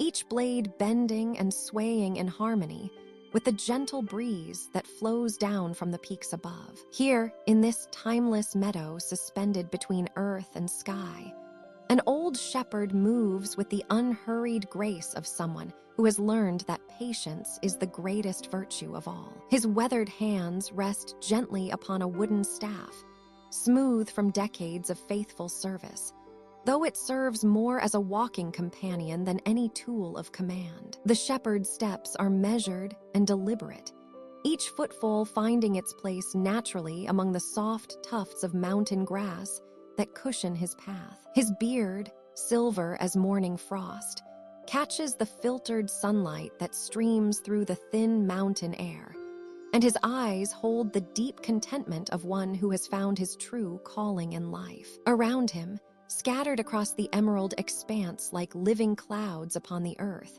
his flock moves in their own peaceful rhythm. Each sheep knows its place in this gentle world, and more remarkably, the shepherd knows each of them by name. There is Cloudwhite, whose wool gleams pure as fresh snow, always the first to discover the sweetest patches of clover. Near the rocky outcropping grazes Bellwether, distinguished by the soft bronze bell that chimes melodically with each step, a sound that has become as much a part of this mountain sanctuary as the wind itself. The shepherd pauses beside a small stream that winds its way through the meadow like a silver ribbon, its waters clear as crystal and cold as starlight. He watches as several of his charges lower their heads to drink, their reflections wavering gently in the moving water. The sound of their quiet lapping mingles with the babbling of the stream, creating a symphony of contentment that seems to resonate with the very soul of this high place. Standing motionless for a long moment, the shepherd's gaze travels across his domain with the satisfaction of someone who has witnessed countless seasons turn in this sacred space. Spring has brought the meadow to full bloom, dotting the grass with wildflowers in shades of purple and gold, their petals soft as silk and fragrant as honey. The air itself seems to shimmer with life, filled with the gentle hum of bees going about their ancient work and the distant call of mountain birds riding the thermals high above. The mountains that surround this pastoral haven rise like sleeping giants, their peaks capped with snow that never melts, standing as eternal sentinels over the peaceful valley below. Their presence is both protective and majestic, creating a natural cathedral where silence and serenity reign supreme. The shepherd has walked these slopes for more years than memory can hold, and still each day brings its own quiet revelations, its own gentle gifts. As the afternoon light begins its slow transformation toward evening, painting the sky in soft shades of rose and amber, the shepherd continues his patient watch. He knows where each member of his flock prefers to rest, which ones seek the warmth of the sun-warmed stones, and which prefer the cool shade beneath the scattered mountain pines. His knowledge comes not from any hurried study, but from years of quiet observation, of being present and attentive to the rhythms of life that flow through this elevated sanctuary. The wind carries with it the scent of wild thyme and mountain sage, herbs that have grown here since time immemorial, their fragrance a natural incense that sanctifies this peaceful realm. The shepherd breathes deeply, filling his lungs with the pure air that tastes of snow and sunshine, of growing things and open sky. In this moment, surrounded by his contented flock and cradled by the eternal mountains, he embodies the very essence of peaceful guardianship. His staff clicks softly against a smooth stone as he shifts his weight, the sound echoing gently across the meadow before being absorbed by the vastness of the mountain silence. There is no urgency here, no need for haste or worry. The sheep know they are safe under his watchful care, just as he knows that this mountain sanctuary will continue its quiet vigil long after his own footsteps have faded from these well-worn paths. The shepherd's gentle watch continues as it has for countless days and seasons, a testament to the enduring power of patience, care, and the profound peace that can be found in the simple act of tending what has been entrusted to our care. In this high meadow, where time moves like honey and every breath carries the essence of serenity, The eternal dance between guardian and guarded continues in perfect, untroubled harmony. The morning mist clings to the mountainside like a gentle embrace as you follow the ancient shepherd's path higher into the alpine meadows. Your footsteps fall softly on the cushioned grass, each blade heavy with dew that catches the early light like scattered diamonds. The shepherd moves ahead of you with the patient rhythm of someone who has walked these paths for countless seasons, his weathered staff tapping a quiet cadence against the stones. The flock spreads around you in a peaceful constellation of cream and white, their bells creating the softest chimes that seem to harmonize with the whisper of wind through the high grasses. Each sheep moves with unhurried purpose, pausing to sample the tender shoots of mountain flowers, their contentment radiating outward like ripples on still water. The air grows thinner as you climb, carrying with it the clean scent of snow-fed streams and wild herbs that bloom in the brief alpine summer. Above you, the peaks rise like ancient guardians, their faces painted in shades of rose and gold by the climbing sun. The granite catches the light and holds it, warming slowly as the day awakens around you. Pine trees dot the lower slopes, their dark green forms creating gentle shadows that pool in the hollows between rocks. Everything here moves to the rhythm of mountain time, where moments stretch like honey and urgency has no meaning. The shepherd raises his hand, a signal for the flock to gather, and you hear it before you see it, the sound of absolute stillness. It's the kind of quiet that comes only from deep, undisturbed water, a silence so complete it seems to draw sound into itself. Through a gap in the rocks ahead, you catch your first glimpse of the mountain lake,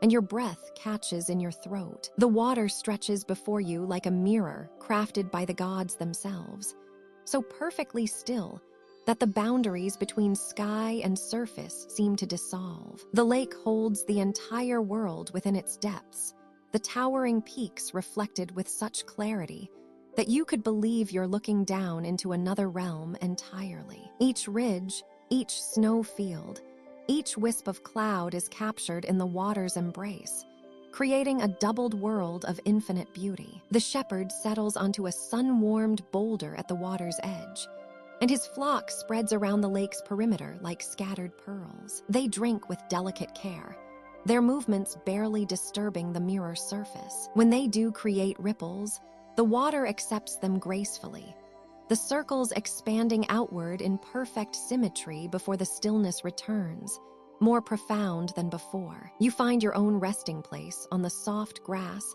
that grows right to the water's edge, cushioned by years of mountain sedge and wild flowers. The lake breathes around you not with waves or currents, but with something deeper, a pulse that matches your own heartbeat as you settle into the mountain's ancient rhythm. The water is so clear you can see straight to the bottom, where smooth stones rest like thoughts in a peaceful mind. Fish move through this underwater world with dreamlike slowness, their silver forms catching fragments of reflected light as they glide between the submerged rocks. They seem to hover rather than swim, suspended in liquid crystal that holds them with perfect tenderness. Their movements create no disturbance, as if they understand they are guests in this cathedral of stillness. The sun climbs higher, and the quality of light begins to change, shifting from gold to the clear white of mountain noon. The reflection in the lake transforms with it, each moment bringing a new masterpiece as clouds drift across the mirrored sky, their shadows dancing on the surface like gentle thoughts across a sleeping mind. The peaks seem to breathe in the reflection, growing more vivid, more present, as if the lake's depths hold their truest essence. Time moves differently here, measured not in minutes or hours, but in the slow dance of light across water, in the patient grazing of the flock, in the gradual warming of stone under sun. You feel your own breathing deepen, matching the rhythm of this place where mountains touch sky and reflection becomes reality. The shepherd's eyes are closed now, his face peaceful in the mountain light, and you understand that this is how it has always been, shepherds and flocks coming to this sacred mirror, finding in its depths the kind of rest that only comes from perfect stillness. The lake holds you all in its crystalline embrace,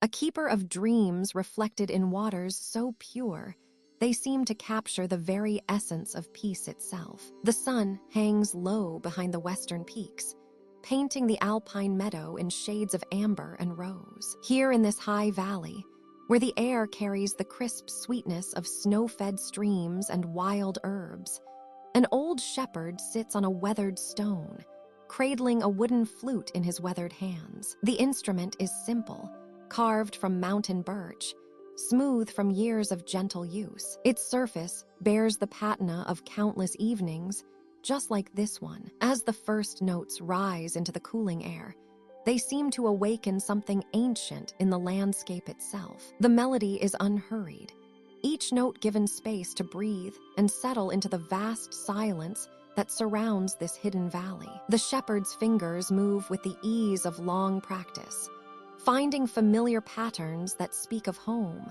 of seasons turning, of the eternal rhythm between day and night. The music drifts across the meadow where wildflowers nod in the evening breeze.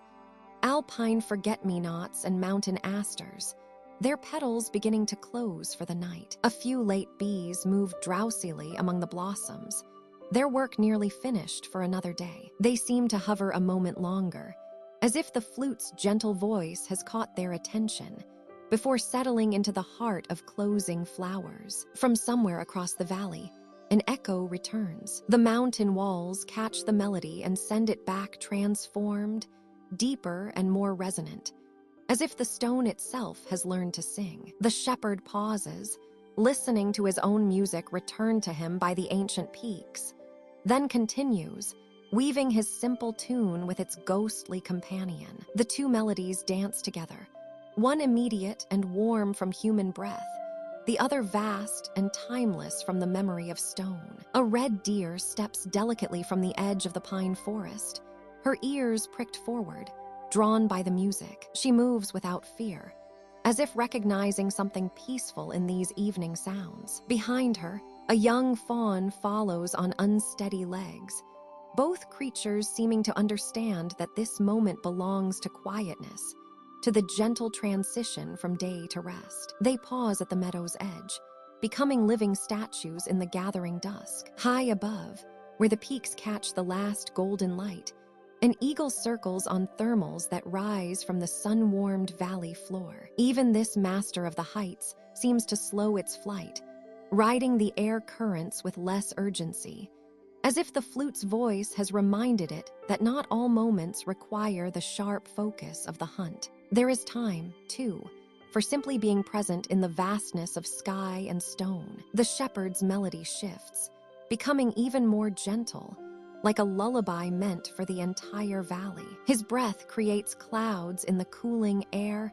visible reminders of the life force that gives voice to the simple wooden instrument. Each phrase seems to acknowledge something different: the tired flowers preparing for sleep, the streams that will continue their ancient conversations with the stones long into the night, the way shadows lengthen and soften at this magical hour. From the pine forest comes a soft rustling as smaller creatures settle for the evening. Field mice hurry to their burrows, their day's foraging complete. An owl calls once, a low hoot that harmonizes perfectly with the flute's gentle tones, as if the great bird is adding its voice to the valley's evening song. Even the insects seem to quiet their usual chorus, leaving space for this simpler, more human music to fill the air. The last light lingers on the highest peaks, turning the snow fields to rose and gold, while the valley below settles into blue shadow. The shepherd continues his unhurried playing, his music becoming part of the natural rhythm that governs this place. The way light fades and darkness gathers, the way creatures great and small find their way to rest, the way silence and sound weave together in the eternal tapestry of evening. As the final notes fade into the vast stillness, they seem to hang in the air for a long moment, as if reluctant to surrender to the night. The deer and her fawn turn quietly back toward the forest. The eagle finds a roost among the high crags. The flowers close their petals completely now, trusting to dreams and darkness. The shepherd lowers his flute and sits in comfortable silence, listening to the night sounds beginning to emerge. The distant tinkle of a stream over stones, the whisper of wind through pine needles, the soft breathing of a valley at peace. His simple evening music has become part of this ancient conversation, adding one more voice to the eternal hymn that rises from mountain places when day surrenders to the gentle embrace of night. In this high meadow, where stars will soon emerge in countless numbers, the valley settles into the deep contentment that comes when all creatures, human and wild alike, recognize their place in the greater song of evening, rest, and peaceful dreams. As your footsteps echo softly through the marble corridors of the archive, you find yourself drawn back to where your journey began. The central hall opens before you like a gentle embrace, its soaring ceiling disappearing into shadows above, while countless shelves stretch away in every direction. The air here holds that particular stillness of ancient knowledge,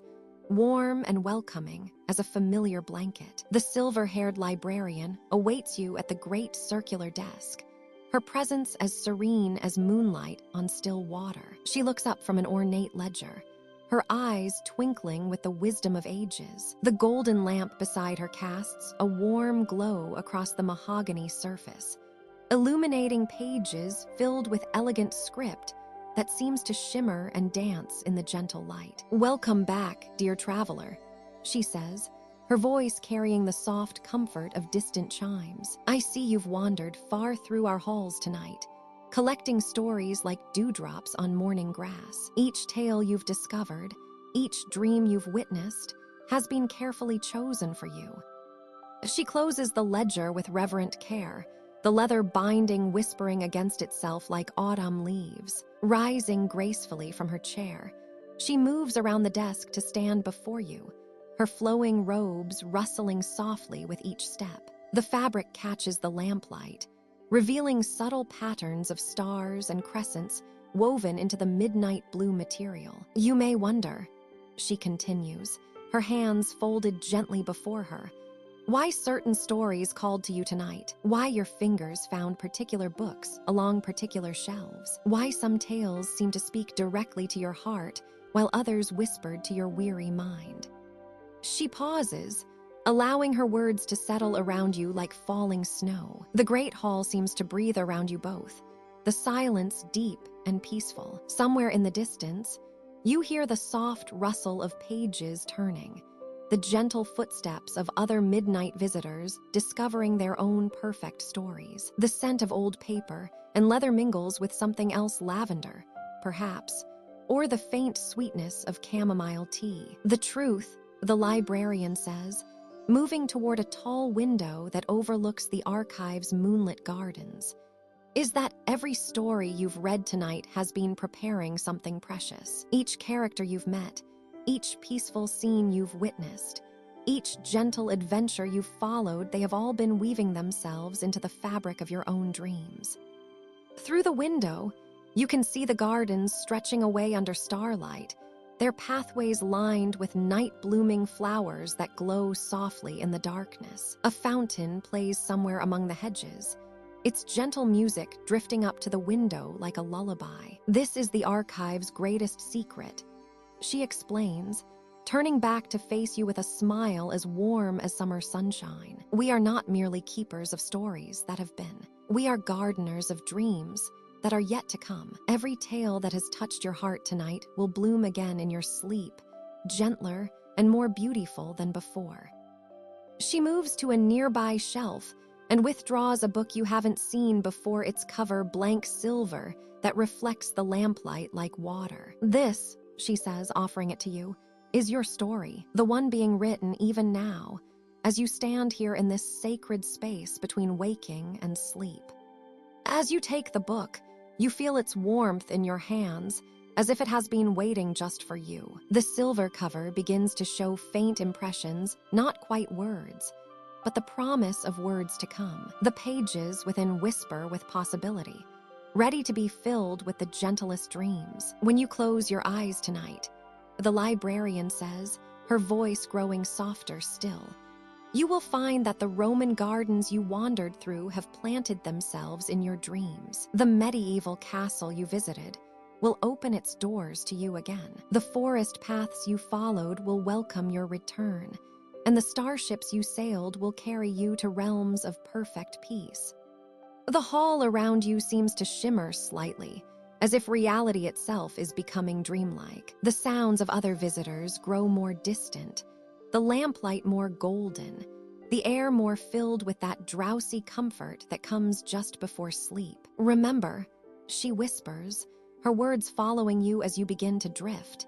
Every story ends with peace here. Every journey leads to rest. Every adventure concludes with the gentle knowledge that all is well, and all will be well in the realm of dreams that awaits you.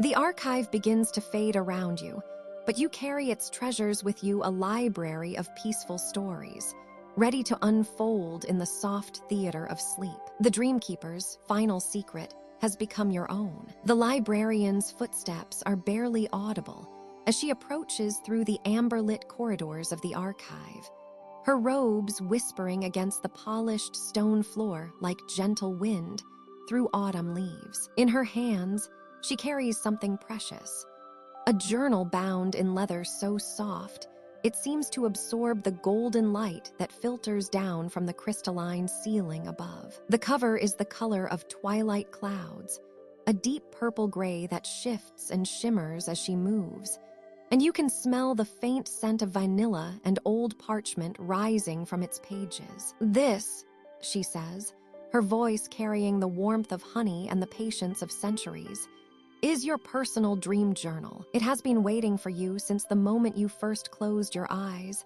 and drifted into peaceful sleep.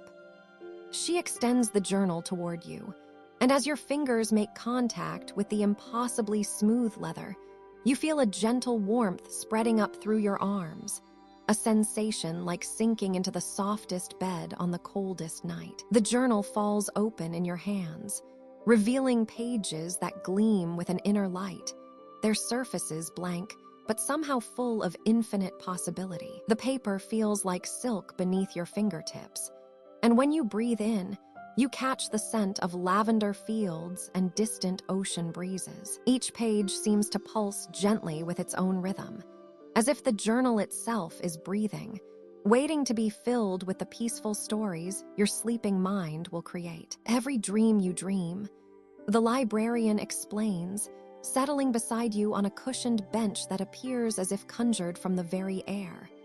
Every moment of tranquil rest, every gentle vision that dances behind your closed eyelids, all of this will be captured here, preserved in these pages like pressed flowers in an ancient tome. Your peaceful dreams will become part of our great collection, contributing to the endless library of serene rest that helps others find their way to tranquility. She traces a finger along the journal's spine, and you watch as soft golden letters appear, spelling out your name in flowing script that seems to write itself. The archive grows stronger with each dreamer who contributes their peaceful visions.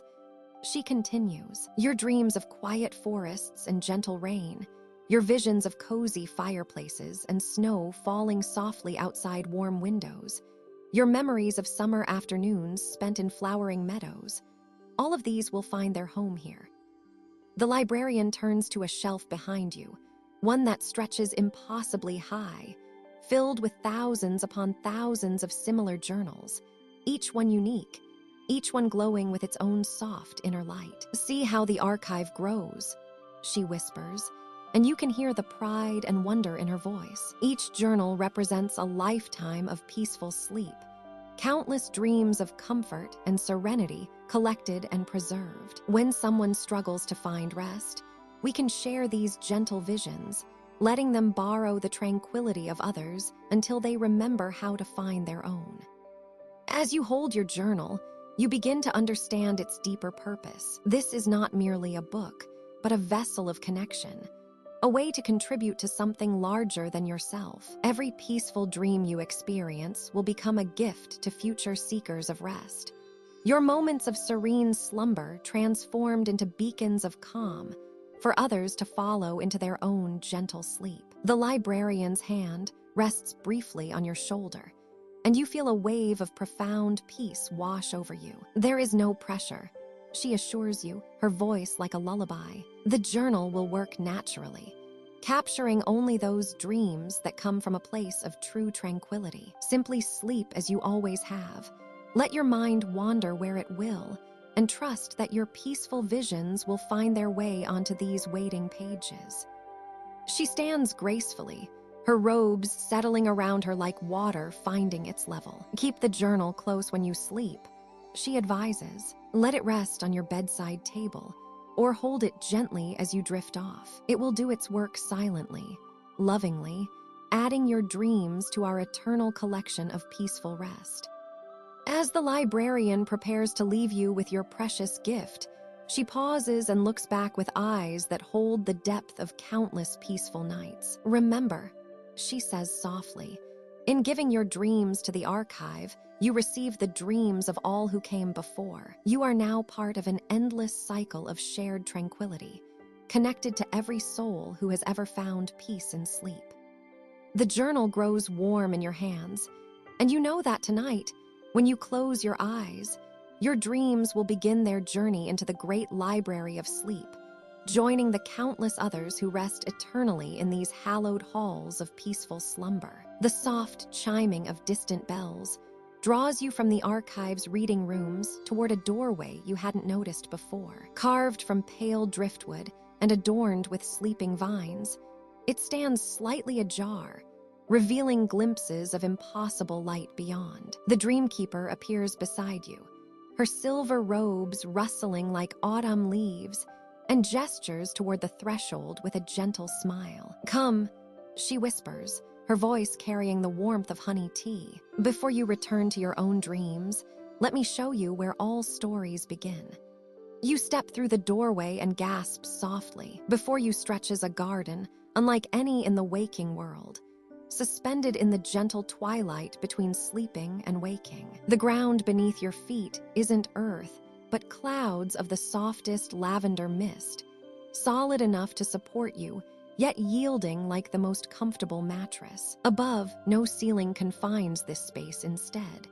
The aurora borealis dances in slow, hypnotic waves across a star-scattered sky. The garden paths wind through groves of dream flowers, each more extraordinary than the last. Luminescent poppies glow with inner moonlight, their petals shifting from deep purple to silver as a warm breeze stirs them. Nearby, forget-me-nots sparkle like captured starlight, their tiny blue faces turned upward toward the dancing lights above. The air carries their combined fragrance, a scent that somehow contains the essence of every peaceful moment you've ever known. Each flower represents a story that has brought perfect sleep to a weary soul. The Dreamkeeper explains, her bare feet making no sound on the misty ground. This garden has grown for countless centuries, tended by the dreams themselves. You follow her deeper into this floating sanctuary, watching as butterfly orchids spread their wings and take gentle flight, circling your head in lazy spirals before settling on nearby branches. Their wing petals shimmer with colors that have no names deeper than indigo, softer than rose, warmer than gold. Where they land, new buds appear, swelling with stories yet to be told. A small stream runs through the garden's heart, its waters clear as liquid crystal and warm to the touch. You kneel beside it and see that it flows upward in places, defying gravity with dream logic, creating gentle waterfalls that rain dewdrops of pure contentment. Each drop that touches your skin brings a flash of peaceful memory summer afternoons in childhood, the feeling of fresh sheets on tired limbs, the moment just before sleep when all worries fade away. Drink, the Dreamkeeper encourages, cupping the impossible water in her palms. This is the source of all restful sleep. The water tastes like nothing and everything like the first sip of perfect hot chocolate on a winter morning, like the coolness of mountain springs, like the sweetness of rain after a long drought. As you drink, you feel the last tensions in your body dissolve completely, every muscle releasing its hold on the day's concerns. You rise and continue through the garden, past beds of night-blooming jasmine whose white stars pulse gently with their own inner rhythm, synchronized to the peaceful beating of a dreaming heart. Willow trees with silver leaves whisper ancient lullabies as their branches sway, their song wordless but perfectly understood. The melody wraps around you like a warm blanket, each note designed to slow your breathing, to ease your mind toward the borders of sleep. In the garden center stands a magnificent tree whose trunk spirals upward like a gentle tornado, its bark smooth as silk and cool to the touch. Its leaves are pages from every bedtime story ever written, rustling with tales of peaceful adventures and happy endings. At its base, roots of pure light extend in all directions, and you understand somehow that they reach into every bedroom, every peaceful sleep throughout the world. The Dreamkeeper places her hand on the tree's trunk and smiles. This is the heart of all stories, the source from which every peaceful tale flows. When you return to your own bed, know that you carry a piece of this garden with you. As if summoned by her words, a gentle mist begins to rise from the ground, soft and warm and scented with lavender and chamomile. It swirls around you in protective spirals, and you feel yourself growing lighter, more transparent, ready to drift back to your own dreams. The garden begins to fade at the edges, but the peace remains, settling deep into your bones like honey into warm milk. The Dreamkeeper's voice follows you as you float gently away from this floating sanctuary. Sleep well, dear dreamer. The garden will always be here when you need it, just beyond the edge of waking, in that perfect moment when stories become dreams. The last thing you see is a single dream flower blooming just for you, its petals opening to reveal the promise of countless peaceful nights ahead. The silver mist that once lifted you into the ethereal heights of the Dreamkeeper's archive now wraps around you like the softest cashmere blanket, cradling your weightless form with infinite tenderness. You feel yourself beginning to descend, not with the urgency of falling, but with the gentle grace of a feather drifting on a warm summer breeze. The luminescent clouds part before you like silk curtains, revealing glimpses of the starlit void that stretches endlessly in all directions. As you sink deeper into this celestial embrace, the memories of your journey through the archive begin to settle into your consciousness like sediment in still water. Each story you encountered, each whispered tale that filled the glowing alcoves, now finds its place within your mind. The Roman senator's peaceful evening in his villa garden mingles with the soft lapping of the Nile against papyrus reeds. The gentle clatter of medieval looms weaves together with the distant songs of whales in the deep ocean trenches. The mist seems to know exactly how to hold you, supporting your head with cloud-soft pillows while allowing your arms to float freely at your sides. Your breathing has become so naturally rhythmic that you barely notice it anymore in and out, like the tide's eternal dance with the shore. The air itself tastes of lavender and honey, carrying with it the faintest echoes of all the peaceful places you've visited through the archive's infinite collection. Below you, or perhaps it is above direction, has little meaning in this dreamy descent.